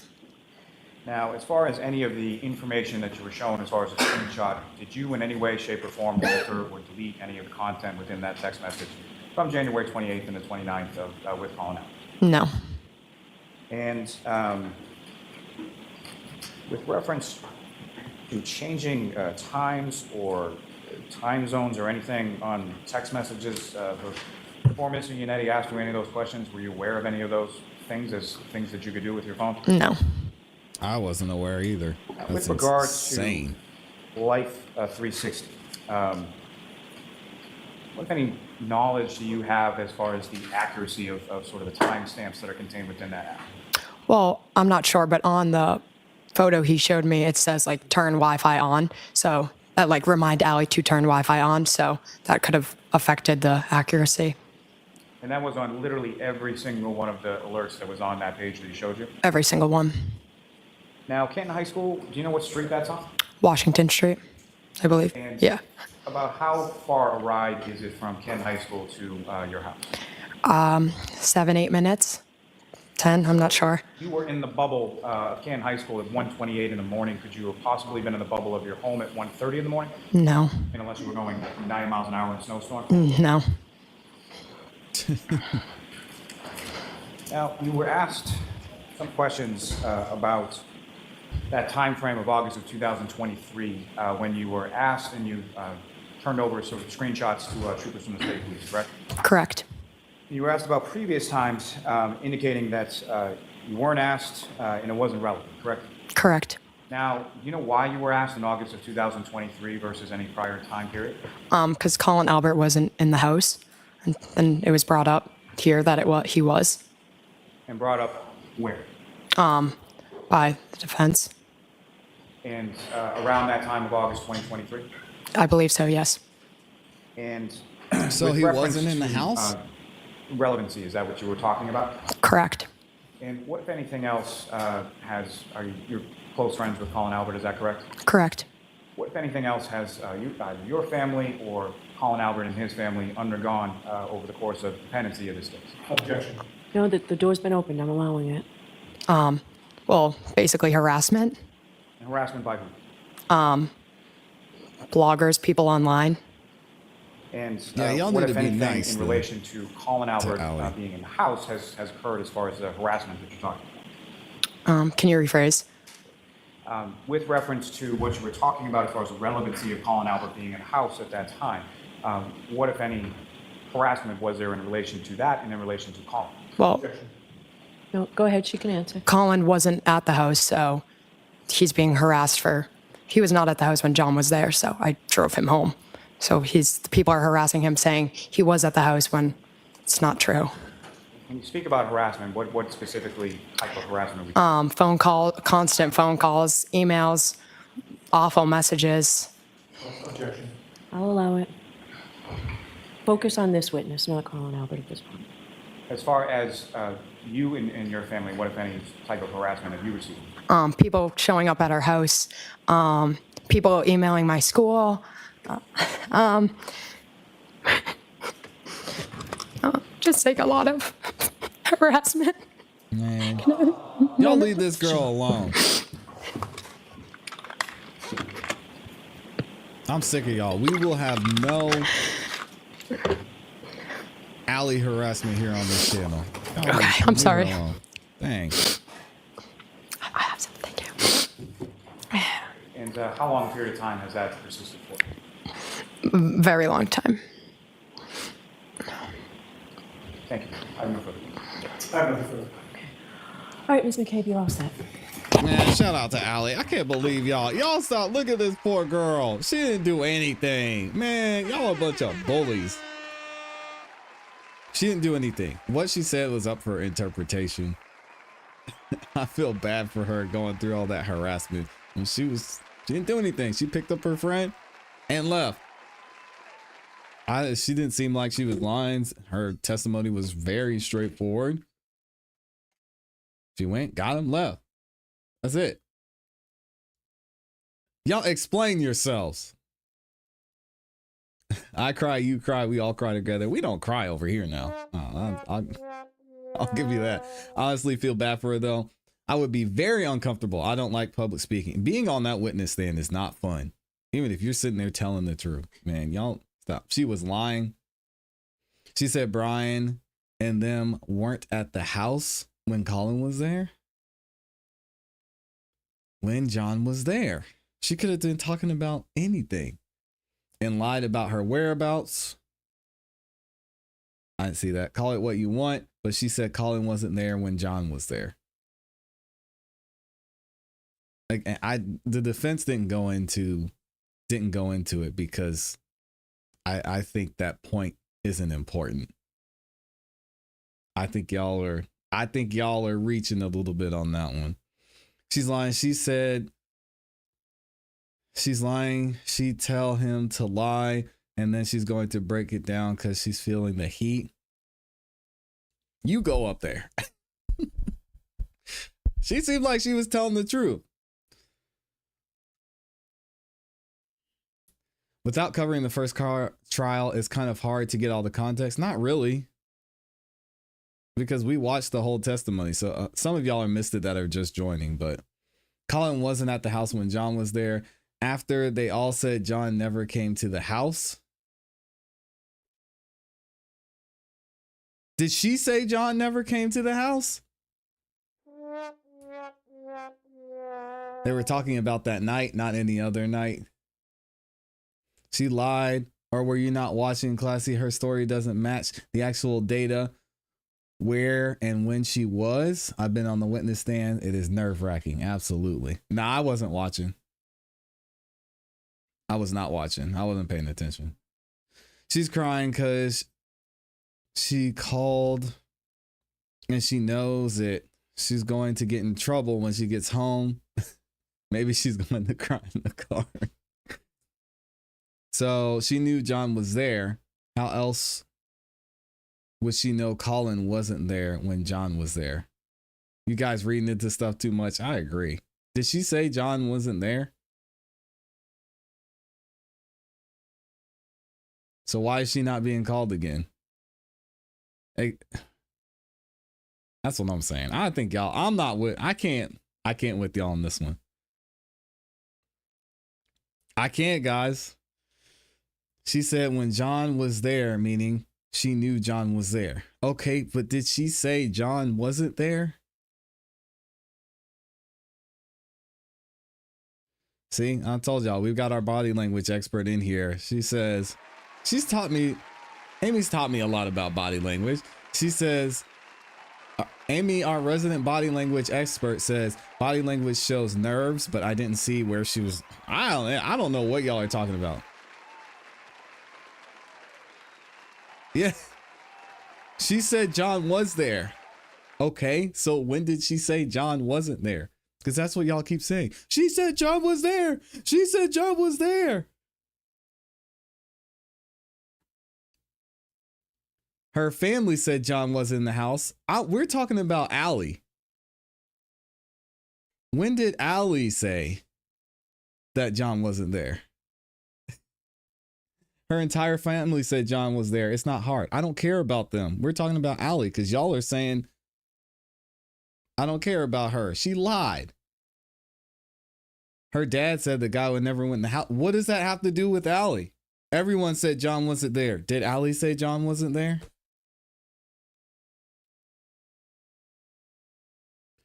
She knew he was there. She didn't say how she knew.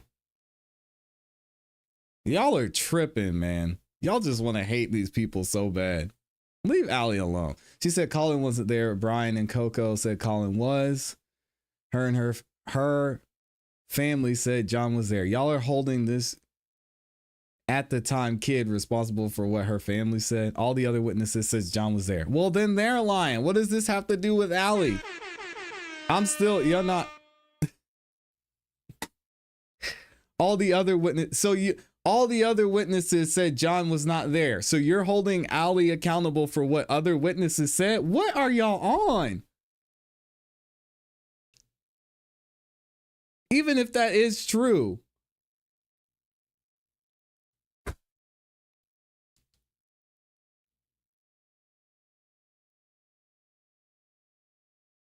Again, I wasn't paying attention. I wasn't watching this, so maybe I missed where Allie said that John wasn't there. I don't think anybody is saying that she said John wasn't there. What?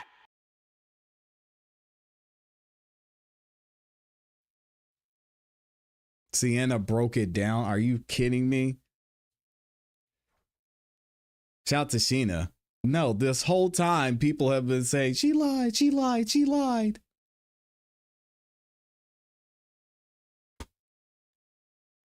I'll go back and read. Y'all want me to pull up the comments? I got the comments in here. No, she deserves it. She lied. She said he was there. She said he was there.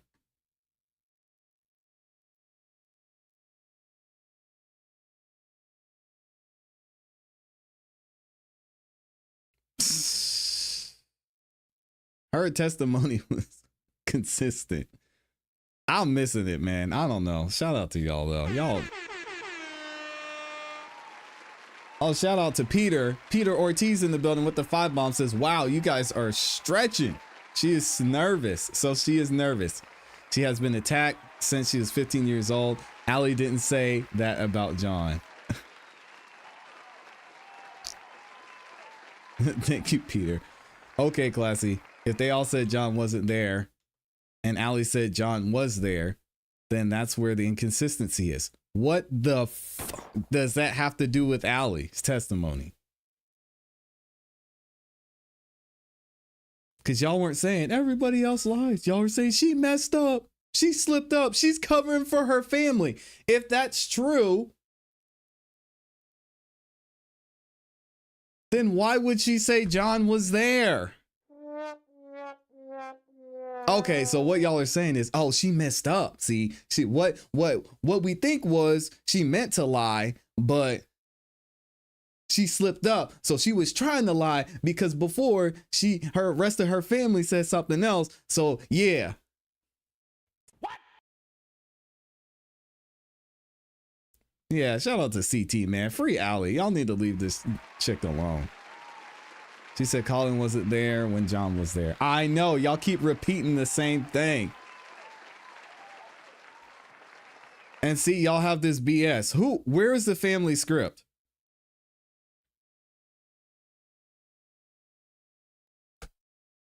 Has there been did I miss the family script somewhere? What? She literally went off the whole family script. of the guy never went inside the house, but then said Colin wasn't there when John was there.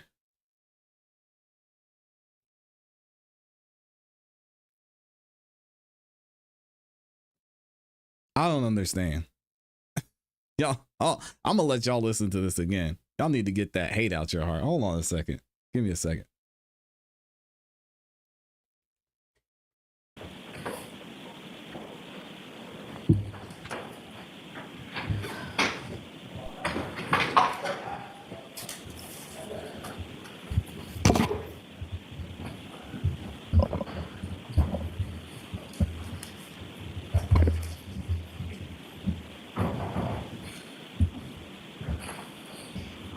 Court's back in session. Please be seated.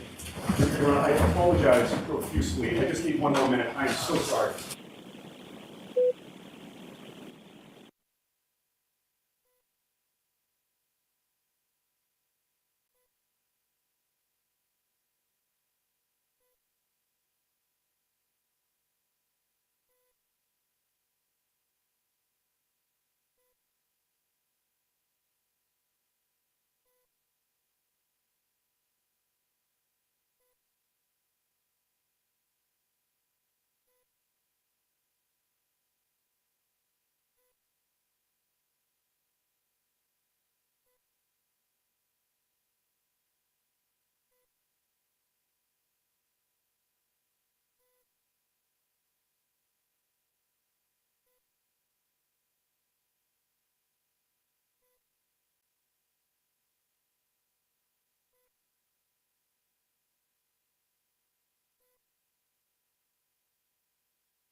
And Mr. Lally, I have an instruction to give if you're going to put in that screenshot.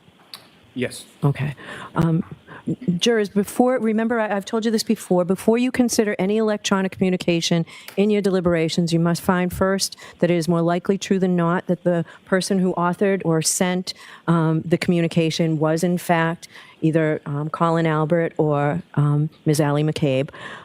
If you do not find that it's more likely true than not that Ms. McCabe or Mr. Albert was the person who authored or created or transmitted the electronic communication, then you cannot consider that communication in your deliberations. So with that, Mr. Lally?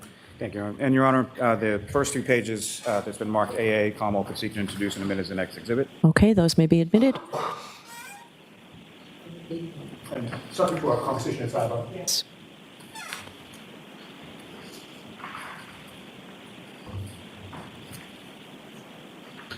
And Your Honor, if I may just approach to return it to the witness. Sure.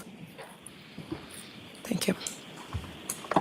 Now, Ms. McCabe, with reference to, well, before we get into that, you had an iPhone at the time of January 26th, is that correct? Correct. And with respect to your friend Colin Albert, as far as his contact information within your phone, who entered that in your phone? I did. And prior to that date of January 28th into the 29th of 2022, had you had phone conversations where you would sort of press the button to call that number and it rang, correct? Correct. And who, if anyone, answered the phone when you contacted that phone number in your phone? Colin.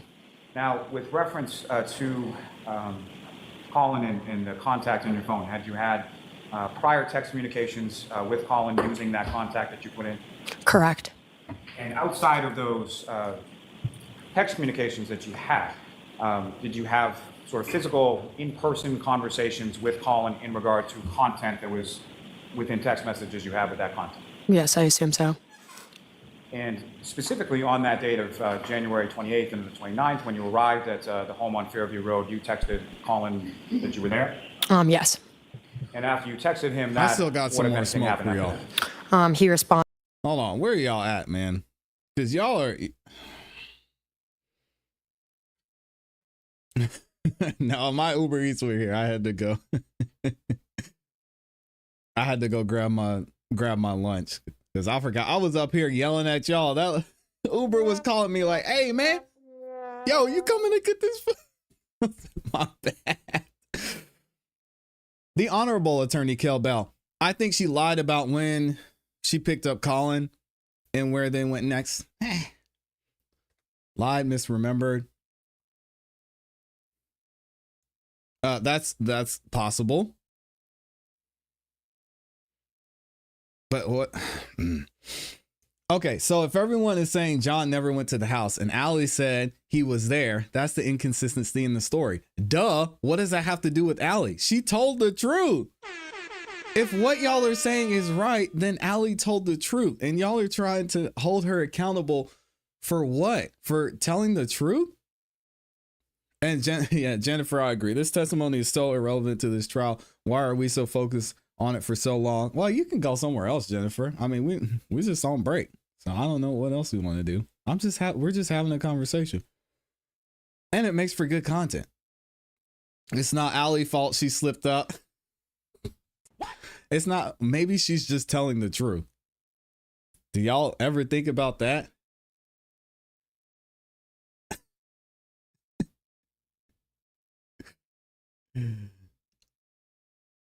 Right, exactly. She told the maybe she was telling the truth.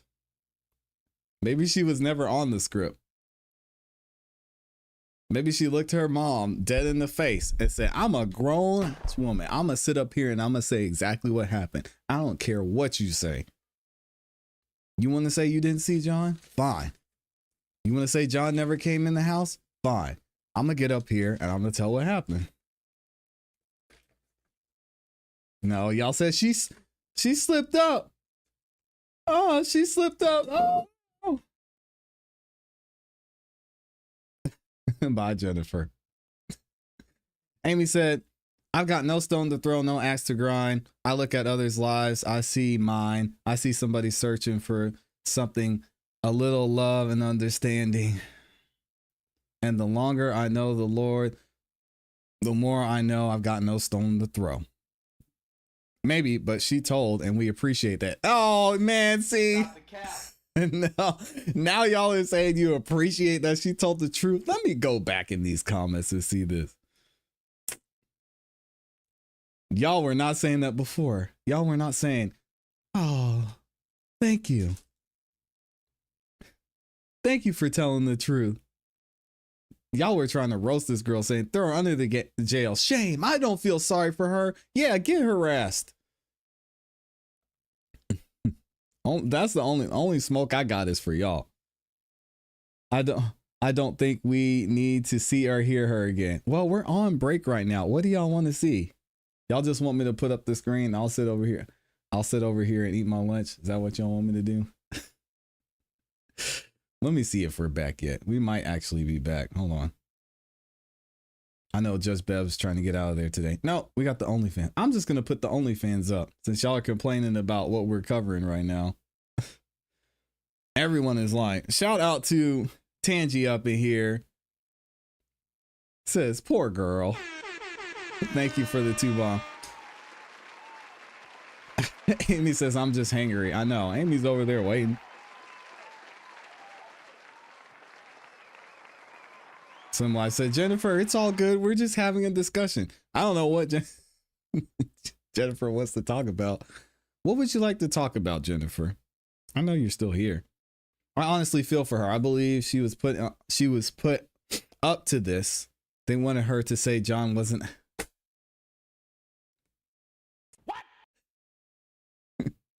Put up to telling the truth. Oh, man. I know Slim Life. Slim Life didn't say it. There are other people in here about to bury her under the jail for having the last name McCabe. We were not thanking her. We were aggravated because you were not understanding what we were trying to say. I saw what y'all were saying, Libby. Her truth don't match their lives. Right. We know they're lying. And it's not, we know they're lying. So why so much? Why so much? Shout out to Kim Dorsey in the building. Welcome to Gold. Just became a new member. Appreciate you, Kim. I'm gonna let it go. Y'all don't want to hear this. Let me just put up the fan and go. And I'm gonna go. Where's Amy at? Thank you, Melissa. I appreciate that. I'm gonna have y'all up here looking at the fan.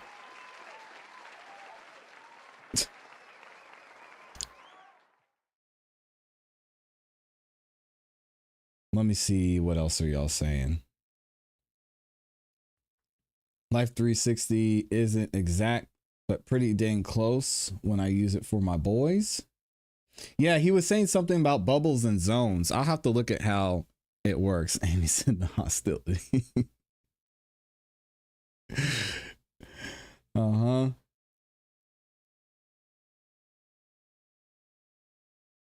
And Amy's gonna have to pay for it too. See? The new and improved OnlyFan. I have too much to say, says Kim. Go ahead, Kim. We're just having a conversation. Talk about it. And again, I didn't watch the first trial, so I know a lot of y'all first trialers are raging right now. And it looks like we might be back in court, so y'all don't have to listen to me talk about this irrelevant witness that was called by the state. So let's go ahead and get back into it. Let me see here.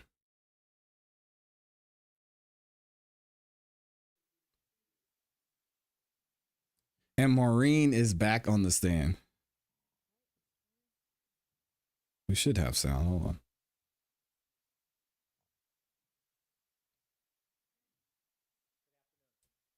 Just waiting for the sound. There we go. Here, y'all can look at Maureen. Y'all And attempting to introduce the taillight housing. Do you remember that? Yes, And you mentioned there were a number of items in that bag. that's correct. And during that break, did we have a chance to look inside the bag, Yes, accompanied by counsel for the defense? yes. When items are stored in a bag, is it common for them to be transferred to other locations other than your evidence locker? When that you question? store a piece of evidence in an evidence bag and you put it in the evidence locker for safekeeping, does the evidence sometimes travel to other places? Yes, If it's tested for other types of information, maybe DNA or biological fluids, can that item be transferred to another department? yes, Is sometimes that item brought back and forth to court for other proceedings? yes. And do you know if this item has been on different travels over time? I do know that it went into several different units within the laboratory, yes. When you opened up the bag and you said the housing was in that bag, the other items that were in the bag, do you know when they were put in there? No, I do not. Do they appear to be pieces that are consistent with the taillight housing? I can't testify to whether or not they're consistent. Okay. Do you, when you saw the pieces, do you know whether or not any of the pieces broke off that taillight housing? I do not know. The taillight housing, did it have any loose pieces when you first retrieved it from the Canton Police Department? No, it did not. It had missing pieces, but nothing was loose on the taillight housing itself at the time that I collected it. And the loose pieces on the bottom of that bag, they were in the bag when you opened it this morning? Yes, that's correct. The loose pieces, last time you had an opportunity to open that bag was how long ago? The only time I opened that, the packaging for the taillight housing was in the laboratory when I first examined it in 2023. And do you have any indication this has passed many hands or hands since then? I do know that that item went to the trace unit after I examined it. Those loose pieces in the bottom of the bag, I'm going to ask you to keep them with the taillight housing. Okay. And I'm going to move that piece of evidence. Evidence, I may have one moment. Okay. Okay.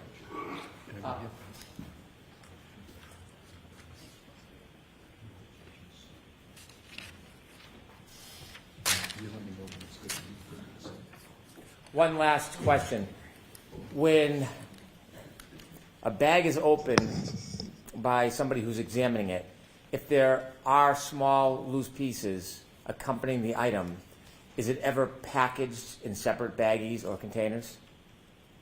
In the criminalistics unit, so I can only speak for myself and my individual examination, if there are loose items within the item that's packaged with it, I would separate it and potentially separate into a smaller package and put it inside the larger container so that it doesn't get lost. In addition to the loose pieces in the bottom of that bag, do you see separate small containers, packaging of Yeah. smaller pieces? Yes, there were 2 smaller containers within that larger bag. And those smaller packages that are separate from the actual larger item, did you put smaller pieces in those small bags? I did not do that. It was done by somebody other than you? At some point, yes. Okay. I now move to introduce that into evidence. No objection, subject to the explanation and cross-examination, Your Honor. Okay. Could you present that? Yes. Yes.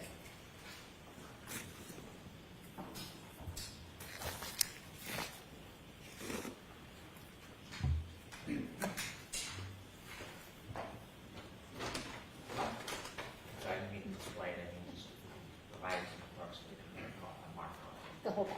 Yes.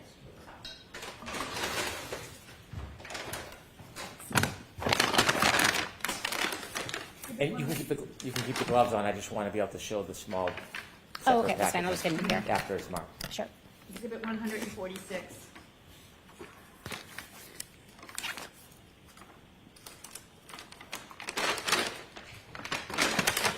You've already showed us the housing. Can you show us some of the small pieces in the bottom of the bag and also the small separate packaging that you did not package?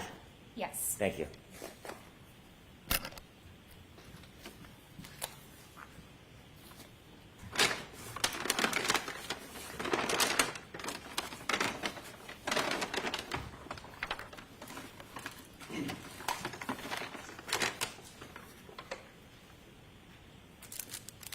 Could you explain what those are?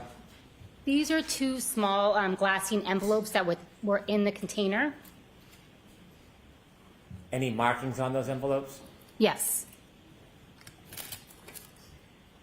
Would you like me to read them? Please. Some of it is illegible to me. I didn't write it. I'm sorry.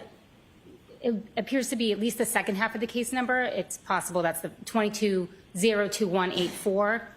3-1 pieces E, G, I'm not sure if it's an M or an H, I, S, K. This also has a case number 22-02184. 3-1 assorted small pieces. Thank you. And was there any pieces that weren't packaged other than the housing in that bag? Yes. And could you show us, please?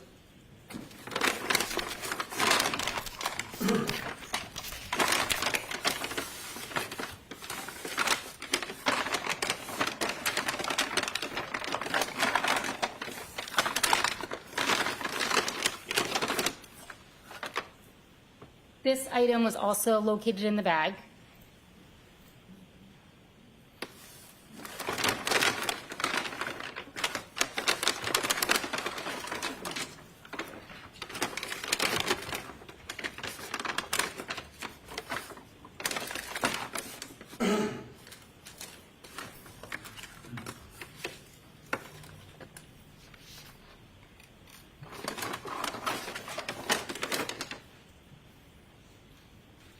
And these 2 items were also located in the bag.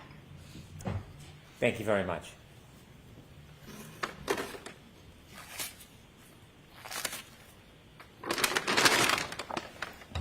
May I approach? Yes. I'll take that.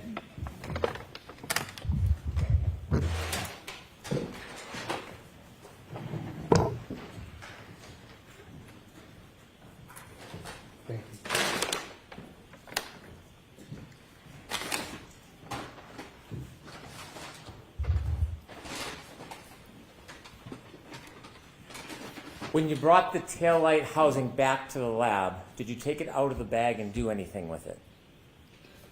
Yes, during my examination, I did remove it from the bag to look at it.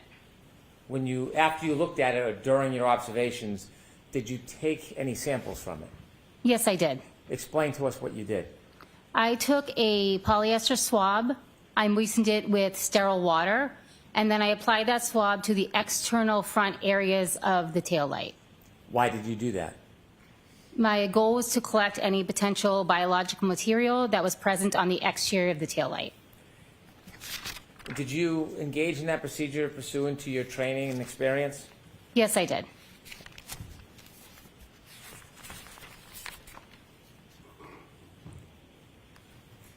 If we could have former P-187 back on the screen, which is now an exhibit.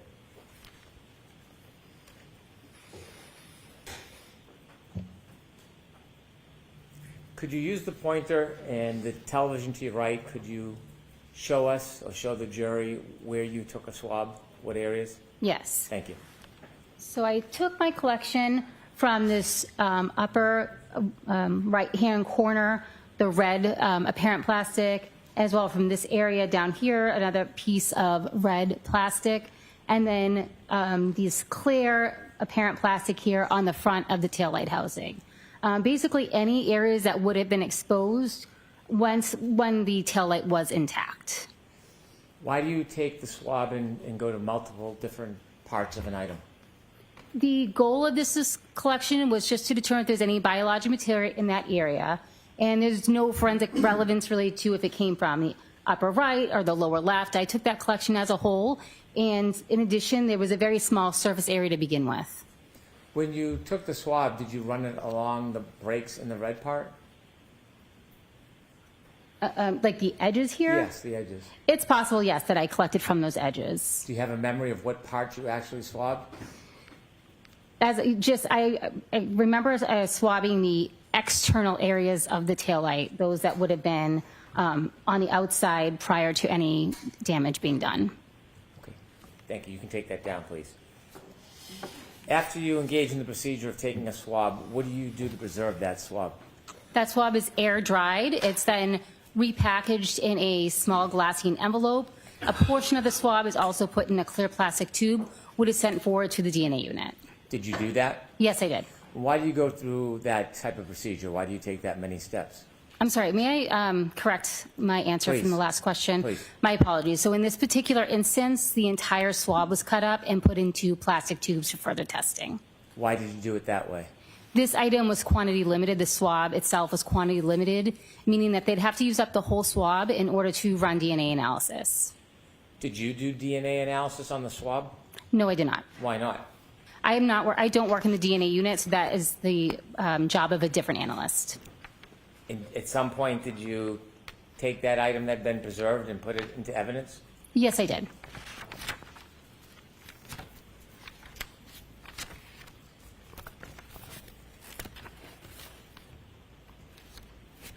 Were you shown a bag full of red plastic cups with an item in it when you were at the Canton Police Department?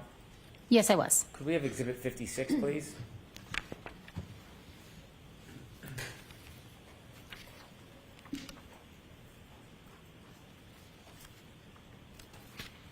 Thank you. This is a photograph that's been marked as an exhibit. Do you recognize what's in that exhibit? Yes, I do. And what is it? Those are 6 red plastic cups that contained frozen red-brown stains. Did you do anything relative to the content of those cups? I took a collection from one of the cups using 2 sterile cotton swabs. Can you just briefly explain what that process entails? Yes. I allowed the frozen red-brown stains to thaw. I applied sterile water to 2 cotton swabs, and then I applied it to one of the red-brown stained cups to collect the material from inside. How do you preserve and maintain the integrity of whatever sample you collect? That sample is then entered into a glassine envelope, a larger manila envelope. It is then sealed with my initials and date. It is given an independent item number and stored within the proper unit within the lab. You can take that down. Thank you. At some point, did you look at clothing? Yes, I did. Where did you look at clothing? I examined the clothing from this case at the Massachusetts State Police Crime Laboratory. Was the items brought to the crime laboratory? Yes, they were. Did you have a chance to unpackage them? Yes, I did. When you received them, how were they stored? They were stored in brown paper bags and potentially boxes. I don't remember off the top of my head. And did you look at a number of different items of clothing? Yes, I did. May I approach, Your Honor? Yes.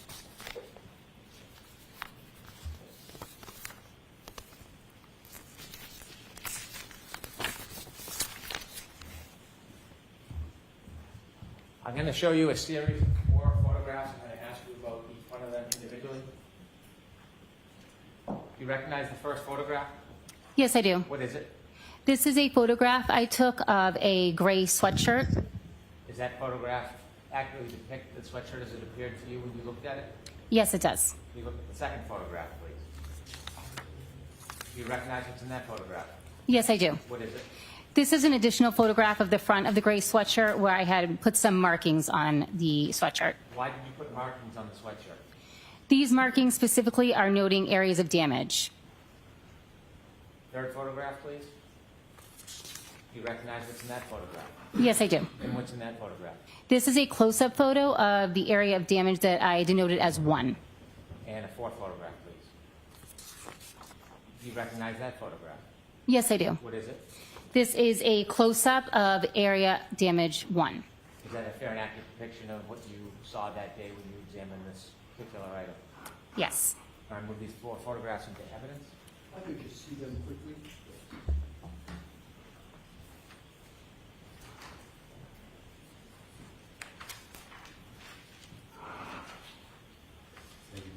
No objection, Your Honor. So let's mark them one exhibit A, B, C, D, please.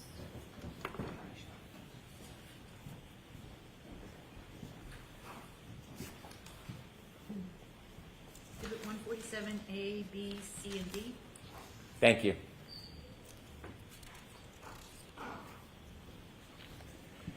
With the court's permission, could we please show former P-190 to the jury? Yes.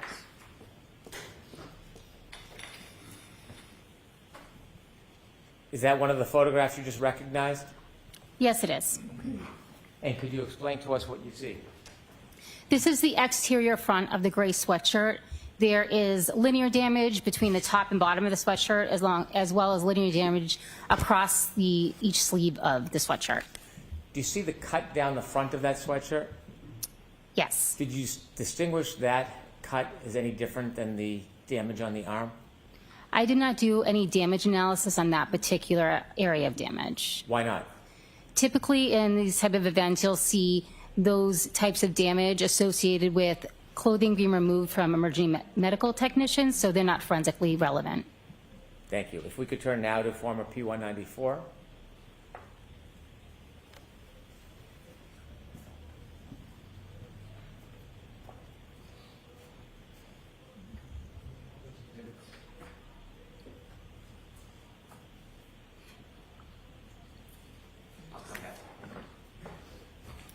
Is this the same sweatshirt? Yes, it is. There's a little bit difference. There's markings or tabs on it? Yes, that's correct. What are you doing there? I put tabs on each of the areas of damage on the sleeve and 2 on the chest that I was going to examine further. When you put the tabs on, do you write a report or mark it in any way to memorialize it in case the tabs fall off? Yes, in this case, they were marked tabs 1 through 9. Those are not permanent on the sweatshirt. They're actually just pieces of filter paper that I used to mark it. Could we, Ms. Gilman, zoom in on that right arm, please? Thank you, sir. Thank you very much. What is written on those tabs? Each tab has a number on it that corresponds with an area of damage that I examined. And when you write a report, when you memorialize it, is that keep an accounting of each? Yes, that's correct. If we could turn now to former P-196, which is 147C. What does that depict, ma'am? That is a close-up of the area of damage 1 that I did further examination on. Could we zoom in a little bit on the, yes, the circle part? Is that a fair and accurate depiction of what it looked like when you examined it? Yes, it is. And finally, if we could have P-197, which is Exhibit 147D. What are you doing there? That's a close-up photo of that same area of damage 1 with a scale included. We just saw a close-up of one of the holes that was marked number 1. Did you do the same analysis for each and every one of those areas that you marked? Yes, I did. And did you look close up at each and every one of them and measure each and every one of them? Yes, I did. Are there photographs showing all of those different angles for each and every hole that you went through? Yes, I took numerous photographs of each area of damage. You could take that down, please. In addition to that sweatshirt, did you look at any other clothing items? Yes, I did. Court's permission, can I approach? Yes. Thank you.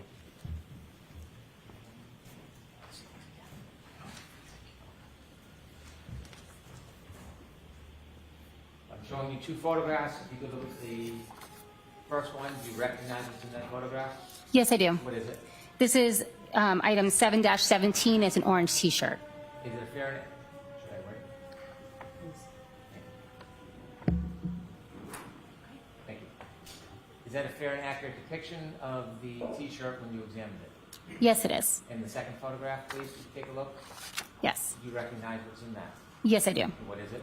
This is the other side of the orange T-shirt. Is that a fair and accurate depiction of the T-shirt when you examined it? Yes, it is. All right, I'll move these two photographs of evidence. Oh, y'all can't see the whole way. Hold on. There we go.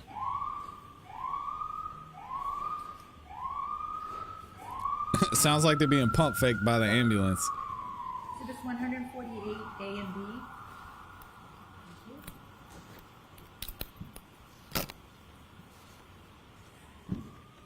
With the court's permission, I'd like to show P232 to the jury. Okay.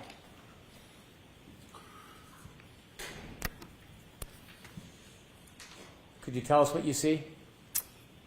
That is a photograph of item 7-17. Is the back of the orange T-shirt. Could we zoom a little in on the numbers on the bottom, Ms. Gilman? What? What's that on the bottom? That is the case number, the individual item number for that T-shirt, my initials, and the date that I examined it, or the date that I took the photo.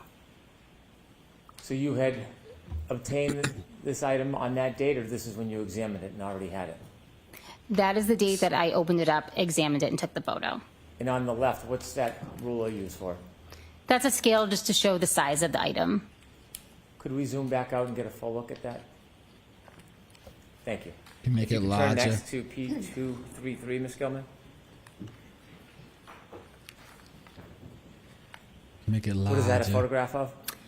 That is a photograph of the front of the orange T-shirt, item 7-17. Ms. Gilman, can we first see the bottom left-hand corner, zoomed in a little bit? Thank you. Why did you place a marker there? I used markers on this item to note areas of staining that I was going to do further analysis on. Did you do further analysis of that stain area? Yes, I did. And how did you do that? Any different than the swab you talked about before? This I screened for blood, and I'd have to check my notes for any further testing I did on it. When you screened it for blood, was it a positive or negative result? That was positive. Do Good you question. know if you did anything further with it? May I check my notes? With the court's permission? She said Thank you. negative? Do you know if you did anything for blood? Was it a positive or negative result? That was positive. Do you Oh, know it was if you positive. did anything Okay. further with it? May I check my notes? With the court's permission? Thank you. I was finna to say. Thank you.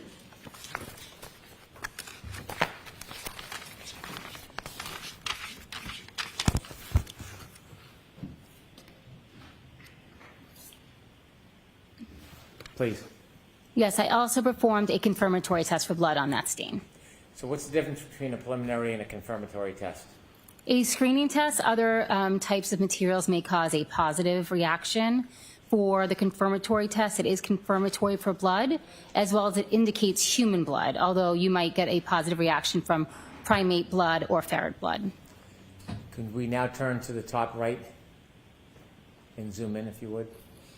We see 3 tabs there. What are you looking for in those areas? Those are 3 additional red-brown stains that I performed further testing on. And do you have the results of that testing? So I performed a screening test on each of those tests, and each of those screening tests was positive. I performed a confirmatory test on stains A and C, which were also positive. I did not perform that test on stain B due to its small size. If you could zoom out just a little bit, please. Similar to the sweatshirt, there's long cuts through the front of that T-shirt. Is your analysis and opinion any different than the similar cuts that you saw on the sweatshirt? Yes, I did not perform any additional analysis on those area of damage due to the fact that they're most likely attributed to the emergency medical technicians or medical personnel removing that item of clothing. Thank you. You could take that down, please, Ms. Gilman. And for the final piece of clothing, did you have a chance to look at pants? I did look at a pair of jeans, yes. May I approach, Your Honor? Yes.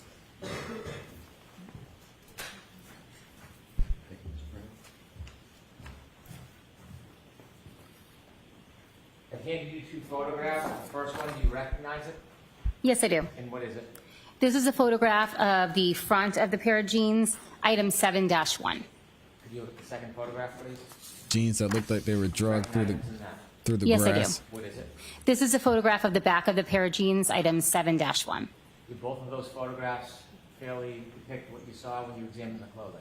Yes, they do. I'd move these 2 into evidence, please. No objection, Your Honor. Okay. Thank you. Exhibits 149A and B.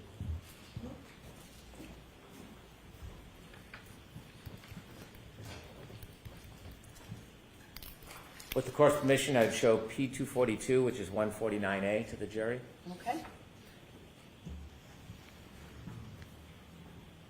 Was there anything of note when you examined these pants? These pants also had linear damage between the top and the bottom, which would be consistent with cuts made by emergency medical personnel when removing the item. If we could Yep. zoom in to show. There's the cuts. Y'all were talking about that earlier. And could we scroll down, please? Thank you. Taco Tuesday, my lord. If we could next show P243, which is 149B. Could you zoom in on the top part of those pants, please?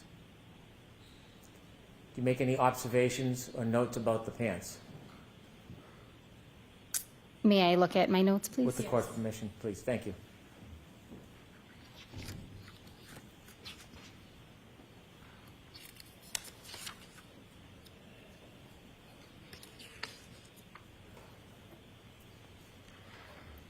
I noted numerous red-brown stains on the clothing, as well as dirt and debris on the clothing. What part of the pants did you note the dirt and debris? It was just a general observation. I didn't specifically denote where it was. Ms. Gilman, could you scroll from the top to the bottom of the pants, please?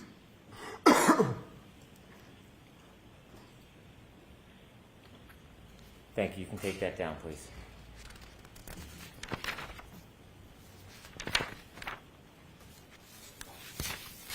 Did you perform any additional testing relative to the clothing that you examined, that being the sweatshirt, the t-shirt, and the pants?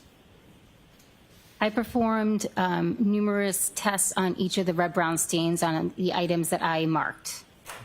After you completed examining the red and brown stains, did you do any other type of testing or evidence collection relative to the clothing? Yes, I did. Could you share with the jury what you did as far as further evidence collection relative to the clothing? Can we take it item by item? How would you sure prefer can. to do it? Let's start with the sweatshirt. Okay. So in addition to testing the red-brown stains, I collected any stain that was positive or confirmatory for blood. After performing that collection, I also performed a collection around the tears on the right sleeve of the item.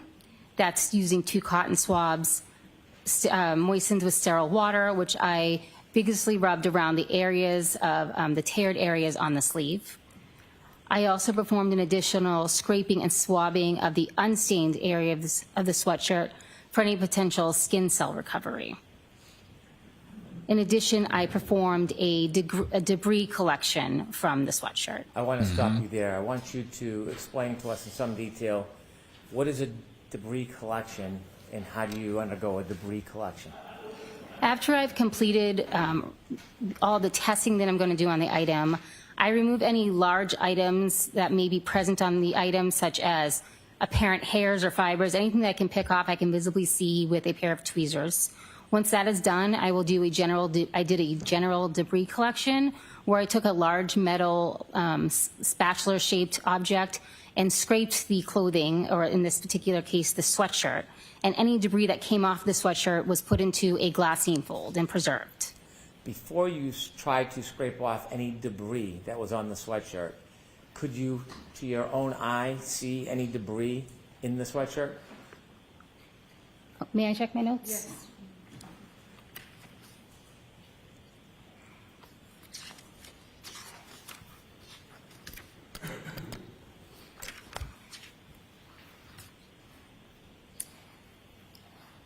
In this particular case, I did pick off a couple of pieces of what I termed black debris. I made no additional analysis of that item.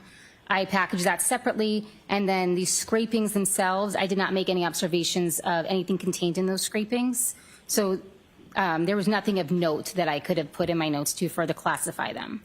When you do the scraping, is there That's interesting.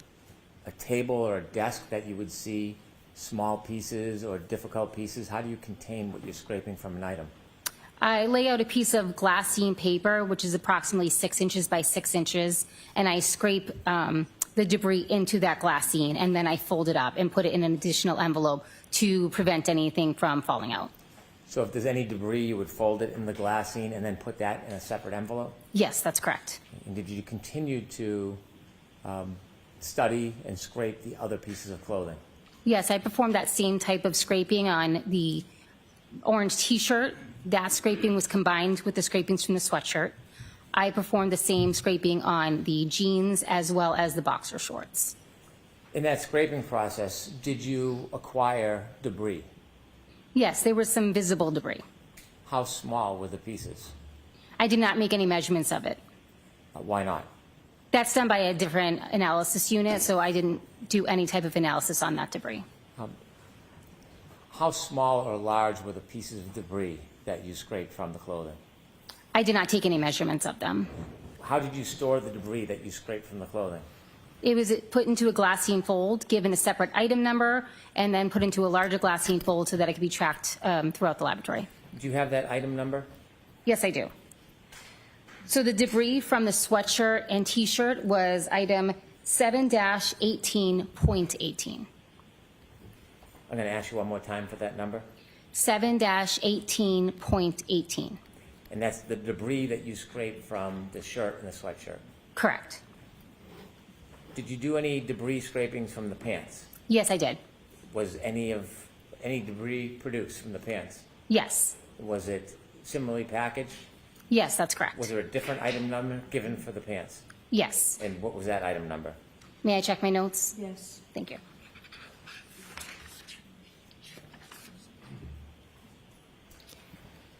That item number, the debris from the jeans, was 7-1.8.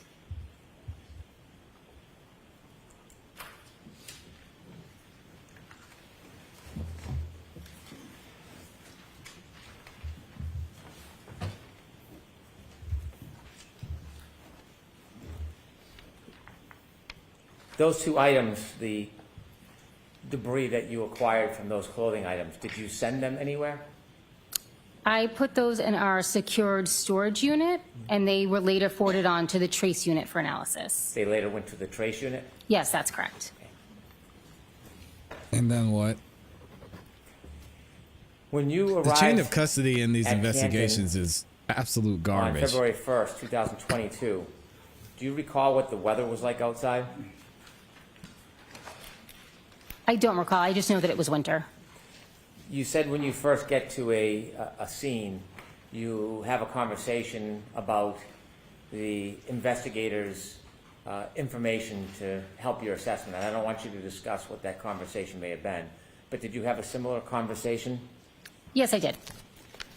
When you're looking at an item that's been stored, like in this case, a car, does the weather conditions, ice, cold, snow, ever preserve or maintain evidence on an item longer than it otherwise would stay? I'm sorry, can you ask that one more time, please?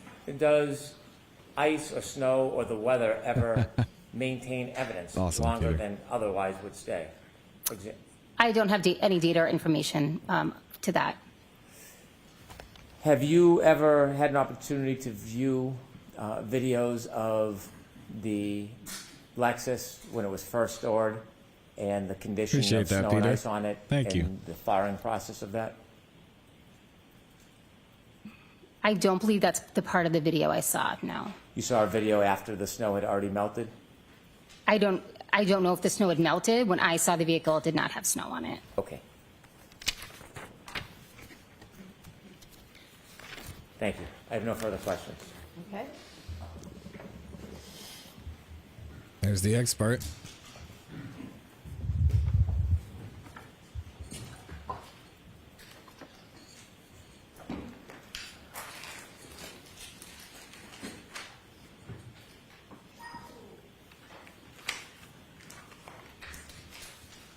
Your Honor, may I approach the Yes. witnesses? Thank you. Your Honor, Show pursuant to Mr. Brennan what you did. Okay. pursuant to a stipulation with the Commonwealth, we've stipulated into evidence various documents. So what I'd like, with Your Honor's permission, and for the clerk, Great. have them marked as next in order, and then I'll proceed from there. Thank you. Should any be marked A, B, and C, or are they each separate? Separate, please, Your Honor. Okay.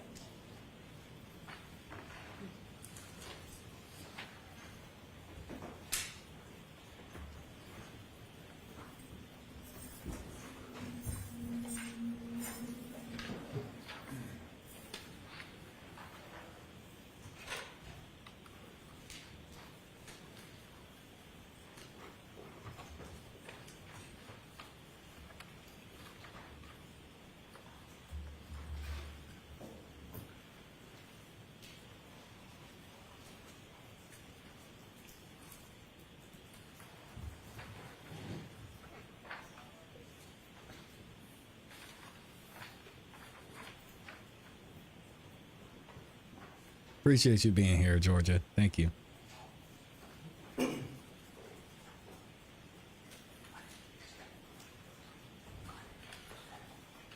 Exhibits 150 through 153. And Your Honor, there's one more exhibit that we had pursuant to stipulation offering that evidence of this.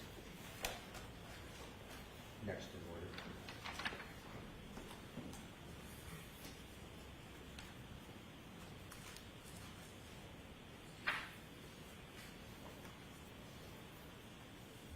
Exhibit 154.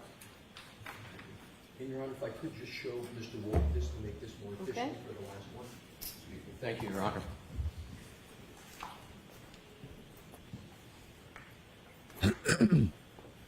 He's saying dater.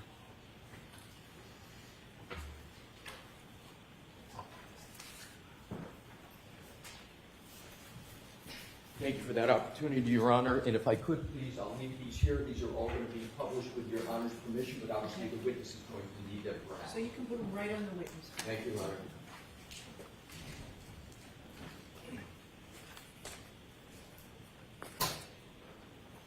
Dater. Unless I may approach for the witness. Thank you. You may leave this as we- Sure, thank you.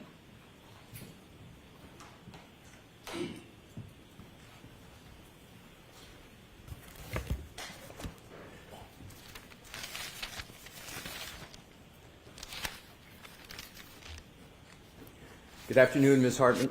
Good afternoon. Is it acceptable to you for me to refer to you as Ms. Hartnett? Yes, that's fine. Thank you. All right, Alessi, let's You were get to it. dispatched to the Sally Port at the Canton Police Department on February 1st, 2022 by former Massachusetts State Trooper Michael Proctor, correct? Yes, that's correct. You understood at that time that Michael Proctor was the lead detective, the person who was in control of the investigation? Yes, that's what I was informed of when I arrived.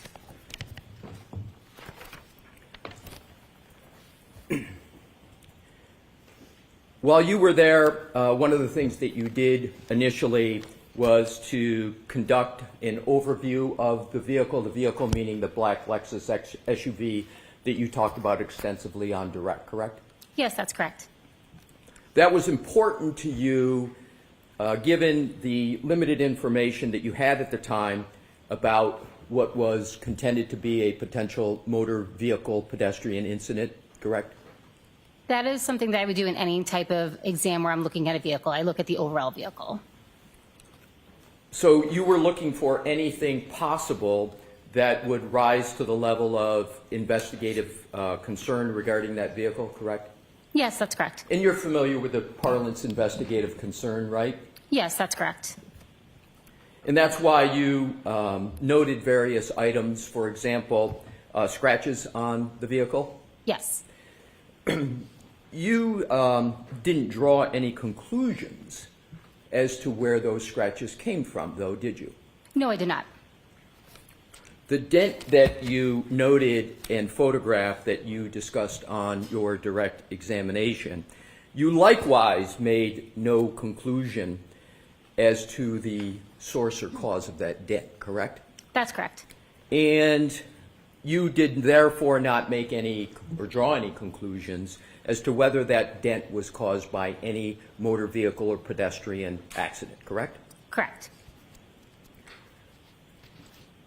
You're a forensic scientist, too, for the Massachusetts State Police Department, as I understand it? Yes.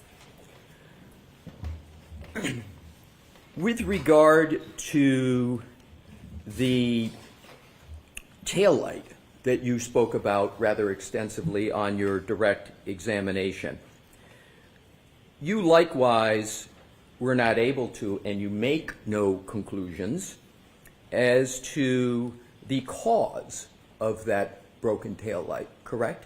That's correct.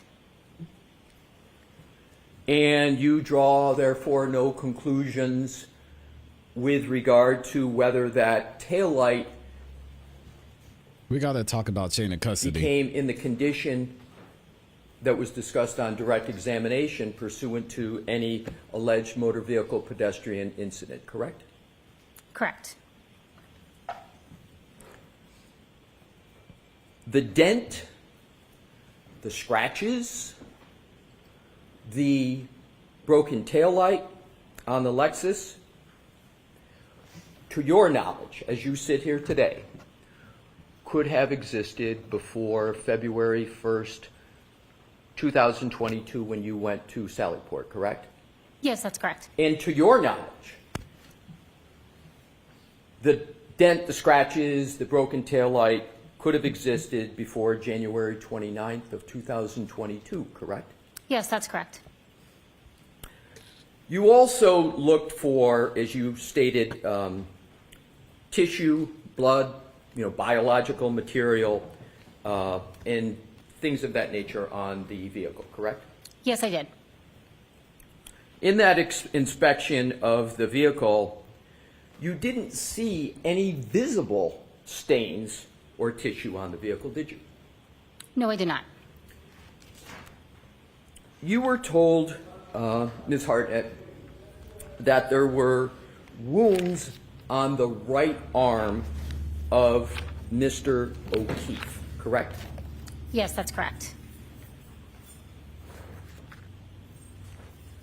And at the time you went to the Sallyport on February 1st of 2022, you were not shown a photograph by anybody of the wounds on the right arm of Mr. O'Keefe, were you? No, I was not.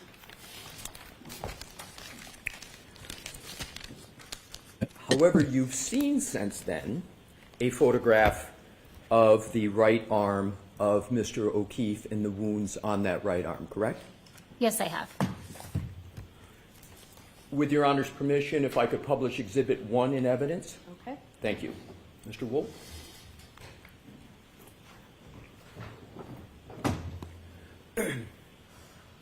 Yeah, I thought Ms. AJ was Hartnett, going to have something to say I'd to ask it you too. to take a look at that, and you recognize that what's depicted in that Exhibit 1, correct? Yes, I do. And you've seen that pattern of wounds on the right arm as depicted in a photograph of the decedent before, correct? I've seen this photo before, yes.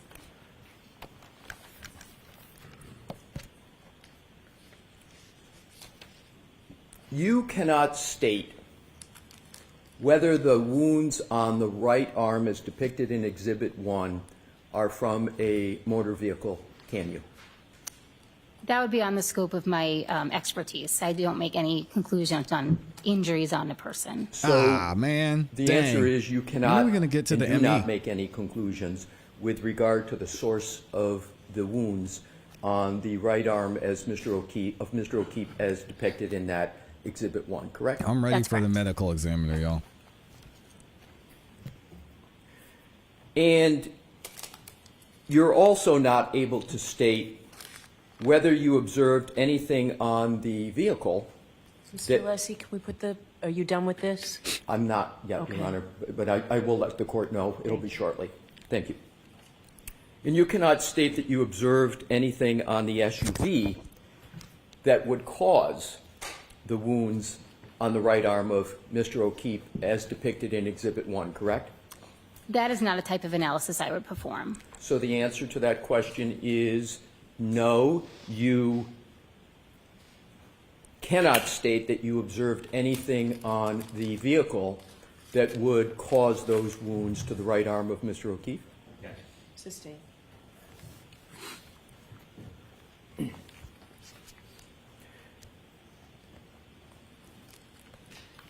We can now take that down, Your Honor. Thank you.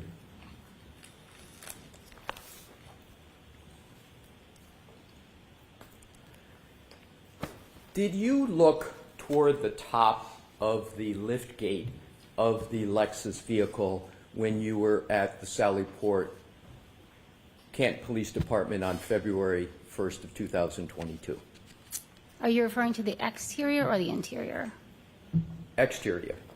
I don't recall specifically looking at that area. I did an overall examination of the vehicle, with exception to the actual roof of the vehicle. So I don't remember specifically looking at that area. So as you sit here today, there is nothing notable with regard to that area of the vehicle, correct? I had nothing in my notes regarding that area, no. And as you sit here today, there's nothing you're recalling that is notable about the tap part around the lift gate of the back of the SUV, correct? That's correct. Did anyone ask you to examine that area? Not that area specifically, no. I don't know what they're stating. Do you understand what I will refer to as the undercarriage of the vehicle? Yes. Yes. And what, just for the jury's better understanding, what are you referring to when you refer to the undercarriage of the vehicle? I know it may be common sense, but just to be clear. What I understand the undercarriage to be, where if I was laying underneath the car, what I would be looking at, it include the muffler, various pipes, but that's the extent of my knowledge of vehicles. So if we're talking about the back of the vehicle, and if we go sort of top to bottom, top where we were talking about above the lift gate, going all the way down, and then go to the bumper, and then go under the bumper, and where it curls under the bumper, then what's the bumper and underneath and more a little toward the front, is that what you're referring to as the undercarriage? Yes, just the general area underneath the vehicle, extending from under the bumper to the front of the vehicle. Right, so the undercarriage is not merely from the back, but it's underneath all the way toward the front of the vehicle, correct? Yes, that's correct. And you refer to all, I'm sorry, I didn't mean to cut you off. So all that area you refer to as the undercarriage? Mm-hmm. Yes.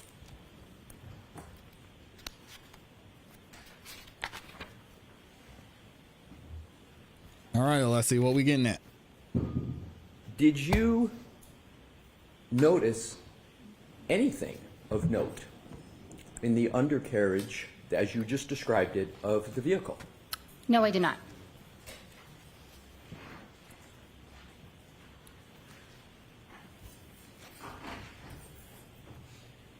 And as regards sampling that you discussed on your direct examination, did you take any samples of that undercarriage area of the vehicle? I did not collect anything from the undercarriage, no.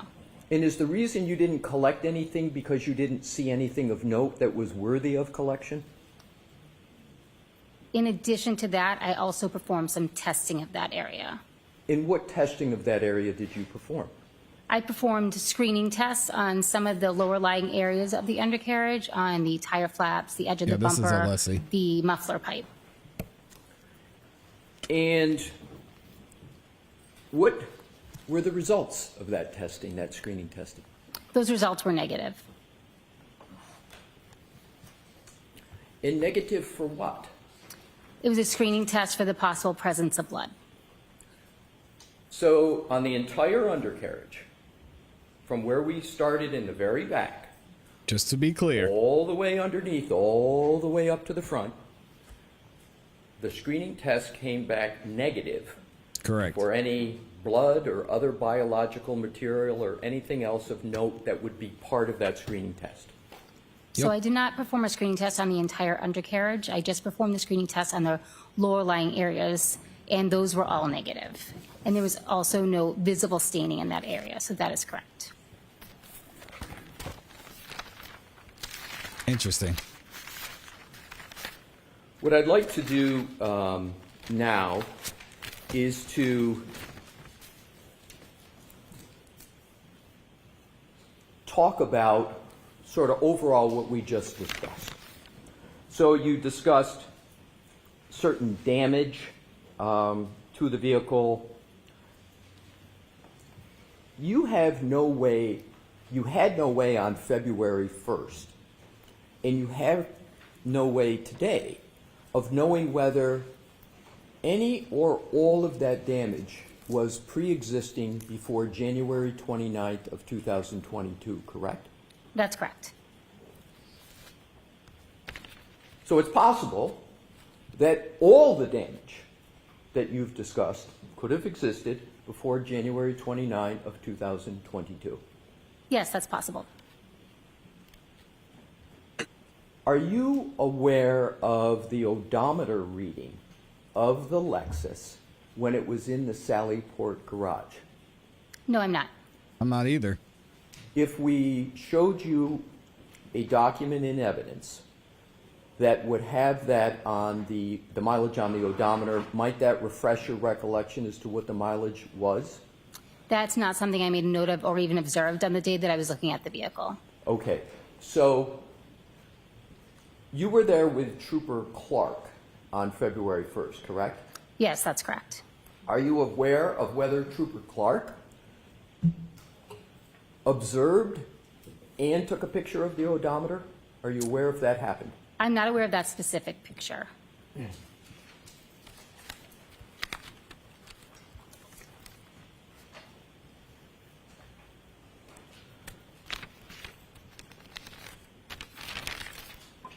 The mileage on the vehicle was of no interest to you in your inspection as a forensic scientist too? So my role as a forensic scientist too is to look for potential biological fluids and trace materials on an item. The mileage would not be something that I have ever made note of in any of my examinations of the vehicle. So Interesting. But you do analyze damage, correct? I perform damage analysis on textiles and softer materials, not on vehicles. But you performed a damage analysis on this vehicle, correct? No, that's not correct. So you observed damage on this vehicle, correct? Yes.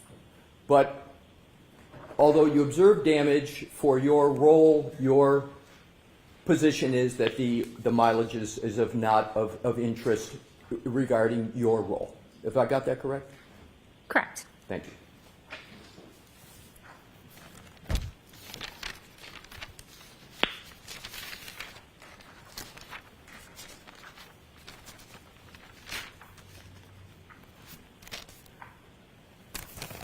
Moving on to another category, you spoke on direct examination about solo cups and 6 solo cups, and there Not were the solo depictions cups. put on the screen. Do you recall that? It's a Yes, I do. trigger.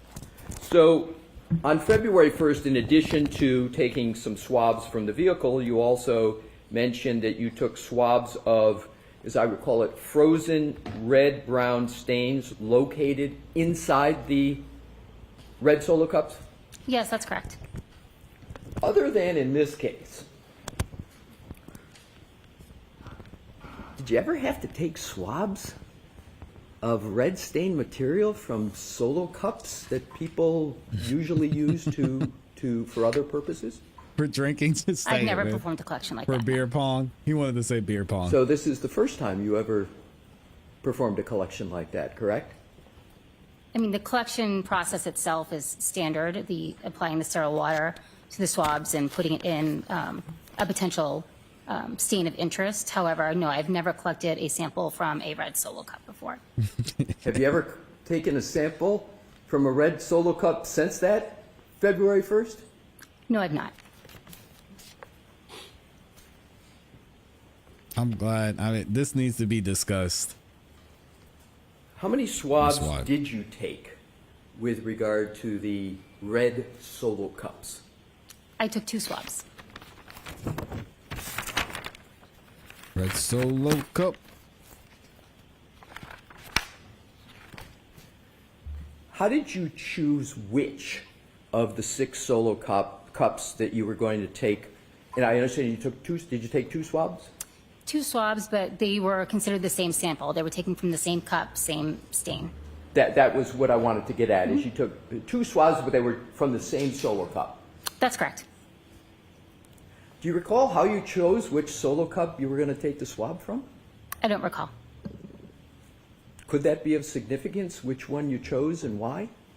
In this particular case, I did not believe it was significant at the time. Did you confer with anybody as to what might be the best Solo cup from which to take the swab? I did receive information about where those Solo cups were collected from, which helped me in making that decision. As a forensic scientist, too, you're aware that blood stains can contain, and these red-brown stains here, could contain multiple contributors, correct? In some instances, that is correct. What's a multiple contributor?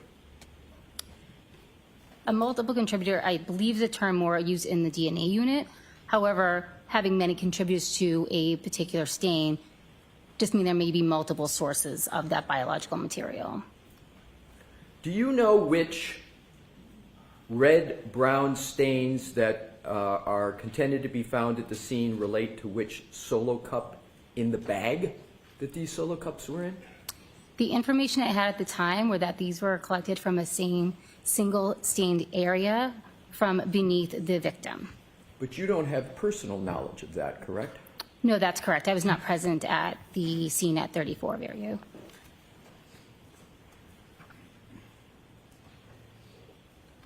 If the swabs were taken from multiple stains, you would have no way of knowing whether the swabs were taken from the same stain, correct? Can you rephrase that, please? Sure. If the swabs were taken from multiple stains, you wouldn't know where the swabs in particular came from? So are you speaking of the swabs that I took? Yes.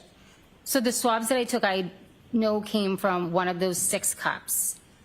And I was informed that those 6 cups of red-brown stains came from a single stained area underneath the victim.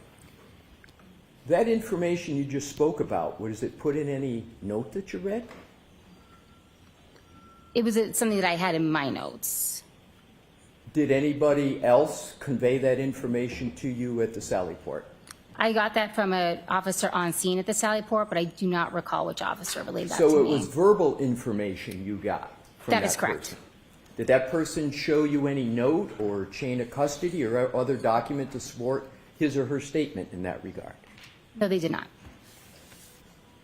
Ultimately, once you did take those swabs from a single Solo cup, what did you do with the rest of the evidence in the cup? That evidence was You left tossed with it. the Canton PD. So you left the rest of the brown stained blood evidence from the Solo cups with the Canton PD. You didn't take it back with you to your officer lab. Correct. DNA testing was not done on those swabs, was it? I don't believe it was. No testing was done on those swabs.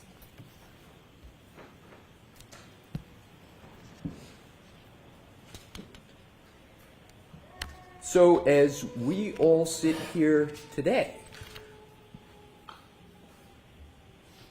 there has been no confirmation of whose blood those swabs relate to, correct?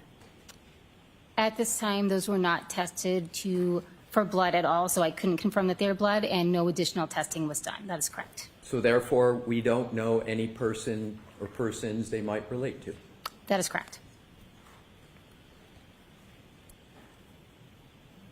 And thus, we don't know if there were multiple contributors to those stains. Oh. Sustained.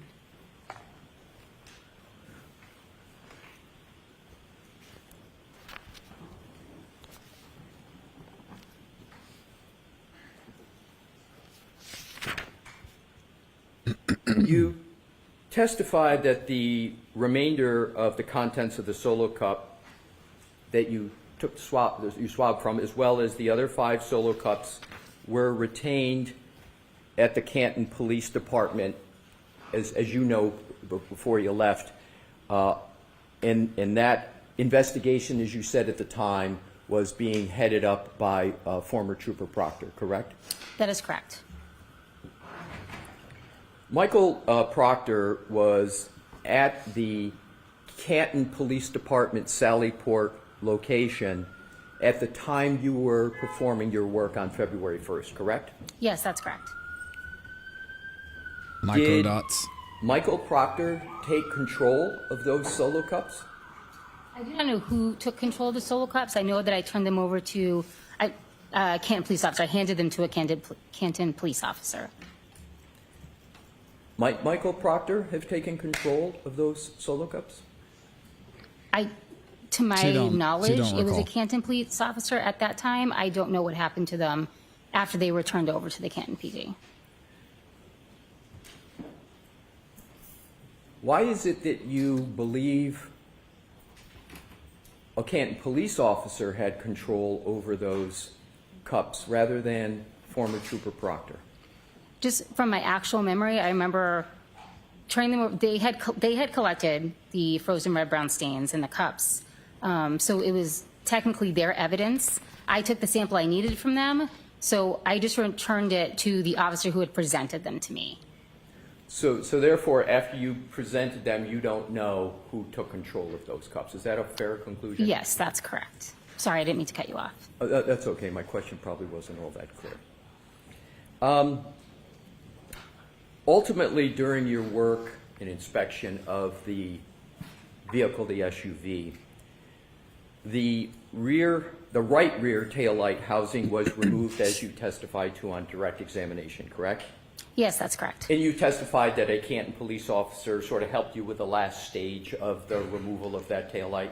Yes, that's correct. Do you know whether that officer was wearing, do you have a distinct recollection that that officer was wearing any special protective gloves? I only know because I have seen the videos recently that he was wearing gloves. I'm sorry, I didn't hear your answer. I only know that he was wearing gloves because I have recently seen the video. I do not have a first-hand memory of that. You said you recently saw a video. When was that? Monday? And what was Maybe, I'm sorry. Let me correct myself. What day is today? I saw it Thursday, excuse me. And what was the circumstances under which you were reviewing a video? I had just recently found out there was video, and it's just something I wanted to see in case I was shown it on the stand so I knew what it consisted of. I hadn't seen it prior to last Thursday.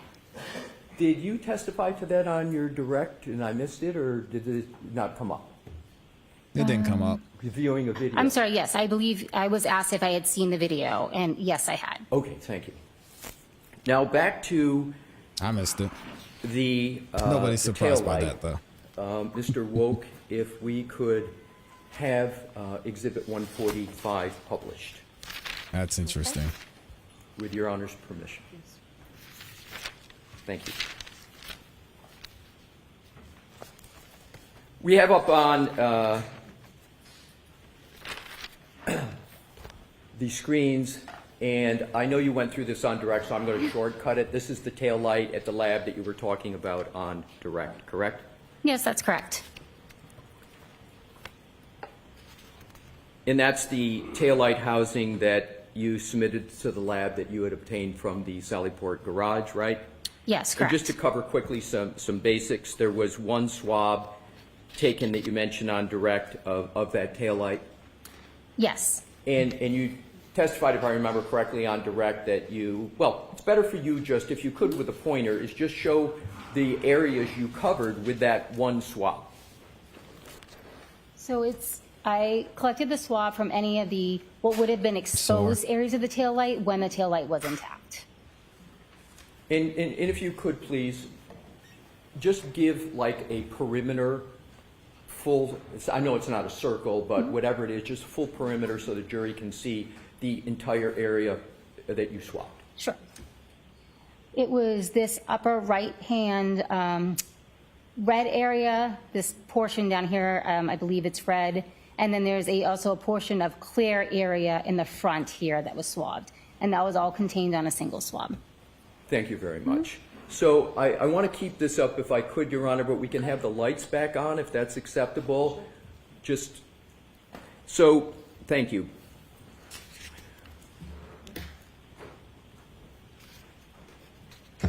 In terms of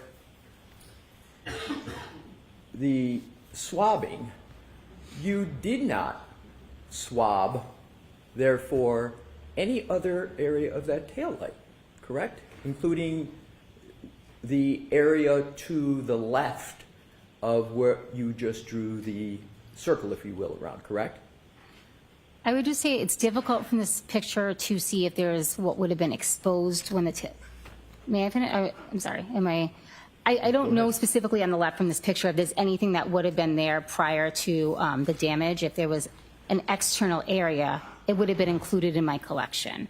So I just didn't include any of the internal components of the taillight. So if I'm missing a piece over there that would have been on the exterior, then I apologize. I just can't see it in the picture if it's there. Let's just assume my discussion and my questions. You don't have to assume this. My questions are just with regard to the inside of the taillight, because you've very nicely governed and talked about the outside of the taillight as you described it, where you swab. Now I want to go to the areas that you didn't swab. Okay. Whatever you best can do to describe the areas of the taillight that you did not swab. Okay. And if you could use the laser pointer, if that Sure. helps you. So I did not swab the internal areas of the taillight. So here where the light bulb would have been, or down here where it's gray. And focusing on the more, is it okay to call it the inside part of the taillight? Is that acceptable? Okay. So the inside of the taillight, to be clear, you didn't swab that area. No, I did not.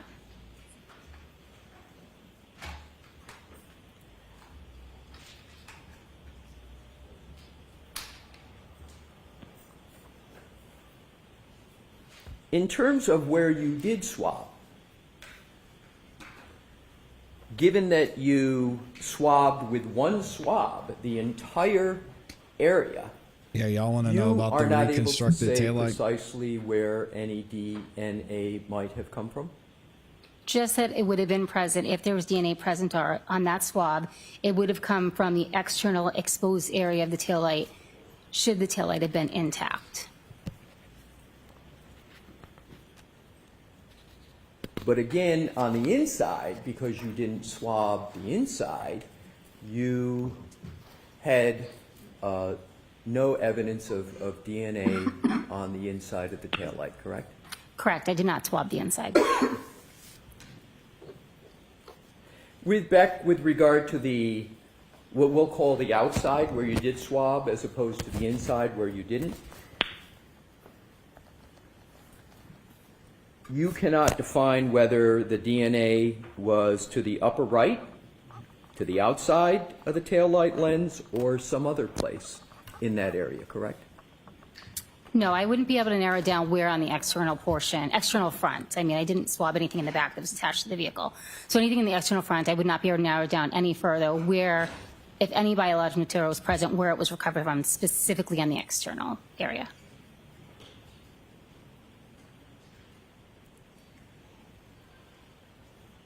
You did not find any glass on the inside of the taillight? Did you? Are you referring to like loose pieces? Any kind of glass at all? I did not note anything unusual inside the taillight. I'm speaking, thank you for that answer. I am speaking specifically about glass. You didn't Come on, Alessi. find any glass on the inside of that taillight when you were at Sally Port for your entire inspection on February 1st, 2022, correct? Correct. Next question. I'm just want to make sure that I understand your question. I didn't find anything that was not inherent to the taillight inside. I don't know what the taillight's made out of. So if there's a portion on the inside that's made out of glass, it may have been there. I didn't see anything that was out of place on the interior of the taillight. So, using your terms in That's crazy. She said there may have been some glass there if something was made out of glass and it was broken, but I didn't see anything. Lady. you mean by that something Come on, Maureen. on the inside of that taillight that was part of the taillight that could have been glass. But other than that, there's no what scientists call exogenous or Exactly. outside glass or glass that doesn't belong as part of the taillight, correct? I'm hesitant to answer that specific question. I don't perform glass analysis, so I just perform collection. Oh so if my there was God. something that apparently looked She like said that's glass not my that had job. been loose inside, if that's what you're referring to, I can answer that question. But I can't say specifically whether a material is glass. I understand. My question is a basic one. Okay. Which is, Was there? you found no glass that would not be associated. Oh, Let me man. strike that. Did you ever observe in this taillight any glass as part of the taillight that's part of the taillight? Anything glass that you observed? Again, I can't make the distinction on a material being glass, so I think the premise of the question I'm having difficulty answering. Okay. So, last part of the questioning, you didn't make any note that said you found glass inside of that taillight, correct? I wouldn't make a note that something is glass inside a taillight because I can't draw a conclusion to what a material is, because that's just not part of the analysis I do.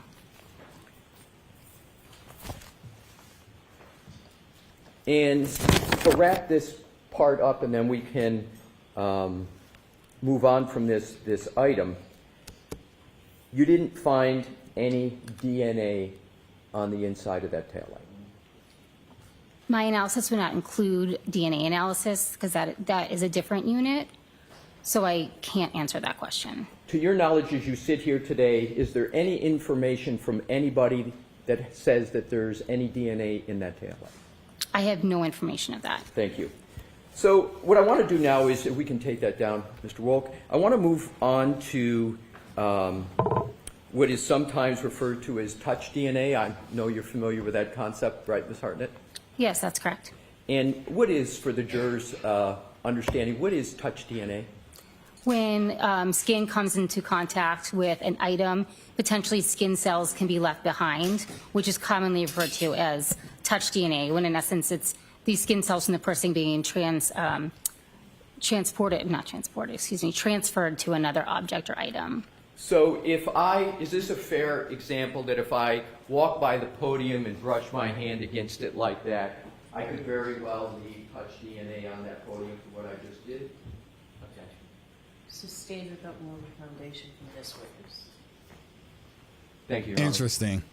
So, is it possible for me, as I'm sitting here talking, based upon your knowledge, to leave touch DNA on this podium? Same. Yeah, thank you, Your Honor. Are you familiar with the process by which a person can leave touch DNA on the surface?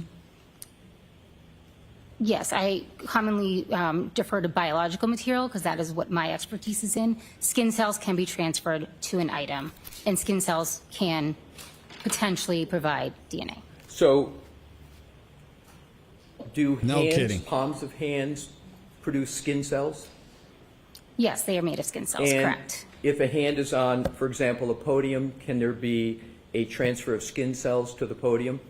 Yes, there can be. And therefore, can the hands on a podium that have skin cells transfer DNA? Yes, again, I'm not a DNA expert, but generally that would be the source, would be skin cells. Could be, yes. You also indicated that you collected apparent glass from the rear bumper of the Lexus, correct?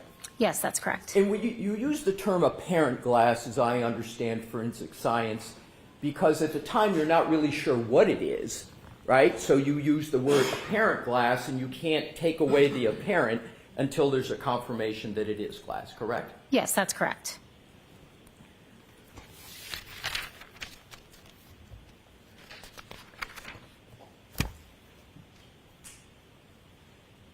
And on your direct examination, you went through a discussion, so I'm going to shortcut it a little bit, about apparent glass that you located on the rear bumper of the vehicle, correct? Yes, that's correct. Your Honor, with your permission, can we publish Exhibit 141, which is in evidence? Yes. Welcome Thank back you. here. Mr. Wolf? Ms. Hartnett, I'm showing you what is Exhibit 141 in evidence, and I know you know this, and I know it's been discussed. Could you just give a brief summary of what is depicted in Exhibit 141? This is a close-up of the right rear area of the bumper where I noted the pieces of apparent glass. And you remember discussing this on your direct examination? Yes. Now, I just want to cover some basics with regard that weren't covered on the direct examination. You're a specially trained person, and that's how you get your forensic scientist 2 title, correct? Yes, it means that I've gone through all of the training within the lab. And all that training and all of those procedures are important and necessary because the collection of evidence is important, correct? That is one of the reasons, correct? And if those protocols aren't followed, then that can lead to incorrect conclusions, correct? Depending on what portion of the protocol isn't followed, but yes, it's But possible. certainly, at a minimum, it increases the risk for an incorrect conclusion or observation, correct? Again, it depends on what part of the protocol isn't followed, but it's possible. I assume it's therefore important to you that the protocols are followed so that the best result and the best collection and therefore the best analysis occurs, correct? I make every effort to follow the protocols. Is the quantity of the material you observe and collect also relevant, perhaps not to you, but to other persons in the investigation? Yes, it can be. And therefore, it's important not only to get the type of material correct, but to get the quantity correct. In some instances, yes. And with regard to your work on this vehicle on February 1st, do you recall discussing the collection, the observations you made with regard to the rear bumper? Did I discuss? I'm sorry, can you ask that question again, please? On direct examination, you talked about glass on the rear bumper, correct? Yes, apparent glass. You talked about what you observed, you talked about what you put a sticker on, you talked about what you collected, you talked about the transport of it, correct? That is correct. And you put it in your notes, and you talked about it on direct examination, I assume because it was an important part of the work that you did. Yes, it was a piece of evidence that I collected, correct. And therefore, it's important for you to have made correct observations and to make correct collection, correct? Correct.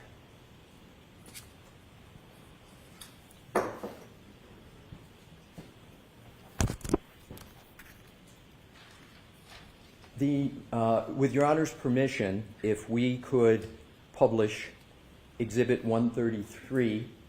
Okay. If I could have a moment with Mr. Woke just to do this efficiently, Your Honor. Thank you. This is not a sidebar.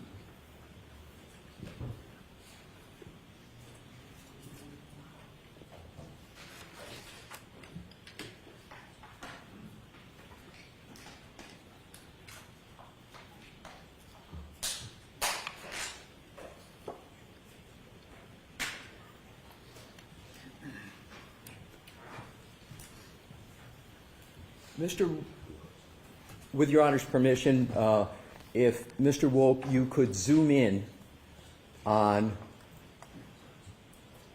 the stickers, right?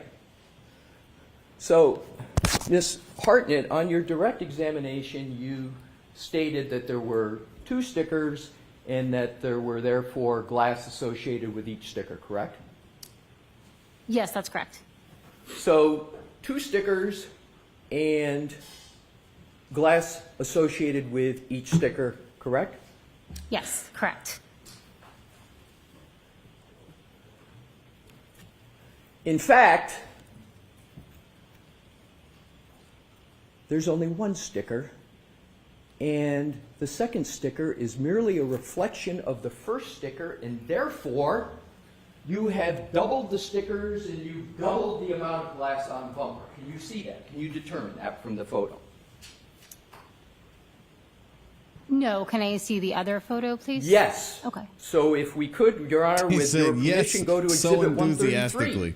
Okay. Oh man, we're trying here, y'all. We're trying.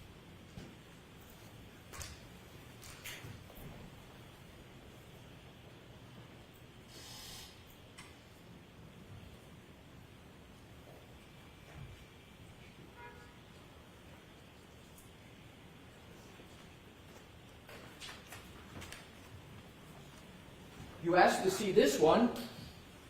Can you now make a determination, having seen both of them, whether there is in fact just 1 sticker and therefore 1 volume of glass associated with it? No, I cannot. You're saying this is a reflection?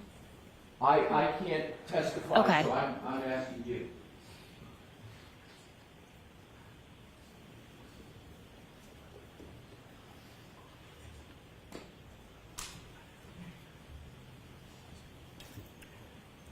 With Your Honor's permission, if we could go back to the other picture, Okay. and if you could zoom in. Do you see a reverse B in that picture? I'm sorry, I didn't get that. I'm sorry, a reverse B as in Bob?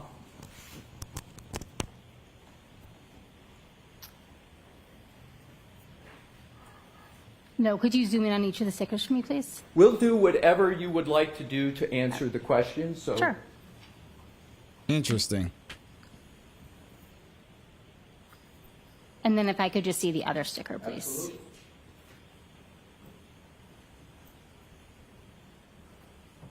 Yes, I believe that is a reverse B, correct? And doesn't that mean that it's a mere reflection and that there's only 1 sticker that you put on, and therefore only 1 volume of glass associated with 1 sticker? Can you say that question again? I can't hear you too well. I'm sorry, I will stay by the microphone. Is this microphone Yeah. picking up? So therefore, can you now conclude, because of the reflection and because of the reverse B, that there is only, Come on, in Alessi. actuality, and there was only in actuality, 1 sticker and 1 B, and therefore 1 volume of glass associated with this bumper?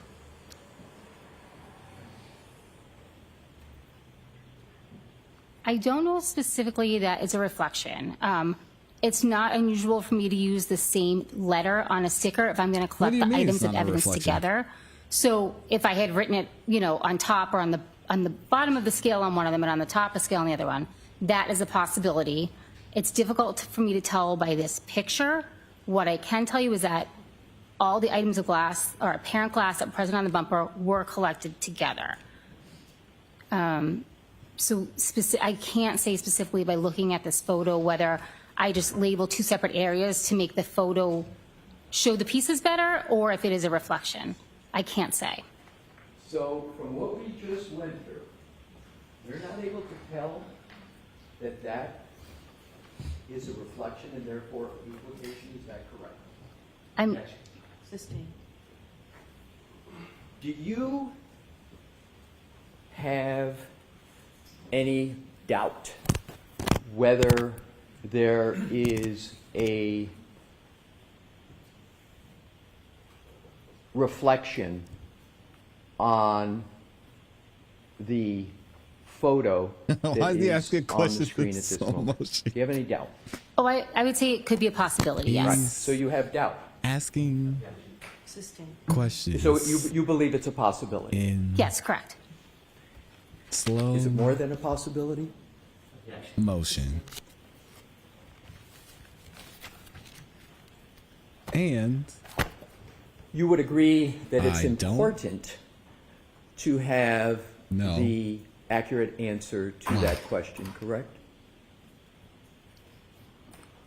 I think that, yes, obviously, understanding and knowing exactly what I'm looking at is important, but it would not change what I would have collected and how I would have labeled it. So, with regard to what others might do and conclude from that, it could be important to them, correct? Let's go to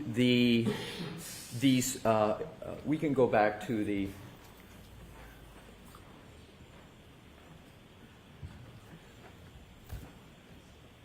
none of these pieces of apparent glass were embedded in the bumper, correct? No, they were resting on the bumper. So by not being embedded and just resting on the bumper, you therefore did not make a notation that they were embedded in your notes. You just put that they were on the bumper, correct? That's correct. And sort of as we're elaborating here, you're elaborating, they were just, as your words, they were just resting on the bumper. Correct.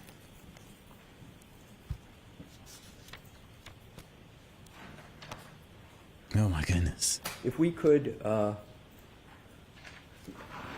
I may confer with Mr. Wolk on the video. Thank you. Do you need the lights on to do it? 10 seconds. 9, 8, 7, 6, 5, 4, 3. Thank you for that opportunity, Your Honor. 1. If we could go to Exhibit 124, He wasn't Mr. lying. Wolk, and with Your Honor's permission, if we could publish it.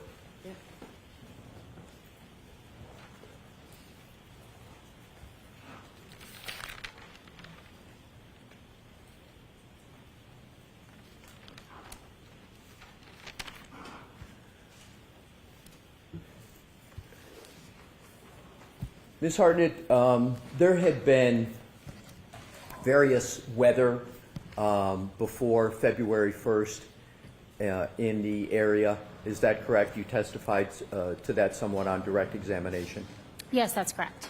And are you able to discern from what is on the screen now that there is some type of precipitation that is on the back window of the lift gate of the vehicle?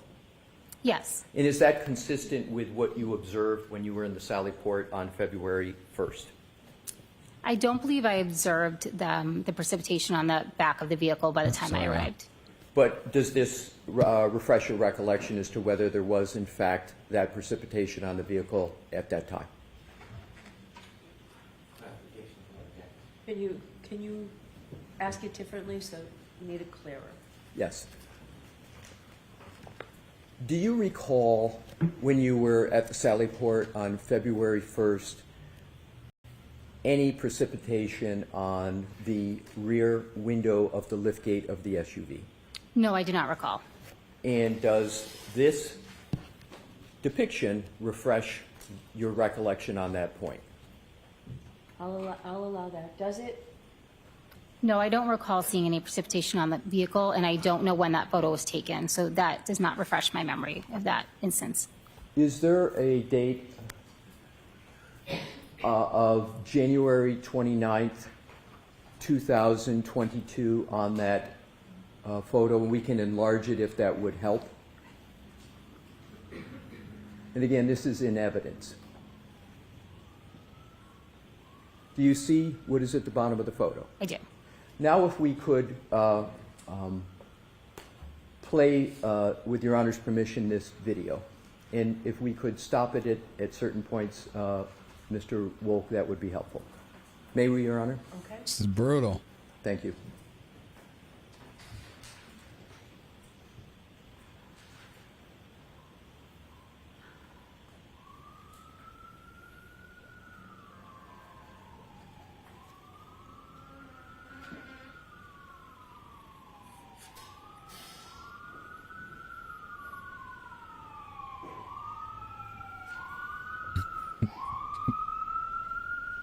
If you could wait, Mr. Wolk, until the sirens pass. Mr. Wolk, if you can go back just and wait until the sirens pass, please. That's correct, Taylor. It's not biased to presume innocence. Thank you. I think that's where the whole process is supposed to start. It's the baseline. Exactly. Thank you, Amy. I appreciate that.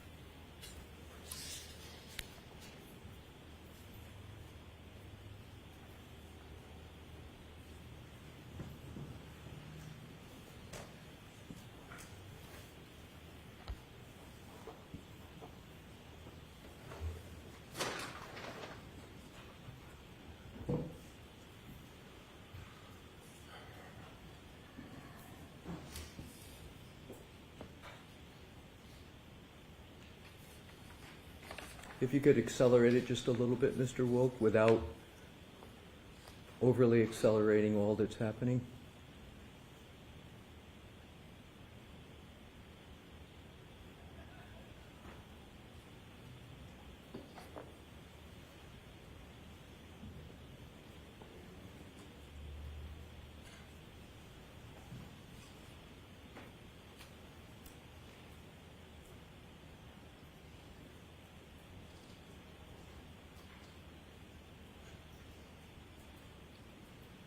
What are we looking at here?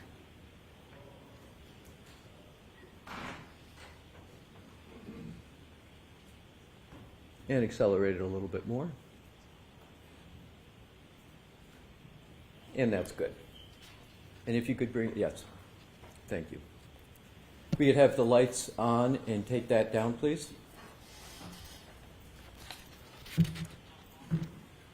Can you describe what you just saw? Whatever the white material was present on the back of the vehicle was falling off And where was it falling onto? the ground. And did it hit anything? Let's watch this again. I don't know how they can see that. Well, I see. Play certain. Thank you. You can see it there.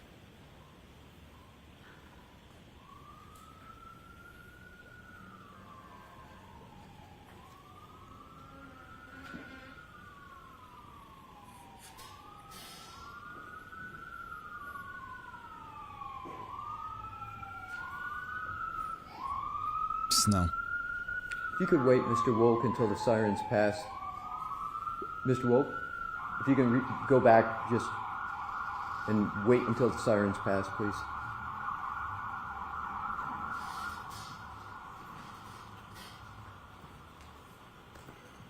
Thank you. I think they passed.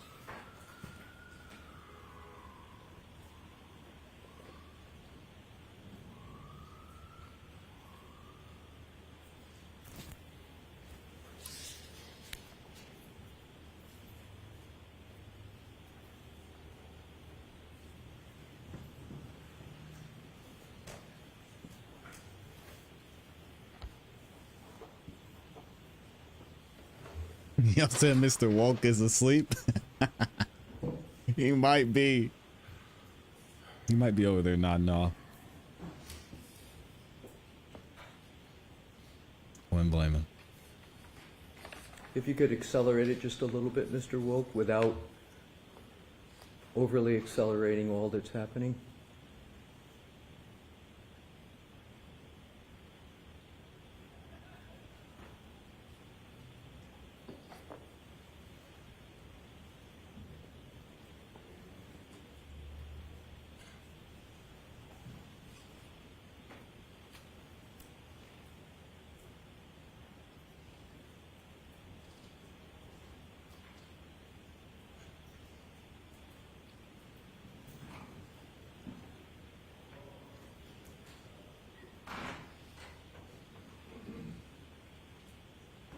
And accelerate it a little bit more. And that's good. And if you could bring, yes, thank you. We could have the lights on and take that down, please. Can you describe what you just saw? Whatever the white material was present on the back of the vehicle was falling off And where was it falling onto? the ground. And did it hit anything before the ground? For example, did it hit the bumper before it hit the ground? I didn't take note of that. That was Play it on again. January 29th, 2022. You Play it were at the again. Sally Port on February 1st, 2022, correct? That's correct. So, that occurs on January 29. You come to the Sally Port on February 1st, yet there is glass on the bumper on February 1st that, as you have described it, is just perched on the bumper. Alessi, speak up, please, my friend. Yes, that's correct. Good grief.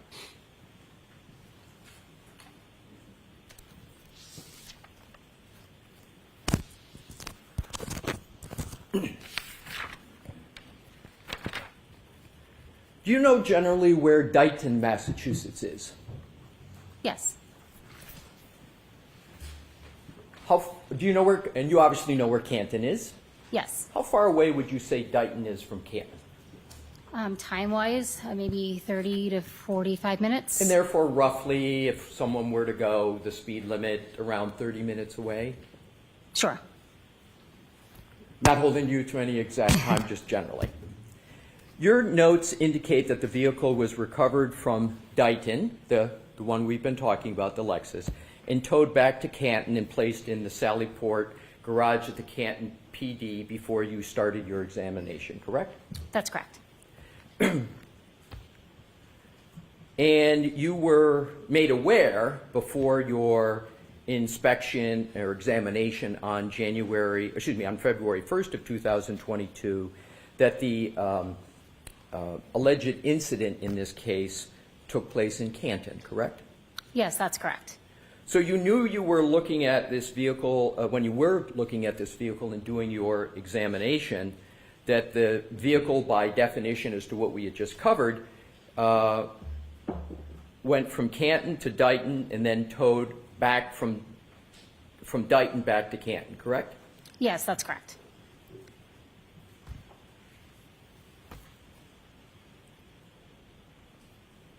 So it ends up back in Canton after that journey, correct? Yes, that's where I examined it, correct. So, as I understand your notes, the glass pieces that were just perched on the bumper would have traveled about 60 miles before you saw them? Is that what you're saying? No. Well, when do you believe the glass appeared on the bumper, if you know? I don't know when the apparent glass appeared on the bumper.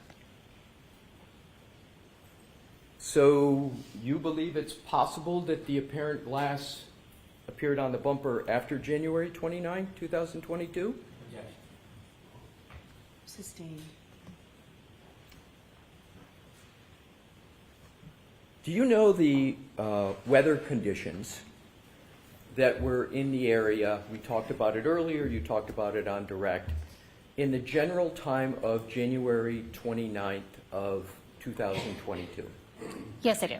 Do you know when the vehicle took its journey that we talked about, Canton, Dighton, back to Canton? Do you know what day that occurred? No, I do not. Would it have, let's assume it was on January 29th, okay? Yes, okay. For purposes of my questioning. Do you know what the weather was, including wind speed, on January 29th? You don't know. No, I do not. I know general weather conditions. Sorry. You knew generally, but not specifically, correct? Correct. Your Honor, with the court's permission, I'd like to publish Exhibit 60 in evidence. Okay.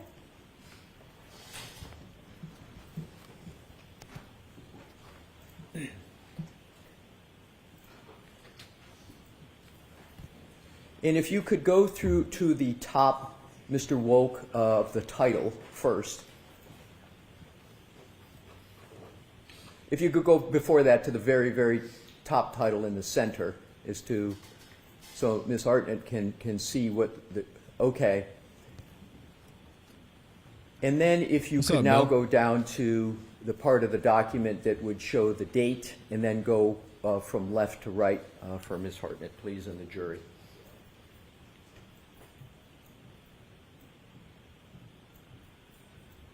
And show which column go up above what the 29 relates to.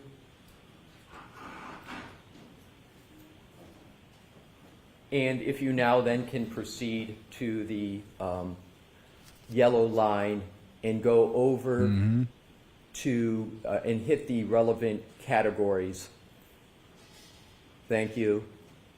So we have a 15.7. If you could now go up vertically as to what that number relates to.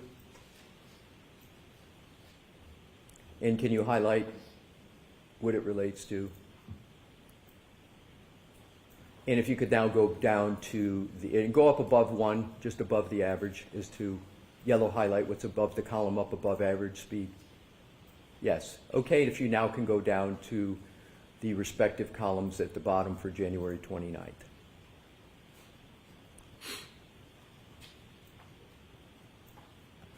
Do you see those two numbers, Ms. Hartnett? Yes. Does that refresh your recollection at all about the average wind speed and gusts of wind that were occurring on January 29th of 2022? I have no firsthand knowledge of what the wind speed specifically was in those dates. So if we could go back to Mr. Woke, the exhibit with regard to glass on the bumper of the vehicle.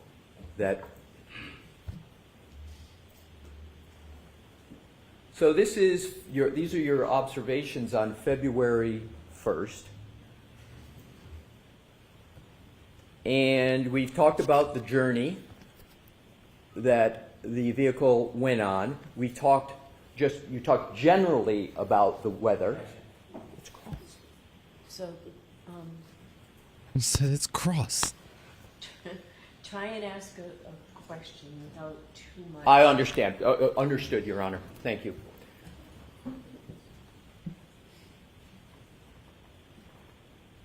In your experience as a forensic scientist, too, is it possible for glass that is perched on a bumper to travel 60 miles and be subject to average wind speeds of 15.7 and still remain on the bumper?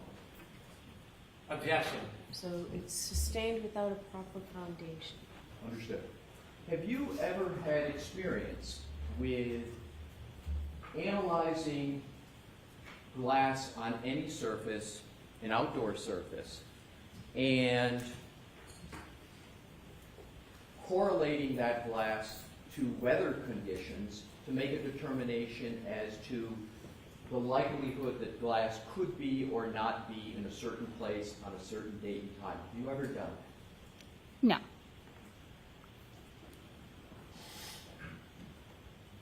Based upon what you know about this case, just based upon what you know, and from your role as a forensic scientist too only, do you believe that information would be relevant to your role as a forensic scientist too? Sustained.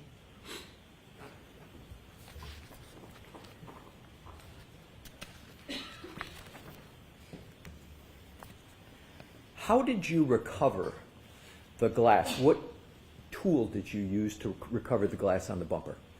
Tweezers. How difficult or easy was it for you to take the glass off that bumper with, did you say tweezers? Yes, that's correct. How hard or easy was it for you to remove those pieces of glass with tweezers?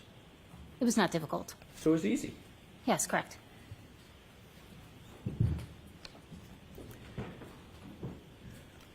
You can take that down, Mr. Wolf. Thank you.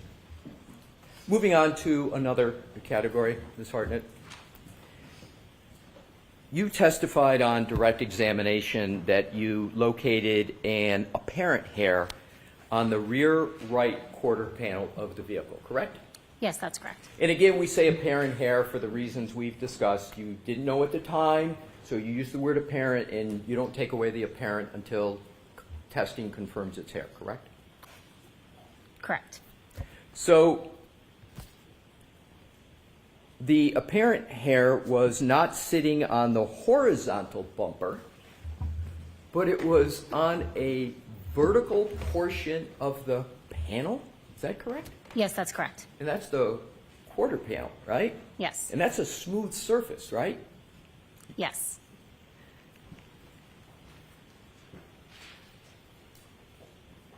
That hair wasn't secured to that panel, was it?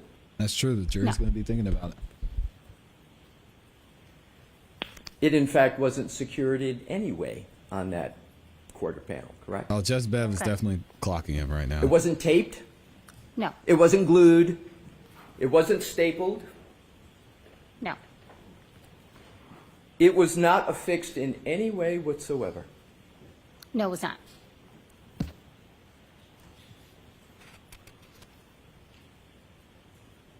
You found this apparent hair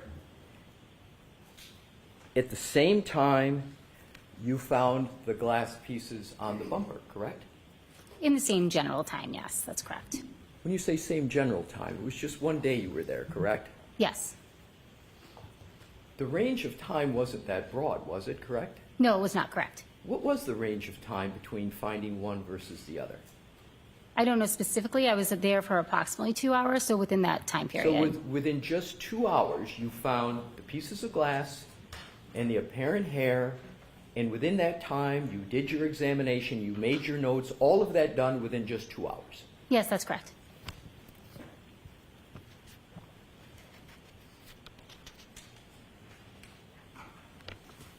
You remember the journey we talked about of the vehicle that you spoke about with regard to Canton, Dighton, Canton? You recall that? Yes, I do. So do you know whether, do you have any knowledge whether that hair was part of that journey? Do you have any knowledge? I do not. Do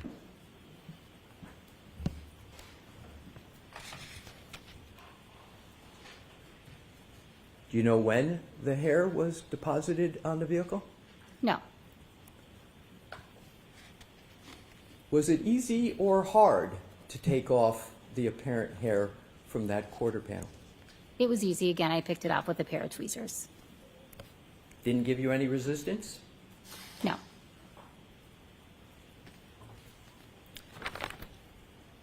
With your Also, I Honor's called BS, permission, I would like us to look at a depiction of the hair.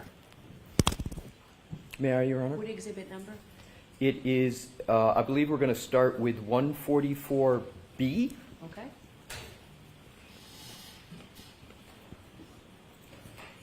And if you could zoom in, please, Mr. Wolf, for the jury and for Ms. Hartnett.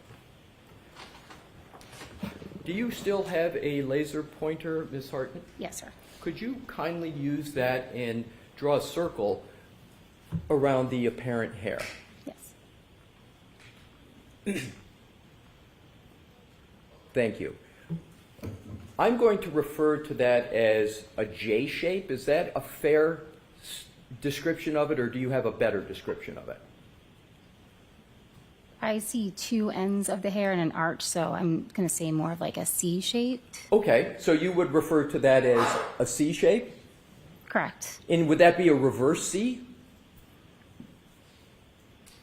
Then if it's a C shape?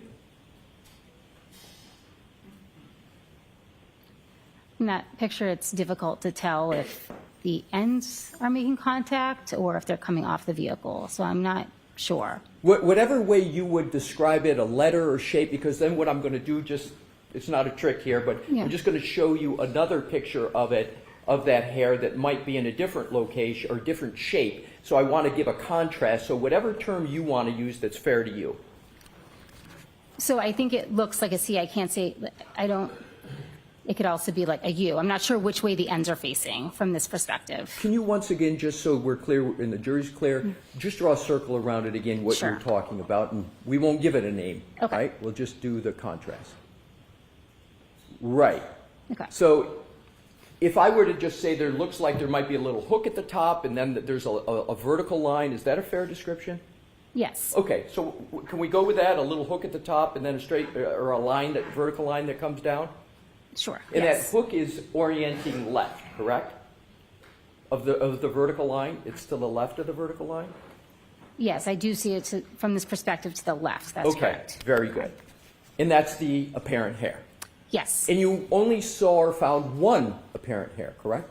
Yes, that's correct. All right, if we could, Mr. Wolk, now go to Exhibit 144A. And if you could zoom in on that for Ms. Hartnett and the jury's benefit.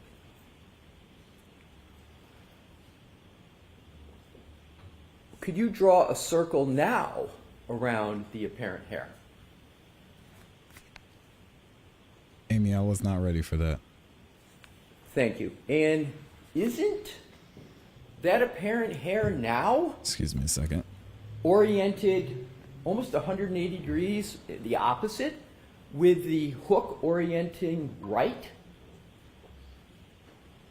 The photo's taken from a different angle, so do you see the hook are you talking about the hook at the top? Looks now, it appears to be on the right, but I can't, they're taken from different angles, sure. How do you know they were taken from different angles? Did you take the picture? No.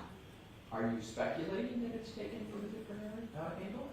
I mean, I'd have to see them side by side, but it's just the orientation of the, my marking. Can you put them up side by side? Absolutely. Okay. Would that be helpful to you answering questions? Happy to do it. Potentially, yes. Thank you. Mr. Wolf?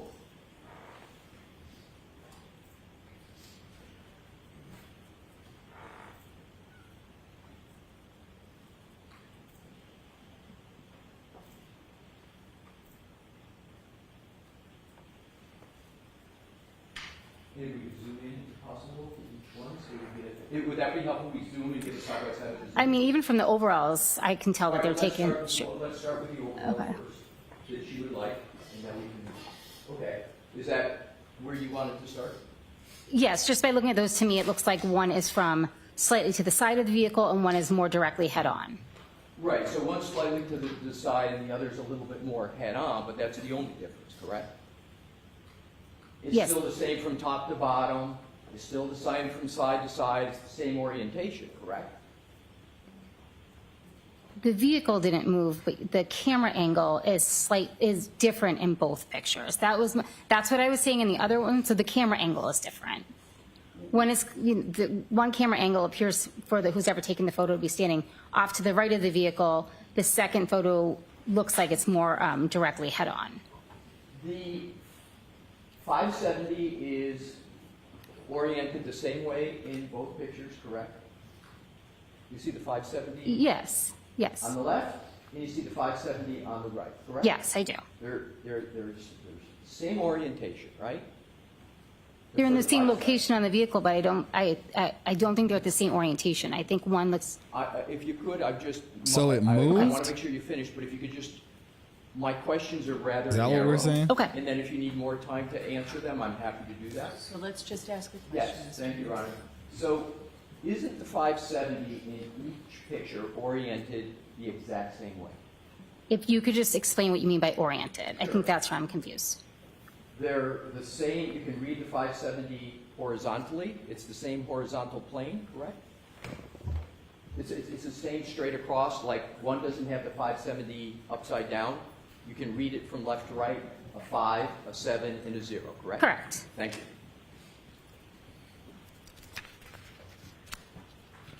Now, if we can, Mr. Woke, now zoom in and get the largest depiction of each one from a zoom in.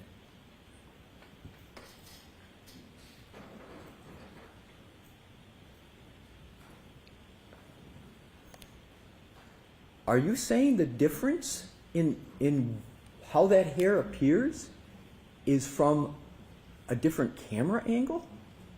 No, I'm not making that conclusion. I'm just saying I can't make I can't make any other conclusion because they're from different angles. I don't feel that I can compare the two. What do y'all think? Are we nitpicking at this point?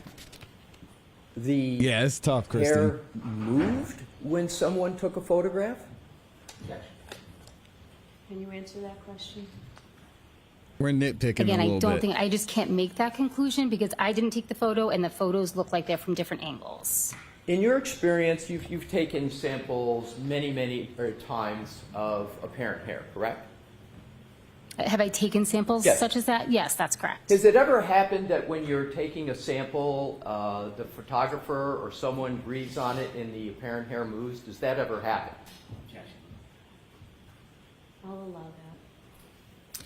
I've never had firsthand experience with that, so that if somebody breathes on an item of evidence, that would be something I would note.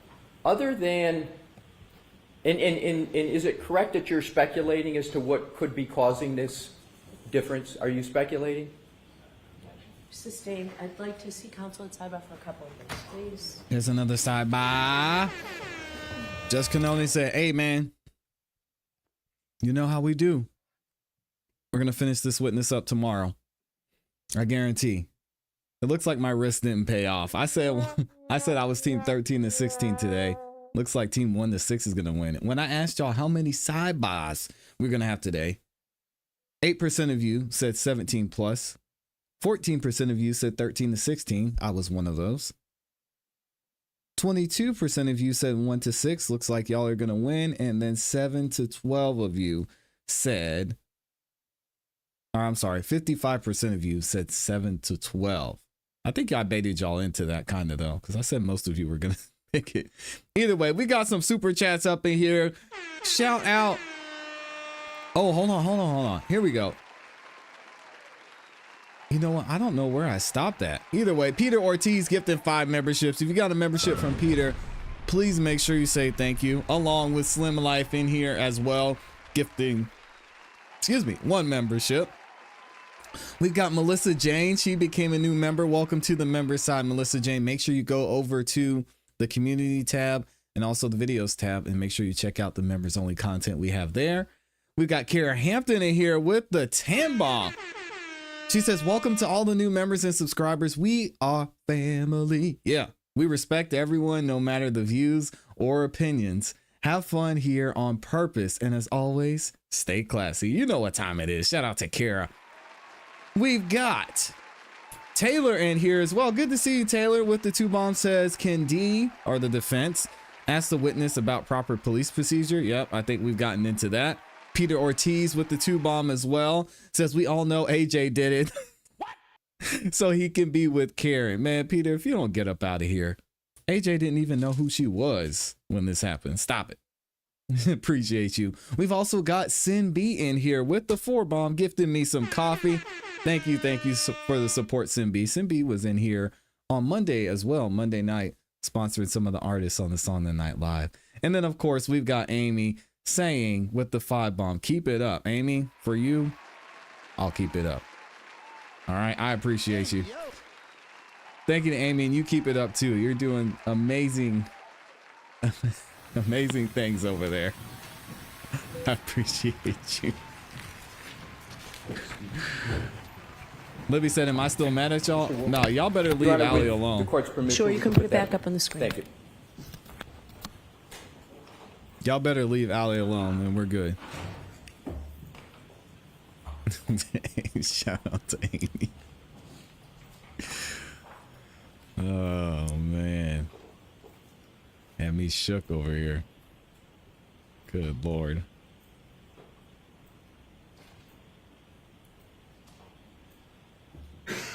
Thank you for your patience, Ms. Hartnett. Do you have any explanation that you're certain of with regard to those 2 depictions? No. Regarding what, sir? I'm sorry. The 2 depictions that are up on the screen. Do I have any explanation of what? Of those 2 depictions that you're certain of. Those are That's a both terrible a depiction question. of the same apparent hair that I collected from the vehicle. Thank you. All right, so turn on the lights, please. Turn on the I'm lights. told with counsel this is a good place to break. So we're going to break for today. Please, those same cautions, do not No discuss surprise. this case with anyone. Do not do any independent Thank you, research Melissa. or investigation into the case. If you happen to see, hear, or read anything about the case, please disregard it and let us know. Disregard. Be very careful with your social media. We'll see you tomorrow. All right, there it is. We got it. Shout out to Judge Bev running a tight ship. Although she's biased sometimes, I appreciate her shutting down right at 4. I like it. What's the color of the hair? We're gonna get it tomorrow. Tomorrow's gonna be a hair day. We got Yes, a hair can I see appointment Counselor tomorrow. Tybau while the jury's filing out, please? Oh, that counts, but it doesn't matter. Congratulations to team 1 through 6. Y'all are taking home the win today. We had 5 sidebars today. I think it was 6 if you count this one. Y'all nailed it. Congratulations. Team 7 to 12. Y'all almost made it in there. It was tough though. It looks gray. Nice hair.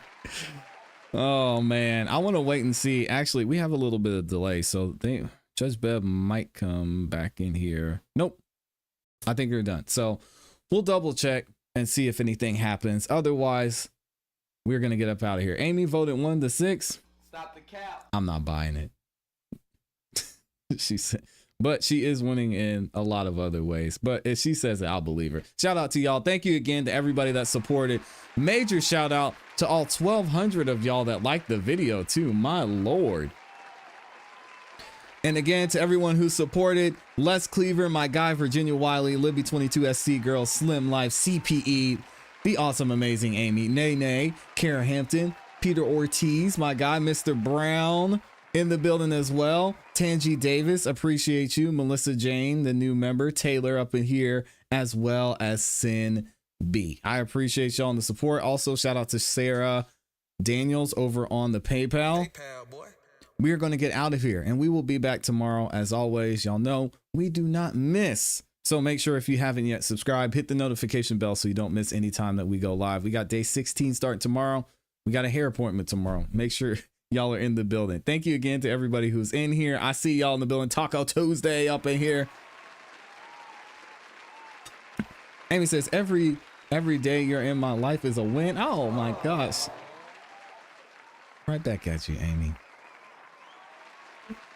Have a great evening. See you tomorrow. And we are going to be live tonight as well, listening to some music from the independent artists in the community. So if y'all want to check that out, make sure you stop by Song of the Night. Y'all have a great rest of your afternoon. And as always, you know what to do. Keep growing, keep pushing, keep it classy. We gone. Peace.